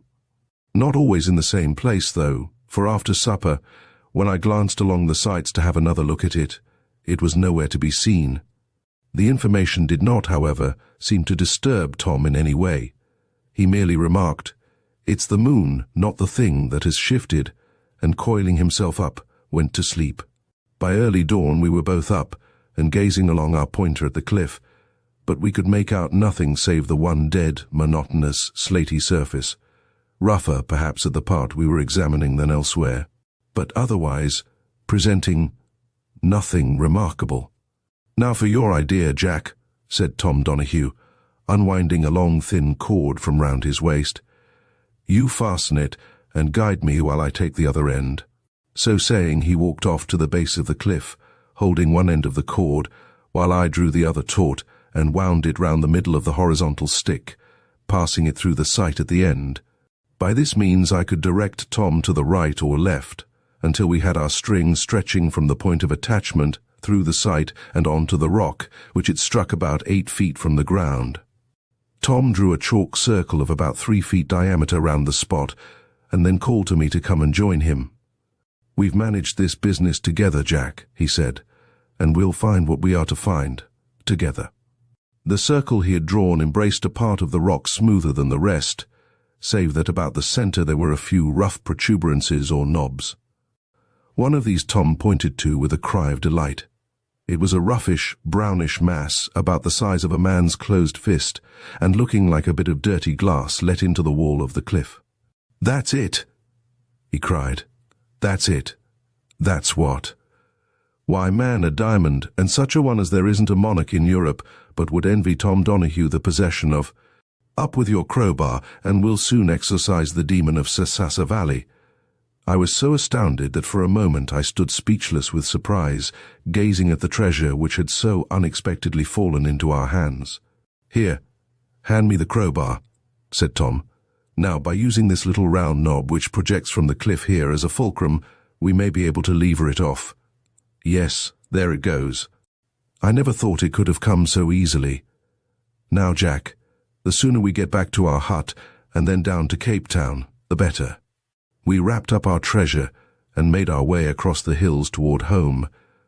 On the way, Tom told me how, while a law student in the Middle Temple, he had come upon a dusty pamphlet in the library by one Jans van Hounim, which told of an experience very similar to ours, which had befallen that worthy Dutchman in the latter part of the 17th century, and which resulted in the discovery of a luminous diamond. This tale it was which had come into Tom's head as he listened to honest Dick Wharton's ghost story, while the means which he had adopted to verify his supposition sprang from his own fertile Irish brain.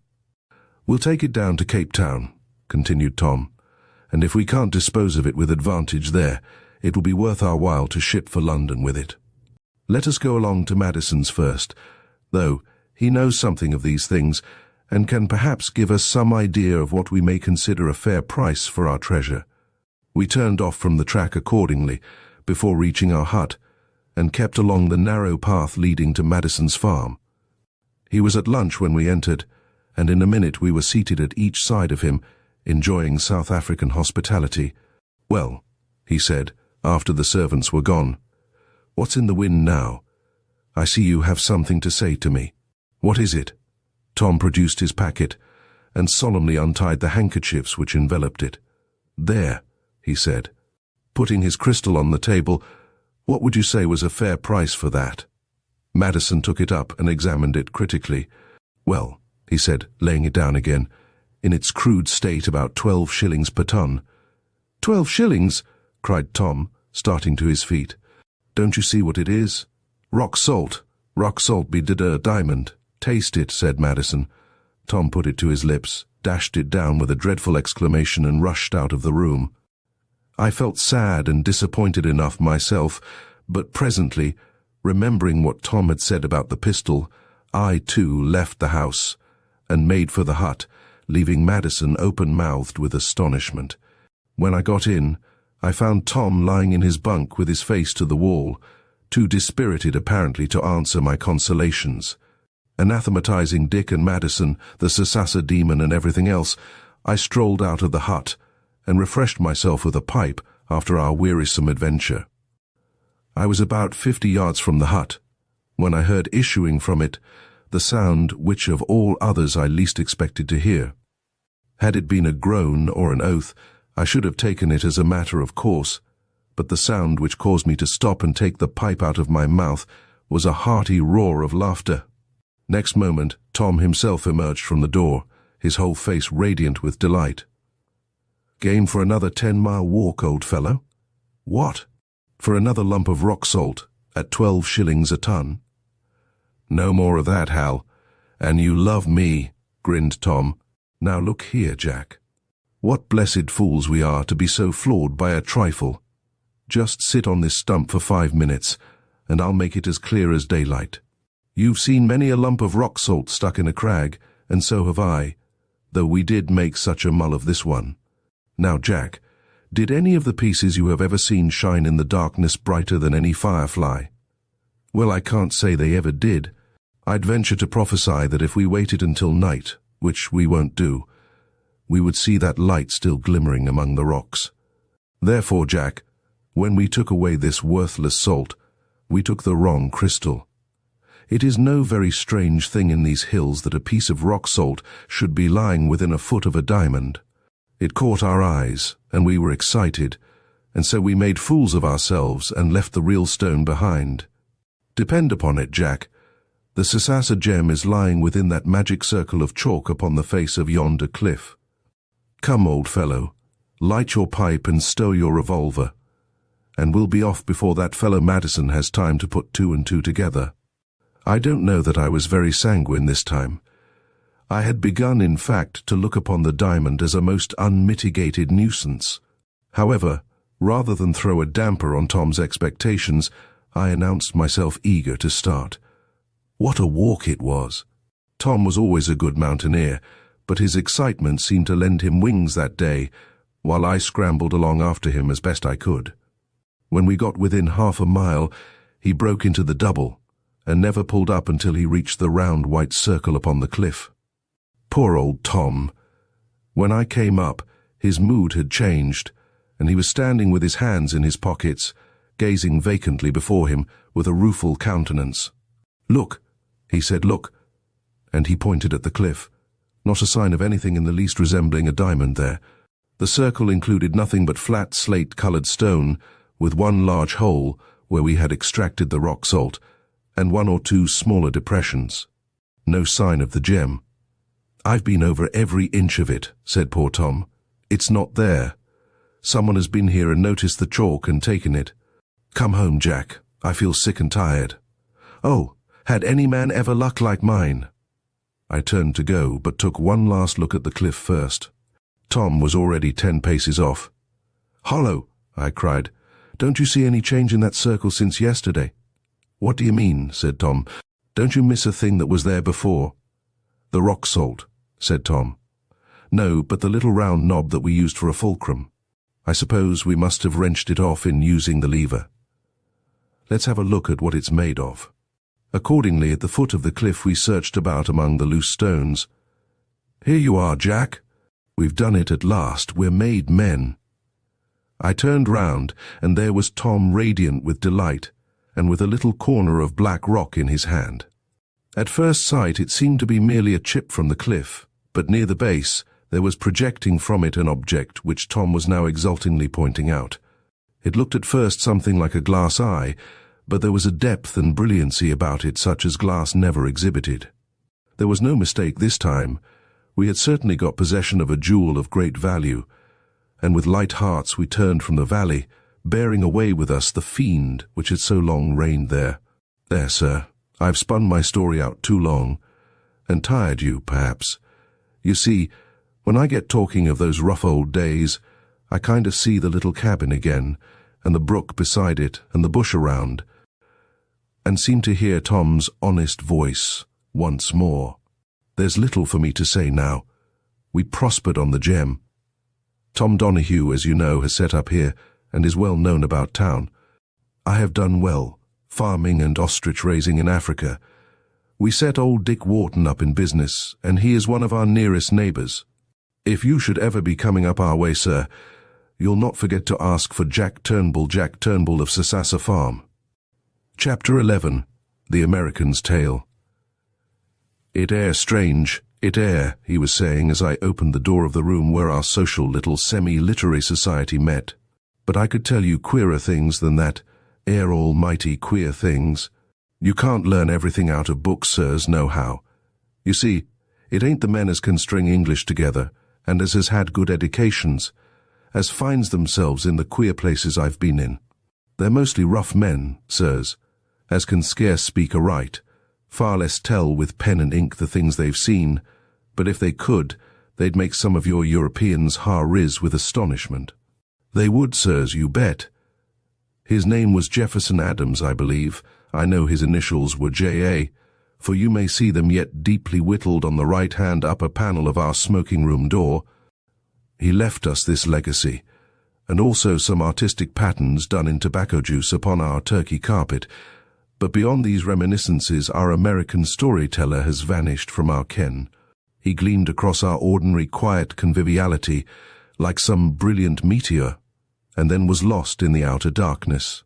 That night, however, our Nevada friend was in full swing, and I quietly lit my pipe and dropped into the nearest chair, anxious not to interrupt his story. Mind you, he continued, I ain't got no grudge against your men of science. I likes and respects a chap as can match every beast and plant, from a huckleberry to a grizzly with a jaw-breaking name.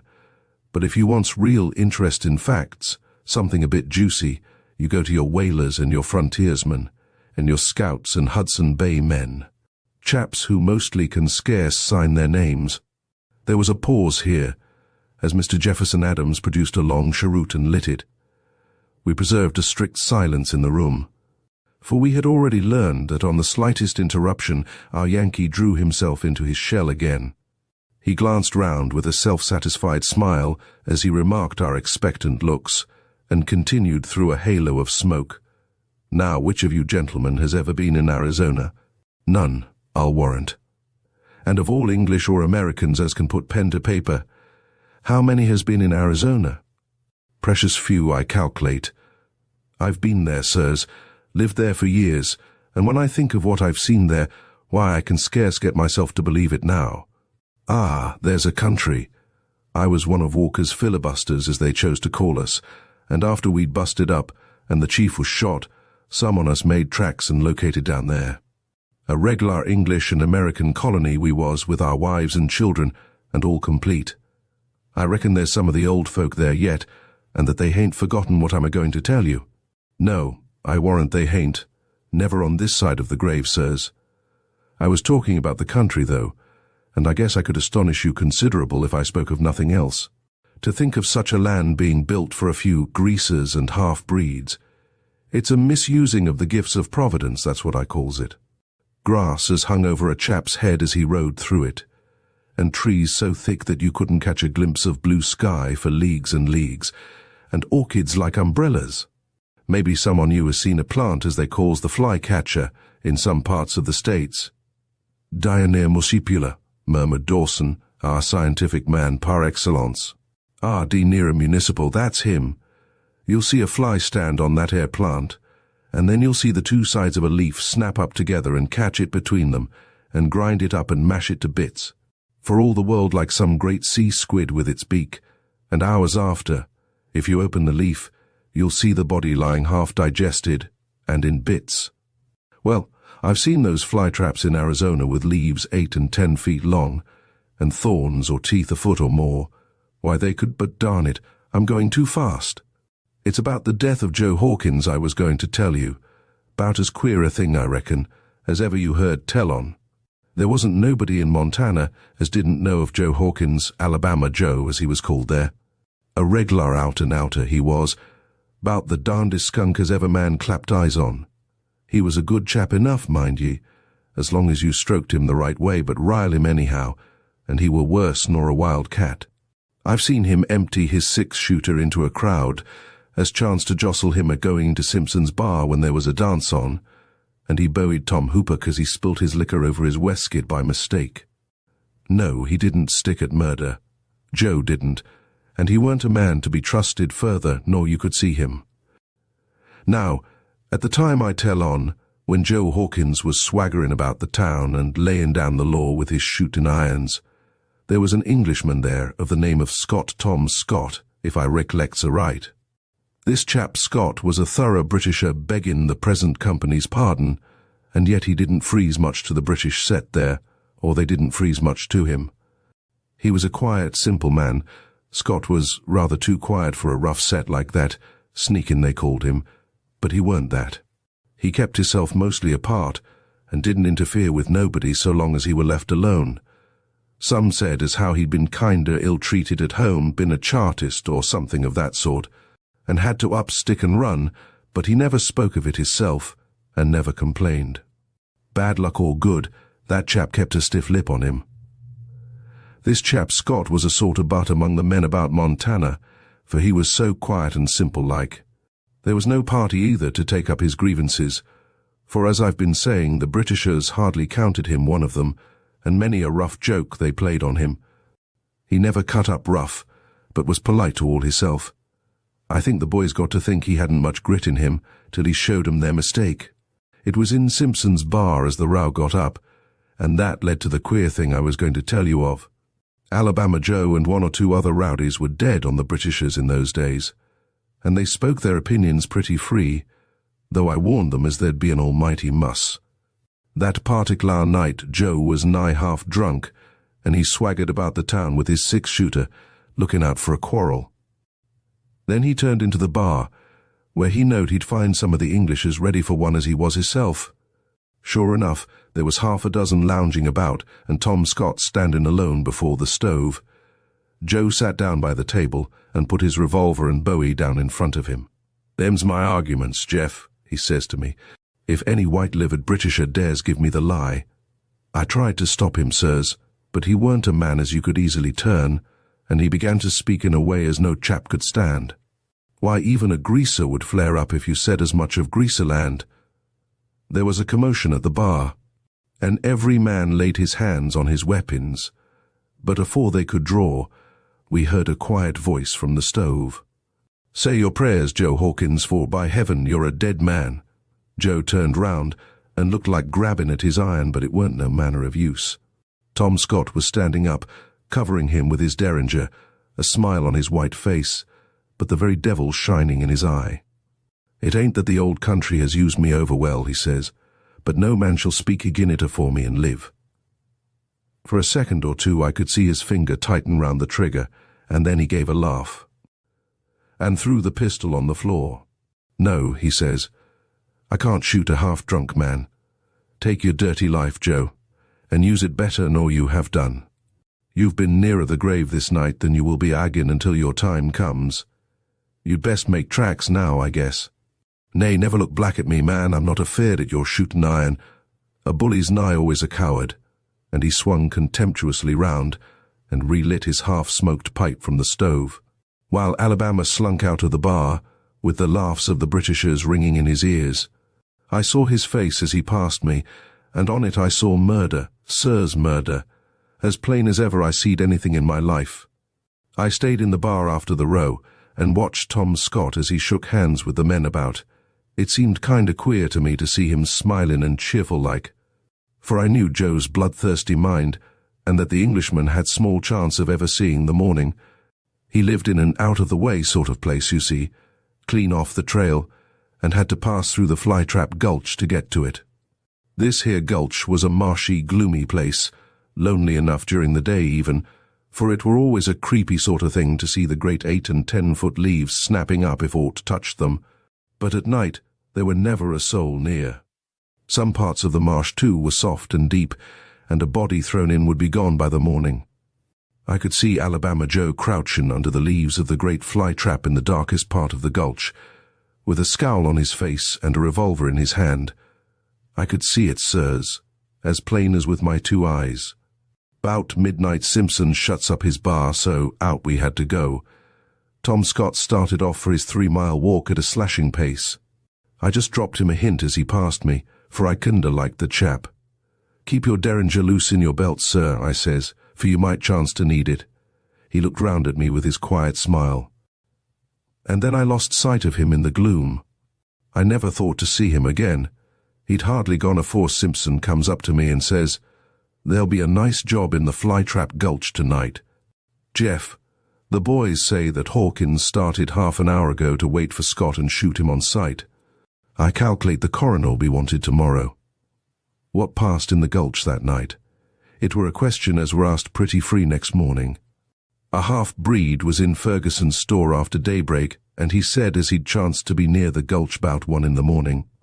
It warn't easy to get at his story, he seemed so uncommon scared, but he told us, at last, as he'd heard the fearfullest screams in the stillness of the night. There weren't no shots, he said, but scream after scream, kinder muffled, like a man with a serape over his head, and in mortal pain.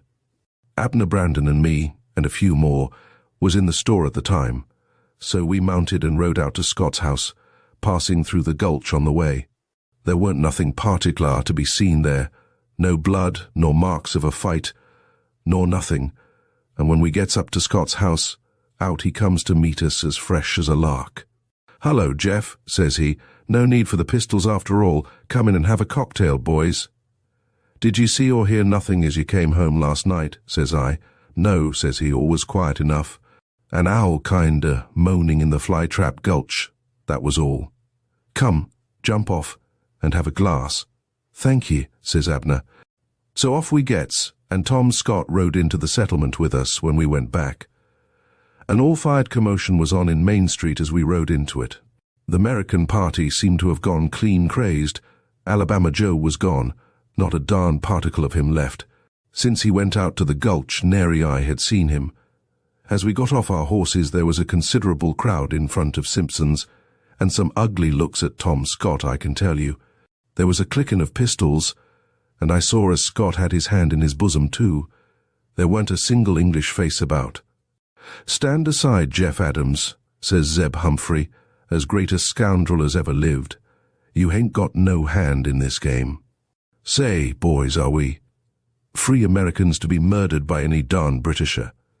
It was the quickest thing as ever I seed. There was a rush and a crack. Zeb was down, with Scott's ball in his thigh, and Scott himself was on the ground with a dozen men holding him. It weren't no use struggling, so he lay quiet. They seemed a bit uncertain what to do with him at first, but then one of Alabama's special chums put them up to it. "Joe's gone," he said. "Nothing ain't surer nor that, and there lies the man as killed him. Some on you knows as Joe went on business to the gulch last night. He never came back. That, ere Britisher passed through after he'd gone, they'd had a row. Screams is heard, 'mong the great fly-traps. I say agin he has played poor Joe some of his sneaking tricks and thrown him into the swamp. It ain't no wonder as the body is gone.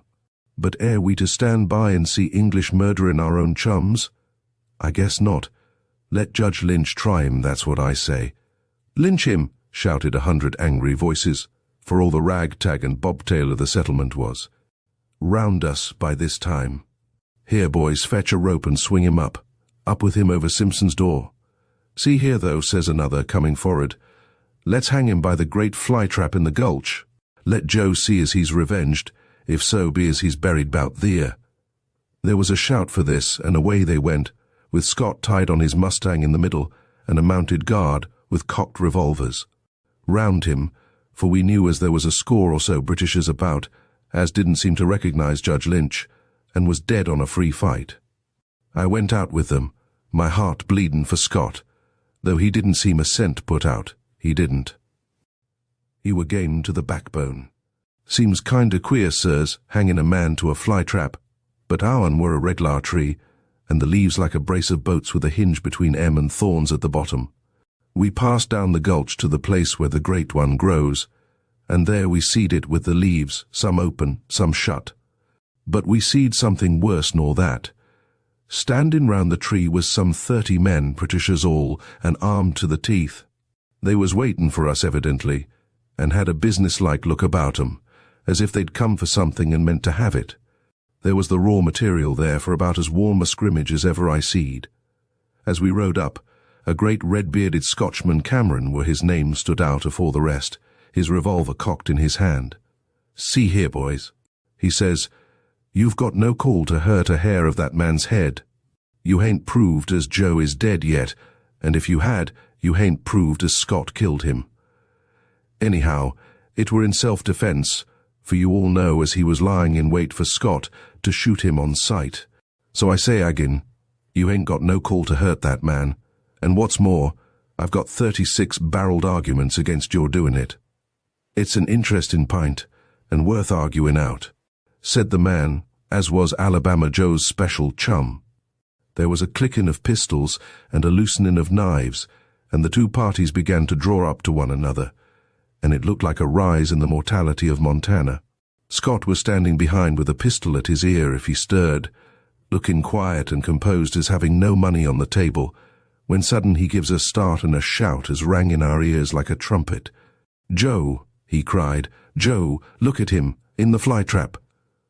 We all turned and looked where he was pointing. Jerusalem. I think we won't get that picture out of our minds again. One of the great leaves of the fly-trap, that had been shut and touched in the ground as it lay, was slowly rolling back upon its hinges. There, lying like a child in its cradle, was Alabama Joe in the hollow of the leaf. The great thorns had been slowly driven through his heart as it shut upon him. We could see as he tried to cut his way out, for there was a slit in the thick fleshy leaf, and his bowie was in his hand, but it had smothered him first. He'd lain down on it likely to keep the damp off while he were awaiting for Scott, and it had closed on him as you've seen your little hothouse ones do on a fly.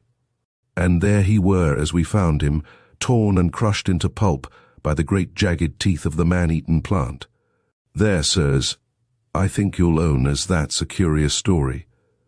"And what became of Scott?" asked Jack Sinclair. "Why, we carried him back on our shoulders, we did, to Simpson's bar, and he stood us liquors round. Made a speech too, a darned fine speech from the counter. Something about the British lion and the American eagle walking arm in arm forever and a day. And now, sirs, that yarn was long, and my cheroot's out, so I reckon I'll make tracks afore it's later, and with a good night." He left the room. "A most extraordinary narrative," said Dawson. "Who would have thought a Dianuia had such power?" "Deuced rum yarn," said young Sinclair. "Evidently a matter-of-fact, truthful man," said the doctor. "Or the most original liar that ever lived," said I. "I wonder which he was." Chapter 12. Our Derby Sweepstakes. "Bob!" I shouted. No answer. "Bob!" A rapid crescendo of snores ending in a prolonged gasp. "Wake up, Bob." "What the deuce is the row?" said a very sleepy voice.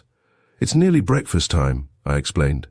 "Bother breakfast time," said the rebellious spirit in the bed. "And here's a letter, Bob," said I. "Why on earth couldn't you say so at once? Come on with it." On which cordial invitation I marched into my brother's room and perched myself upon the side of his bed. "Here you are," said I. "Indian stamp Brindisi postmark. Who is it from?"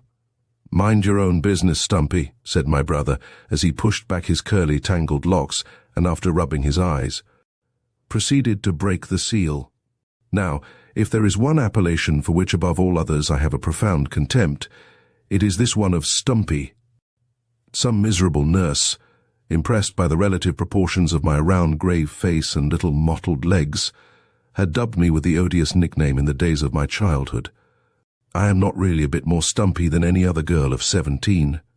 On the present occasion I rose in all the dignity of wrath, and was about to dump my brother on the head with the pillow, by way of remonstrance, when a look of interest in his face stopped me. "Who do you think is coming, Nellie?" he said. "An old friend of yours." "What, from India? Not Jack Hawthorne?" Even so, said Bob. Jack is coming back and going to stay with us. He says he will be here almost as soon as his letter. Now don't dance about like that. You'll knock down the guns or do some damage. Keep quiet like a good girl and sit down here again. Bob spoke with all the weight of the 22 summers which had passed over his towsy head, so I calmed down and settled into my former position. Won't it be jolly? I cried. But Bob, the last time he was here he was a boy, and now he is a man. He won't be the same Jack at all. Well, for that matter, said Bob, you were only a girl then, a nasty little girl with ringlets, while now— What now? I asked. Bob seemed actually on the eve of paying me a compliment. Well, you haven't got the ringlets, and you are ever so much bigger, you see, and nastier. Brothers are a blessing for one thing. There is no possibility of any young lady getting unreasonably conceited if she be endowed with them. I think they were all glad at breakfast time to hear of Jack Hawthorne's promised advent. By all, I mean my mother, and Elsie and Bob. Our cousin Solomon Barker looked anything but overjoyed when I made the announcement in breathless triumph. I never thought of it before, but perhaps that young man is getting fond of Elsie and is afraid of a rival. Otherwise, I don't see why such a simple thing should have caused him to push away his egg and declare that he had done famously in an aggressive manner which at once threw doubt upon his proposition. Grace Maberly, Elsie's friend, seemed quietly contented, as is her wont. As for me, I was in a riotous state of delight. Jack and I had been children together. He was like an elder brother to me, until he became a cadet and left us. How often Bob and he had climbed old Brown's apple trees, while I stood beneath and collected the spoil in my little white pinafore. There was hardly a scrape or adventure which I could remember in which Jack did not figure as a prominent character. But he was Lieutenant Hawthorne now, had been through the Afghan war, and was, as Bob said, quite the warrior. Whatever would he look like? Somehow the warrior had conjured up an idea of Jack in full armor with plumes on his head, thirsting for blood and hewing at somebody with an enormous sword. After doing that sort of thing, I was afraid he would never descend to romps and charades and the other stock amusements of Hatherley House. Cousin Sol was certainly out of spirits during the next few days. He could be hardly persuaded to make a fourth at lawn tennis, but showed an extraordinary love of solitude and strong tobacco. We used to come across him in the most unexpected places, in the shrubbery and down by the river, on which occasions, if there was any possibility of avoiding us, he would gaze rigidly into the distance, and utterly ignore feminine shouts and the waving of parasols. It was certainly very rude of him. I got hold of him one evening before dinner, and drawing myself up to my full height of 5 feet 4.5 inches, I proceeded to give him a piece of my mind, a process which Bob characterizes as the height of charity, since it consists in my giving away what I am most in need of myself. Cousin Sol was lounging in a rocking chair with the Times before him, gazing moodily over the top of it into the fire. I ranged up alongside and poured in my broadside. "We seem to have given you some offence, Mr. Barker," I remarked with lofty courtesy. "What do you mean, Nell?" asked my cousin, looking up at me in surprise. He had a very curious way of looking at me, had Cousin Sol. "You appear to have dropped our acquaintance," I remarked, and then suddenly descending from my heroics. "You are stupid, Sol." "What's been the matter with you?" "Nothing, Nell. At least nothing of any consequence. You know my medical examination is in 2 months and I am reading for it." "Oh," said I, in a bristle of indignation. "If that's it, there's no more to be said. Of course, if you prefer bones to your female relations, it's all right. There are young men who would rather make themselves agreeable than mope in corners and learn how to prod people with knives." With which epitome of the noble science of surgery, I proceeded to straighten some refractory antimacassars with unnecessary violence. I could see Sol looking with an amused smile at the angry little blue-eyed figure in front of him. "Don't blow me up, Nell," he said. "I have been plucked once, you know. Besides," looking grave, "you'll have amusement enough when this— what is his name? Lieutenant Hawthorne comes. Jack won't go and associate with mummies and skeletons at any rate," I remarked. "Do you always call him Jack?" asked the student. Of course I do. John sounds so stiff. Oh, it does it? Said my companion doubtfully. I still had my theory about Elsie running in my head. I thought I might try and set the matter in a more cheerful light. Sol had got up and was staring out of the open window. I went over to him and glanced up timidly into his usually good-humoured face, which was now looking very dark and discontented. He was a shy man as a rule, but I thought that with a little leading he might be brought to confess. "You're a jealous old thing," I remarked. The young man coloured and looked down at me. "I know your secret," said I boldly. "What secret?" said he, colouring even more. "Never you mind, I know it. Let me tell you this," I added, getting bolder, "that Jack and Elsie never got on very well. There is far more chance of Jack's falling in love with me. We were always friends."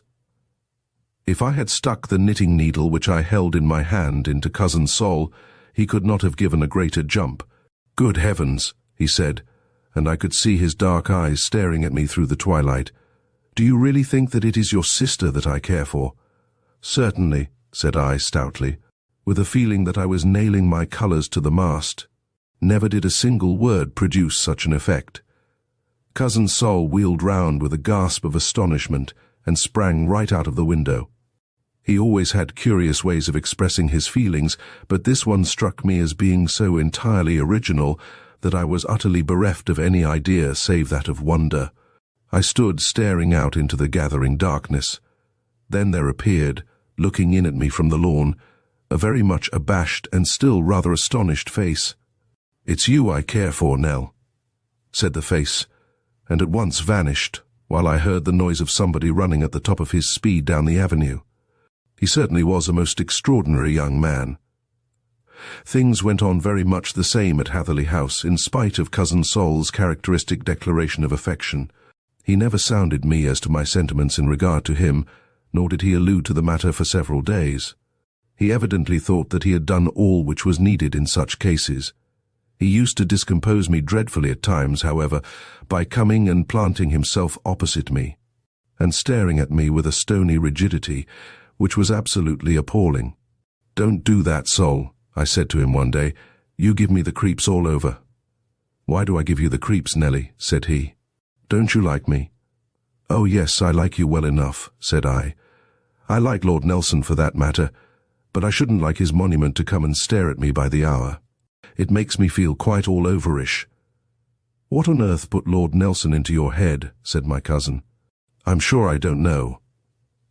"Do you like me the same way you like Lord Nelson, Nell?"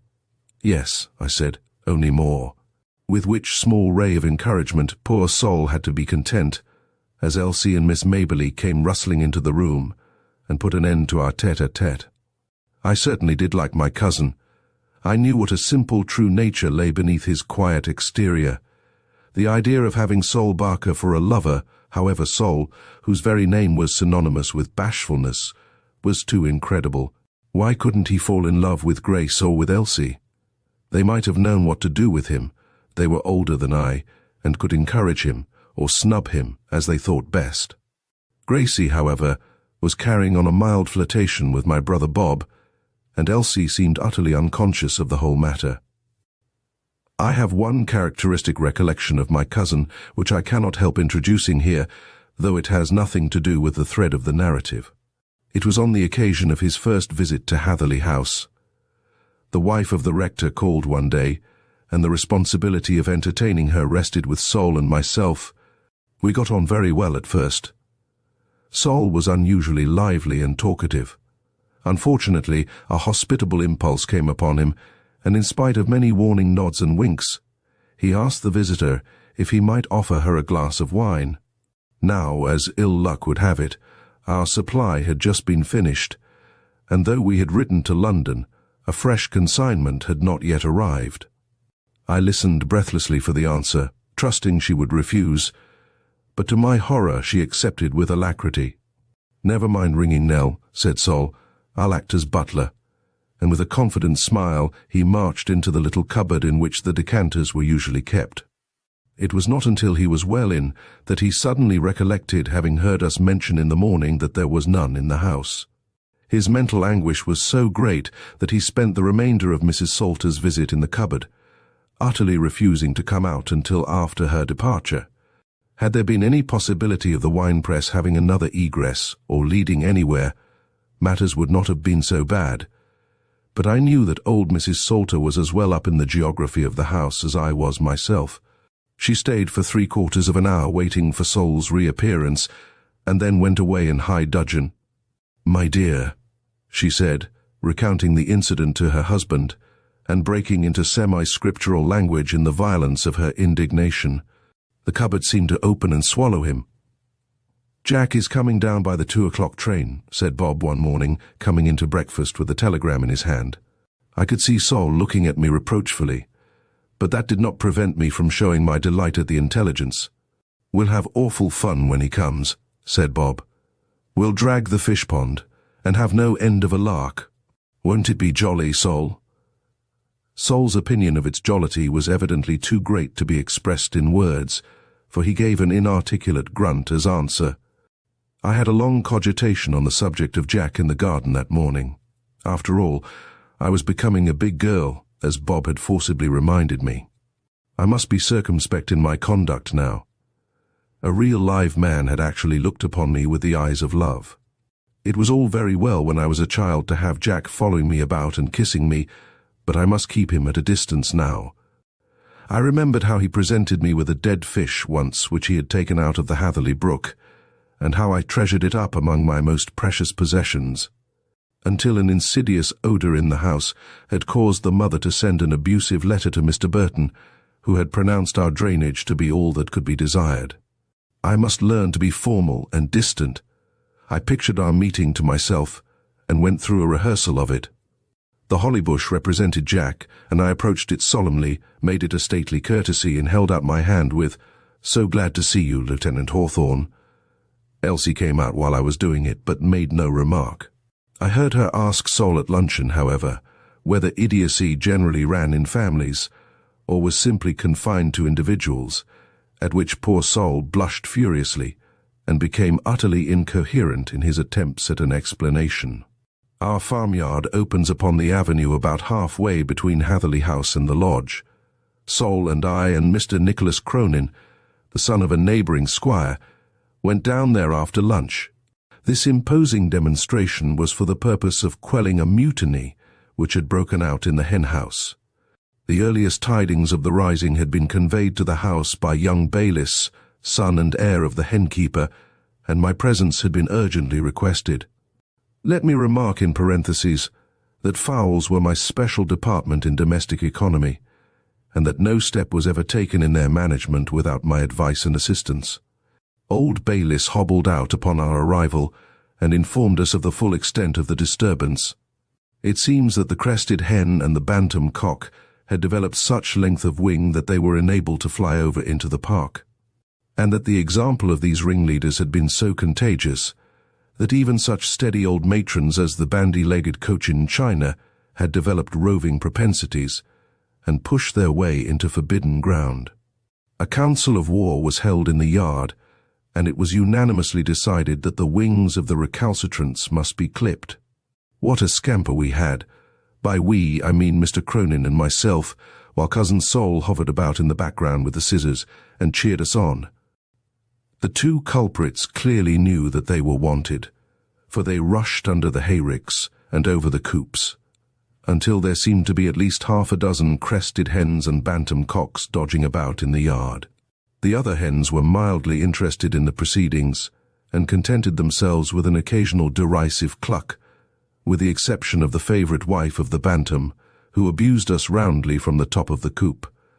The ducks were the most aggravating portion of the community, for though they had nothing to do with the original disturbance, they took a warm interest in the fugitives, waddling behind them as fast as their little yellow legs would carry them, and getting in the way of the pursuers. "We have it," I gasped, as the crested hen was driven into a corner. "Catch it, Mr. Cronin." "Oh, you've missed it. You've missed it. Get in the way, Sol. Oh dear, it's coming to me." "Well done, Miss Montague," cried Mr. Cronin, as I seized the wretched fowl by the leg as it fluttered past me. and proceeded to tuck it under my arm to prevent any possibility of escape. "Let me carry it for you." "No, no, I want you to catch the cock. There it goes. They're behind the hayrick. You go to one side, and I'll go to the other." "It's going through the gate," shouted Sol. "Shoo!" cried I. "Shoo! Oh, it's gone." And we both made a dart into the park in pursuit, tore round the corner into the avenue, and there I found myself face to face with a sunburned young man in a tweed suit, who was lounging along in the direction of the house. There was no mistaking those laughing grey eyes, though I think if I had never looked at him, some instinct would have told me that it was Jack. How could I be dignified with the crested hen tucked under my arm?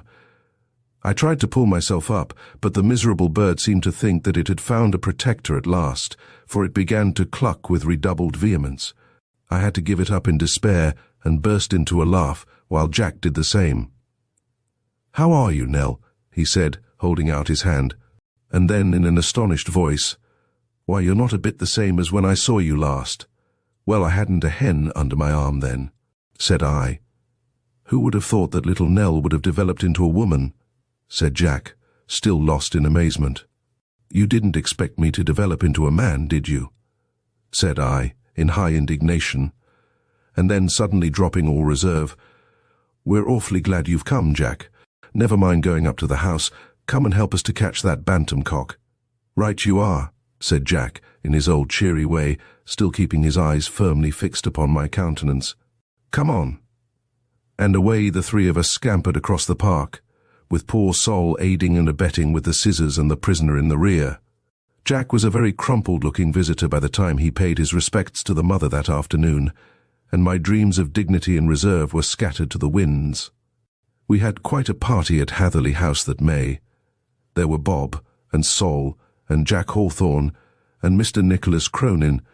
Then there were Miss Maberly, and Elsie, and Mother, and myself. On an emergency we could always muster half a dozen visitors from the houses round, so as to have an audience when charades or private theatricals were attempted. Mr. Cronin, an easy-going, athletic, young Oxford man, proved to be a great acquisition, having wonderful powers of organization and execution.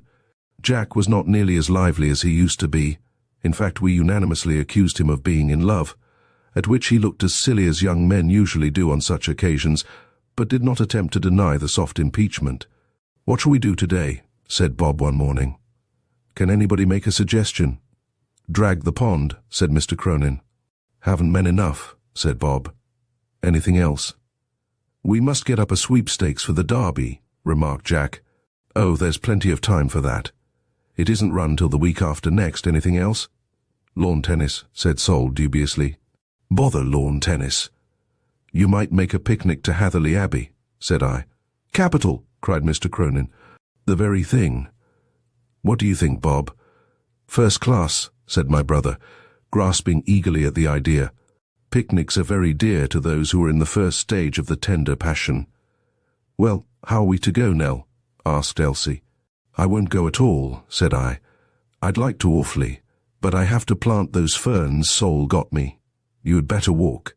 It is only 3 miles, and young Bayliss can be sent over with the basket of provisions." "You'll come, Jack?" said Bob. Here was another impediment.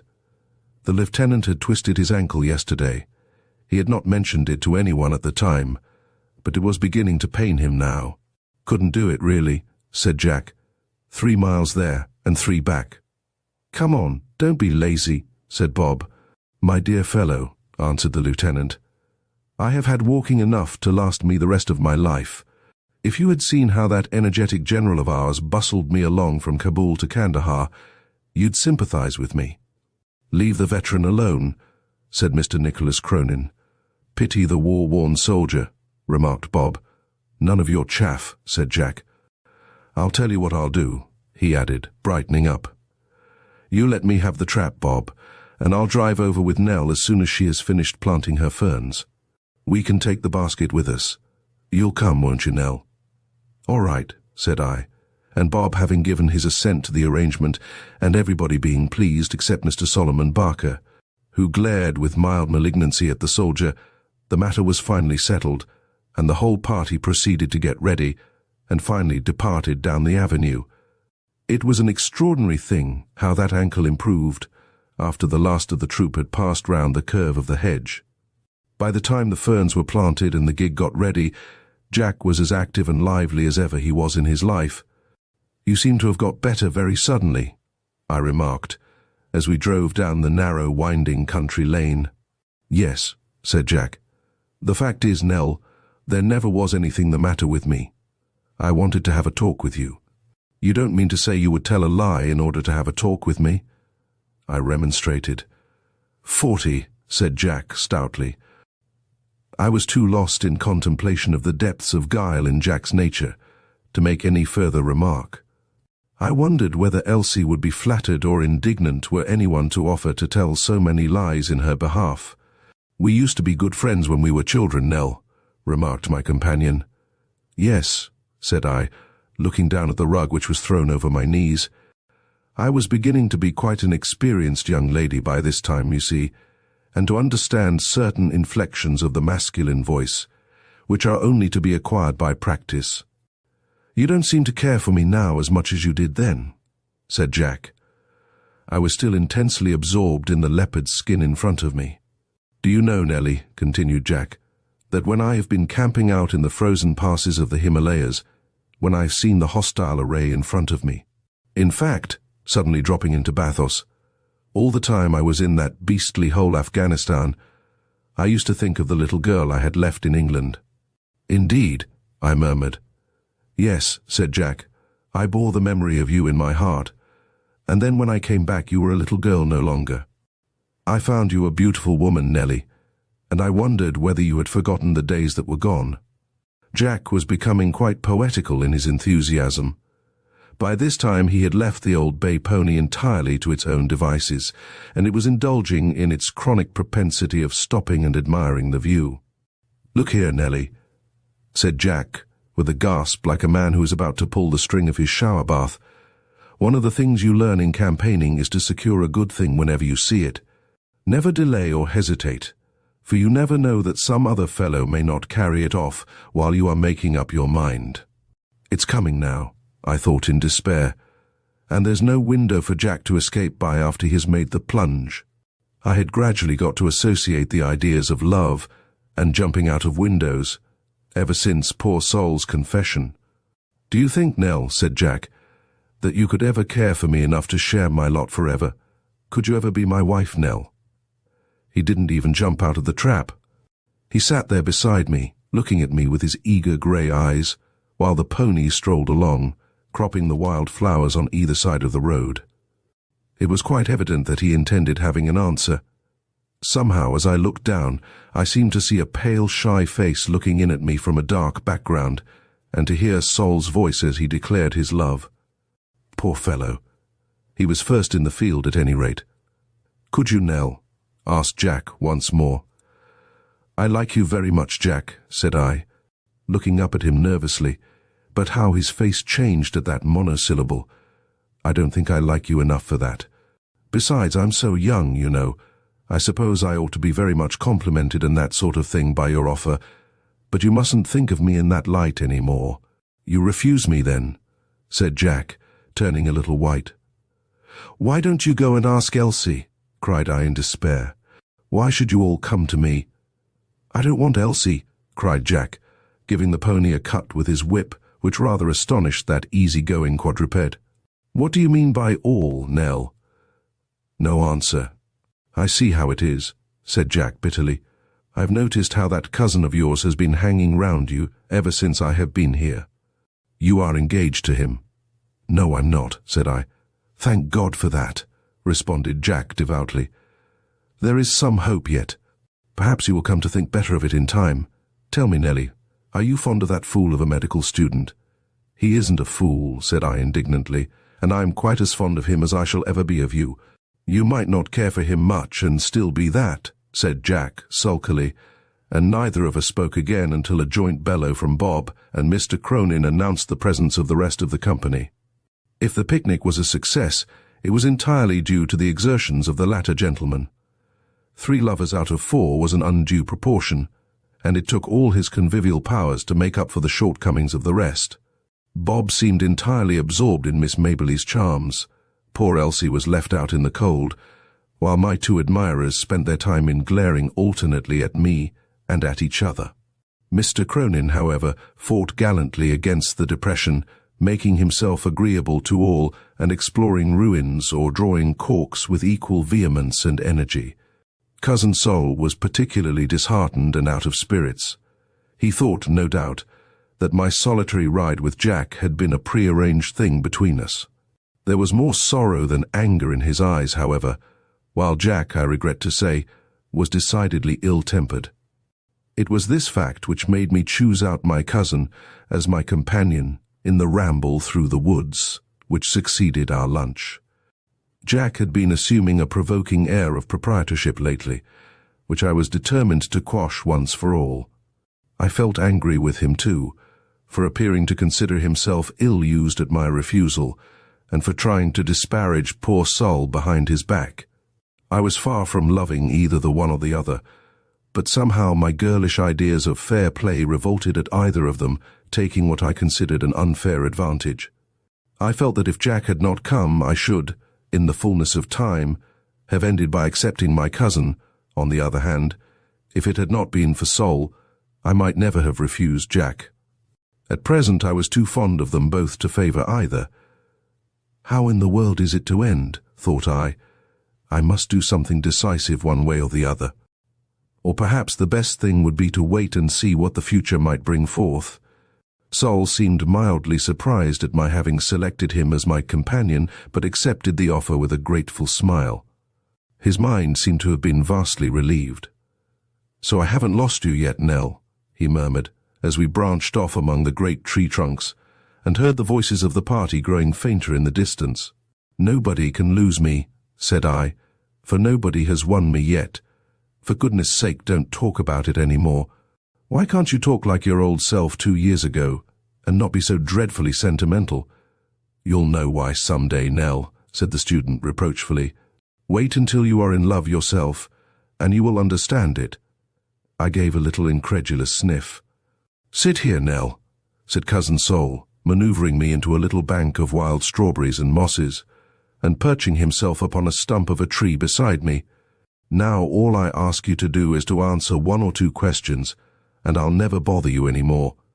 I sat resignedly, with my hands in my lap. "Are you engaged to Lieutenant Hawthorne?" "No," said I energetically.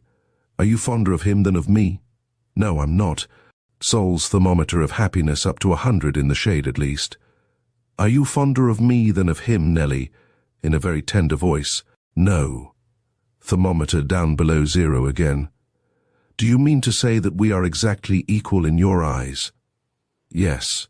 But you must choose between us some time, you know," said Cousin Sol, with mild reproach in his voice. "I do wish you wouldn't bother me so," I cried, getting angry, as women usually do when they are in the wrong. "You don't care for me much, or you wouldn't plague me. I believe the 2 of you will drive me mad between you." Here there were symptoms of sobs on my part, and utter consternation and defeat among the Barker faction. "Can't you see how it is, Sol?" said I, laughing through my tears at his woe-begone appearance. "Suppose you were brought up with 2 girls and had got to like them both very much, but had never preferred one to the other, and never dreamed of marrying either, and then all of a sudden you are told you must choose one, and so make the other very unhappy. You wouldn't find it an easy thing to do, would you?" "I suppose not," said the student. "Then you can't blame me." "I don't blame you, Nellie," he answered, attacking a great purple toadstool with his stick. "I think you are quite right to be sure of your own mind. It seems to me," he continued, speaking rather gaspily, but saying his mind like the true English gentleman that he was, "it seems to me that Hawthorne is an excellent fellow. He has seen more of the world than I have, and always does and says the right thing in the right place, which certainly isn't one of my characteristics. Then he is well born and has good prospects. I think I should be very grateful to you for your hesitation, Nell, and look upon it as a sign of your good-heartedness." "We won't talk about it any more," said I, thinking in my heart what a very much finer fellow he was than the man he was praising. Look here, my jacket is all stained with horrid fungi and things. We'd better go after the rest of the party, hadn't we? I wonder where they are by this time. It didn't take very long to find that out. At first we heard shouting and laughter coming echoing through the long glades, and then, as we made our way in that direction, we were astonished to meet the usually phlegmatic Elsie careering through the wood at the very top of her speed, her hat off, and her hair streaming in the wind. My first idea was that some frightful catastrophe had occurred, brigands possibly, or a mad dog, and I saw my companion's big hand close round his stick. But on meeting the fugitive, it proved to be nothing more tragic than a game of hide-and-seek, which the indefatigable Mr. Cronin had organized. What fun we had, crouching and running and dodging among the Hatherley oaks. And how horrified the prim old abbot who planted them would have been, and the long series of black-coated brethren who have muttered their orisons beneath the welcome shade. Jack refused to play on the excuse of his weak ankle, and lay smoking under a tree in high dudgeon, glaring in a baleful and gloomy fashion at Mr. Solomon Barker, while the latter gentleman entered enthusiastically into the game, and distinguished himself by always getting caught, and never by any possibility catching anybody else. Poor Jack. He was certainly unfortunate that day. Even an accepted lover would have been rather put out, I think, by an incident which occurred during our return home. It was agreed that all of us should walk, as the trap had been already sent off with the empty baskets, so we started down Thorny Lane and through the fields. We were just getting over a stile to cross Old Brown's 10-acre lot, when Mr. Cronin pulled up and remarked that he thought we had better get into the road. "Road," said Jack. "Nonsense. We save a quarter of a mile by the field." "Yes, but it's rather dangerous." "We better go round." "Where's the danger?" said our military man, contemptuously twisting his moustache. "Oh, nothing," said Cronin. "That quadruped in the middle of the field is a bull, and not a very good-tempered one either. That's all. I don't think that the ladies should be allowed to go." "We won't go," said the ladies in chorus. "Then come round by the hedge and get into the road," suggested Sol. "You may go as you like," said Jack rather testily, "but I am going across the field." "Don't be a fool, Jack," said my brother. "You fellows may think it right to turn tail at an old cow, but I don't. It hurts my self-respect, you see, so I shall join you at the other side of the farm." With which speech Jack buttoned up his coat in a truculent manner, waved his cane jauntily, and swaggered off into the 10-acre lot. We clustered about the stile and watched the proceedings with anxiety. Jack tried to look as if he were entirely absorbed in the view and in the probable state of the weather, for he gazed about him and up into the clouds in an abstracted manner. His gaze generally began and ended, however, somewhere in the direction of the bull. That animal, after regarding the intruder with a prolonged stare, had retreated into the shadow of the hedge at one side, while Jack was walking up the long axis of the field. "It's all right," said I. "It's got out of his way." "I think it's leading him on," said Mr. Nicholas Cronin. "It's a vicious, cunning brute." Mr. Cronin had hardly spoken before the bull emerged from the hedge and began pawing the ground and tossing its wicked black head in the air. Jack was in the middle of the field by this time, and affected to take no notice of his companion, though he quickened his pace slightly.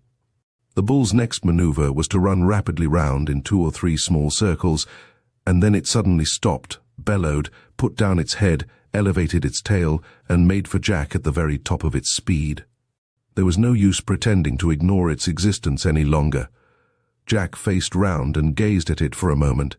He had only his little cane in his hand to oppose to the half-ton of irate beef which was charging toward him. He did the only thing that was possible, namely, to make for the hedge at the other side of the field. At first, Jack hardly condescended to run, but went off with a languid, contemptuous trot, a sort of compromise between his dignity and his fear, which was so ludicrous that, frightened as we were, we burst into a chorus of laughter. By degrees, however, as he heard the galloping of hoofs sounding nearer and nearer, he quickened his pace, until ultimately he was in full flight for shelter, with his hat gone and his coat-tails fluttering in the breeze, while his pursuer was not 10 yards behind him. If all Ayub Khan's cavalry had been in his rear, our Afghan hero could not have done the distance in a shorter time. Quickly as he went, the bull went quicker still, and the two seemed to gain the hedge almost at the same moment. We saw Jack spring boldly into it, and the next moment he came flying out at the other side as if he had been discharged from a cannon, while the bull indulged in a series of triumphant bellows through the hole which he had made. It was a relief to us all to see Jack gather himself up and start off for home without a glance in our direction. He had retired to his room by the time we arrived, and did not appear until breakfast next morning, when he limped in with a very crestfallen expression.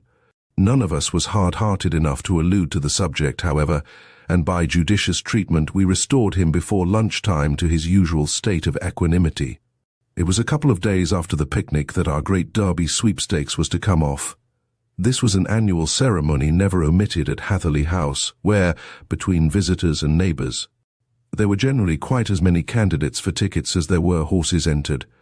"The Sweepstakes, ladies and gentlemen, comes off tonight," said Bob, in his character of head of the house. "The subscription is 10 shillings. Second gets quarter of the pool, and third has his money returned. No one is allowed to have more than one ticket, or to sell his ticket after drawing it. The drawing will be at 7:30. All of which Bob delivered in a very pompous and official voice, though the effect was rather impaired by a sonorous "Amen" from Mr. Nicholas Cronin. I must now drop the personal style of narrative for a time. Hitherto my little story has consisted simply in a series of extracts from my own private journal, but now I have to tell of a scene which only came to my ears after many months. Lieutenant Hawthorne, or Jack, as I cannot help calling him, had been very quiet since the day of the picnic, and given himself up to reverie. Now, as luck would have it, Mr. Solomon Barker sauntered into the smoking room after luncheon on the day of the sweepstakes, and found the lieutenant puffing moodily in solitary grandeur upon one of the settees. It would have seemed cowardly to retreat, so the student sat down in silence, and began turning over the pages of the graphic. Both arrivals felt the situation to be an awkward one. They had been in the habit of studiously avoiding each other's society, and now they found themselves thrown together suddenly, with no third person to act as a buffer. The silence began to be oppressive.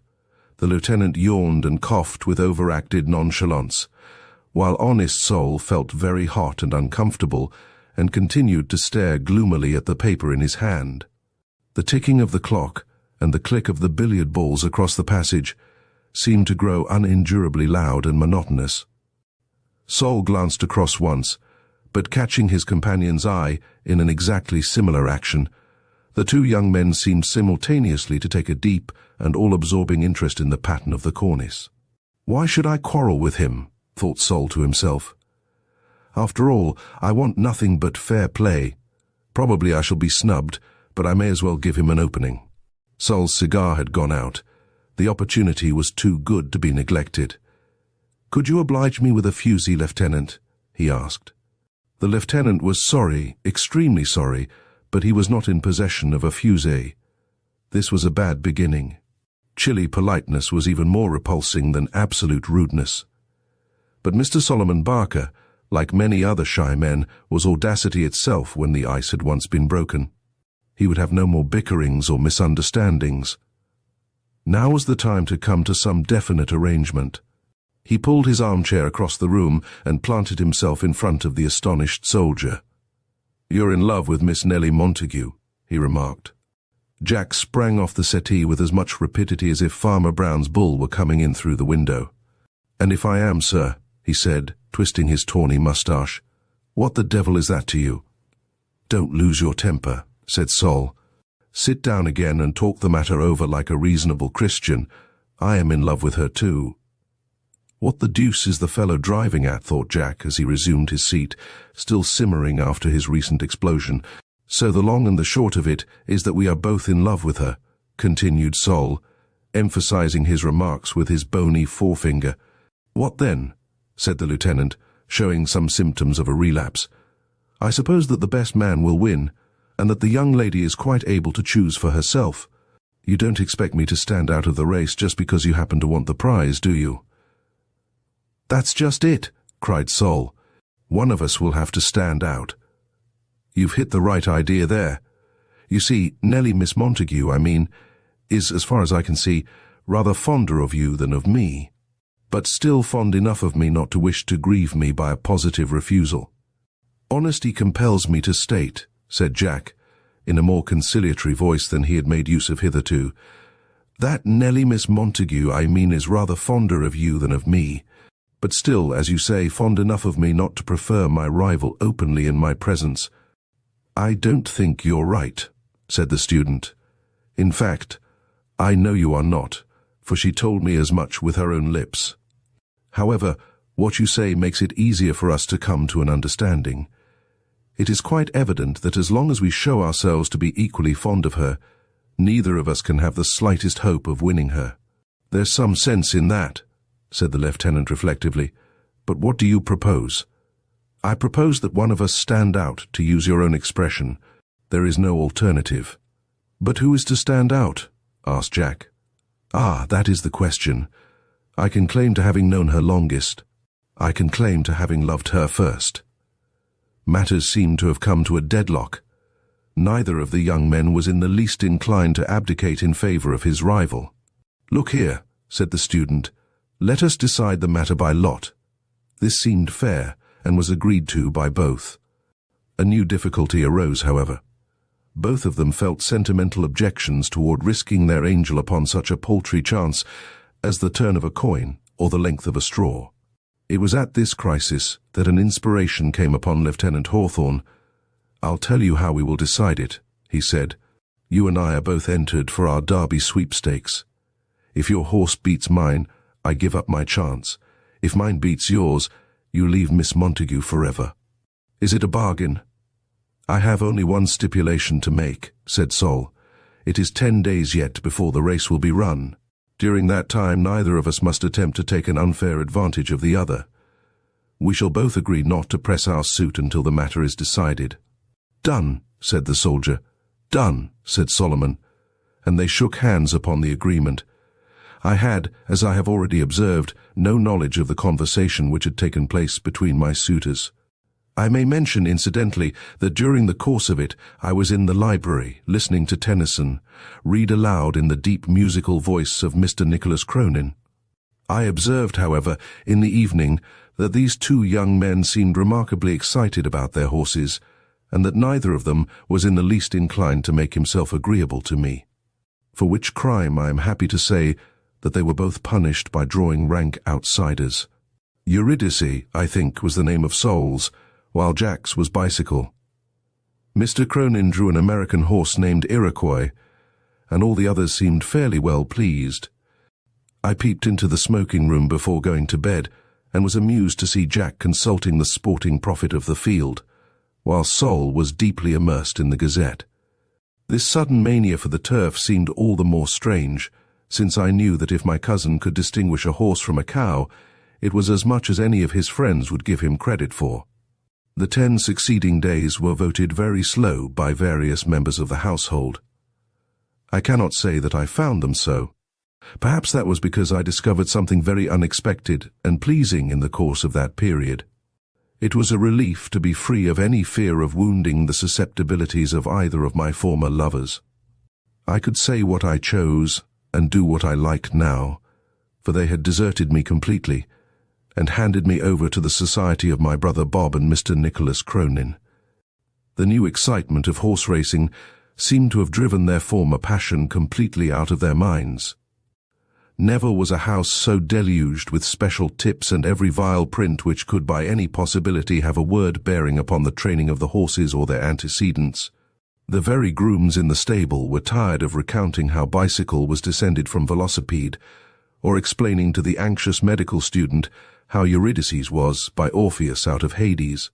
One of them discovered that her maternal grandmother had come in third for the Ebor handicap, but the curious way in which he stuck the half-crown which he received into his left eye, while he winked at the coachman with his right, throws some doubt upon the veracity of his statement. As he remarked in a beery whisper that evening, The bloke'll never know the differ, and it's worth $1/2 for him to think as it's true. As the day drew nearer, the excitement increased. Mr. Cronin and I used to glance across at each other and smile as Jack and Sol precipitated themselves upon the papers at breakfast and devoured the list of the betting. But matters culminated upon the evening immediately preceding the race. The lieutenant had run down to the station to secure the latest intelligence, and now he came rushing in, waving a crushed paper frantically over his head. "Eurydice is scratched," he yelled. "Your horse is done for, Barker." "What?" roared Sol. "Done for, utterly broken down in training, won't run at all." "Let me see," groaned my cousin, seizing the paper. And then, dropping it, he rushed out of the room and banged down the stairs, taking 4 at a time. We saw no more of him until late at night, when he slunk in, looking very dishevelled, and crept quietly off to his room. Poor fellow! I should have condoled with him, had it not been for his recent disloyal conduct toward myself. Jack seemed a changed man from that moment. He began at once to pay me marked attention, very much to the annoyance of myself and of someone else in the room. He played and sang and proposed round games, and in fact quite usurped the role usually played by Mr. Nicholas Cronin. I remember that it struck me as remarkable that on the morning of the Derby day, the lieutenant should have entirely lost his interest in the race. He was in the greatest spirits at breakfast, but did not even open the paper in front of him. It was Mr. Cronin who unfolded it at last and glanced over its columns. "What's the news, Nick?" asked my brother Bob. "Nothing much. Oh yes, here's something. Another railway accident. Collision, apparently. Westinghouse brake gone wrong. 2 killed, 7 hurt, and by Jove. Listen to this. Among the victims was one of the competitors in the equine Olympiad of today. A sharp splinter had penetrated its side, and the valuable animal had to be sacrificed upon the shrine of humanity. The name of the horse is Bicycle. Hello, you've gone and spilled your coffee all over the cloth, Hawthorne. Ah, I forgot. Bicycle was your horse, wasn't it? Your chance is gone, I'm afraid. I see that Iroquois, who started low, has come to be first favourite now. Ominous words, reader, as no doubt your nice discernment has taught you during, at the least, the last 3 columns. Don't call me a flirt and a coquette until you have weighed the facts. Consider my pique at the sudden desertion of my admirers. Think of my delight at the confession from a man whom I had tried to conceal from myself even that I loved. Think of the opportunities which he enjoyed during the time that Jack and Sol were systematically avoiding me, in accordance with their ridiculous agreement. Weigh all this, and then which among you will throw the first stone at the blushing little prize of the Derby sweep? Here it is as it appeared at the end of 3 short months in the Morning Post, August 12th. At Hatherley Church, Nicholas Cronin, Esquire, eldest son of Nicholas Cronin, Esquire, of the Woodlands, Cropshire. To Miss Eleanor Montague, daughter of the late James Montague, Esquire, J.P. of Hatherley House. Jack set off with the declared intention of volunteering for a ballooning expedition to the North Pole. He came back, however, in 3 days, and said that he had changed his mind, but intended to walk in Stanley's footsteps across equatorial Africa. Since then he has dropped 1 or 2 gloomy allusions to forlorn hopes and the unutterable joys of death. But on the whole he is coming round very nicely, and has been heard to grumble of late on such occasions as the underdoing of the mutton and the overdoing of the beef, which may be fairly set down as a very healthy symptom. Sol took it more quietly, but I fear the iron went deeper into his soul. However, he pulled himself together like a dear brave fellow as he is, and actually had the hardihood to propose the bridesmaids, on which occasion he became inextricably mixed up in a labyrinth of words. He washed his hands of the mutinous sentence, however, and resumed his seat in the middle of it, overwhelmed with blushes and applause. I hear that he has confided his woes and his disappointments to Grace Maberly's sister, and met with the sympathy which he expected. Bob and Gracie are to be married in a few months, so possibly there may be another wedding about that time. As we conclude, My Friend the Murderer and Other Mysteries and Adventures, we reflect on the profound insights into human behavior and the nature of crime that Arthur Conan Doyle masterfully presents. Each story leaves us pondering the dualities of guilt and innocence and the intricate motives that drive individuals to their actions. Doyle's ability to weave suspense with philosophical depth ensures that these tales linger long after the final word. Thank you for joining us on this journey through mystery and adventure. Until next time, keep your curiosity alive and your mind open.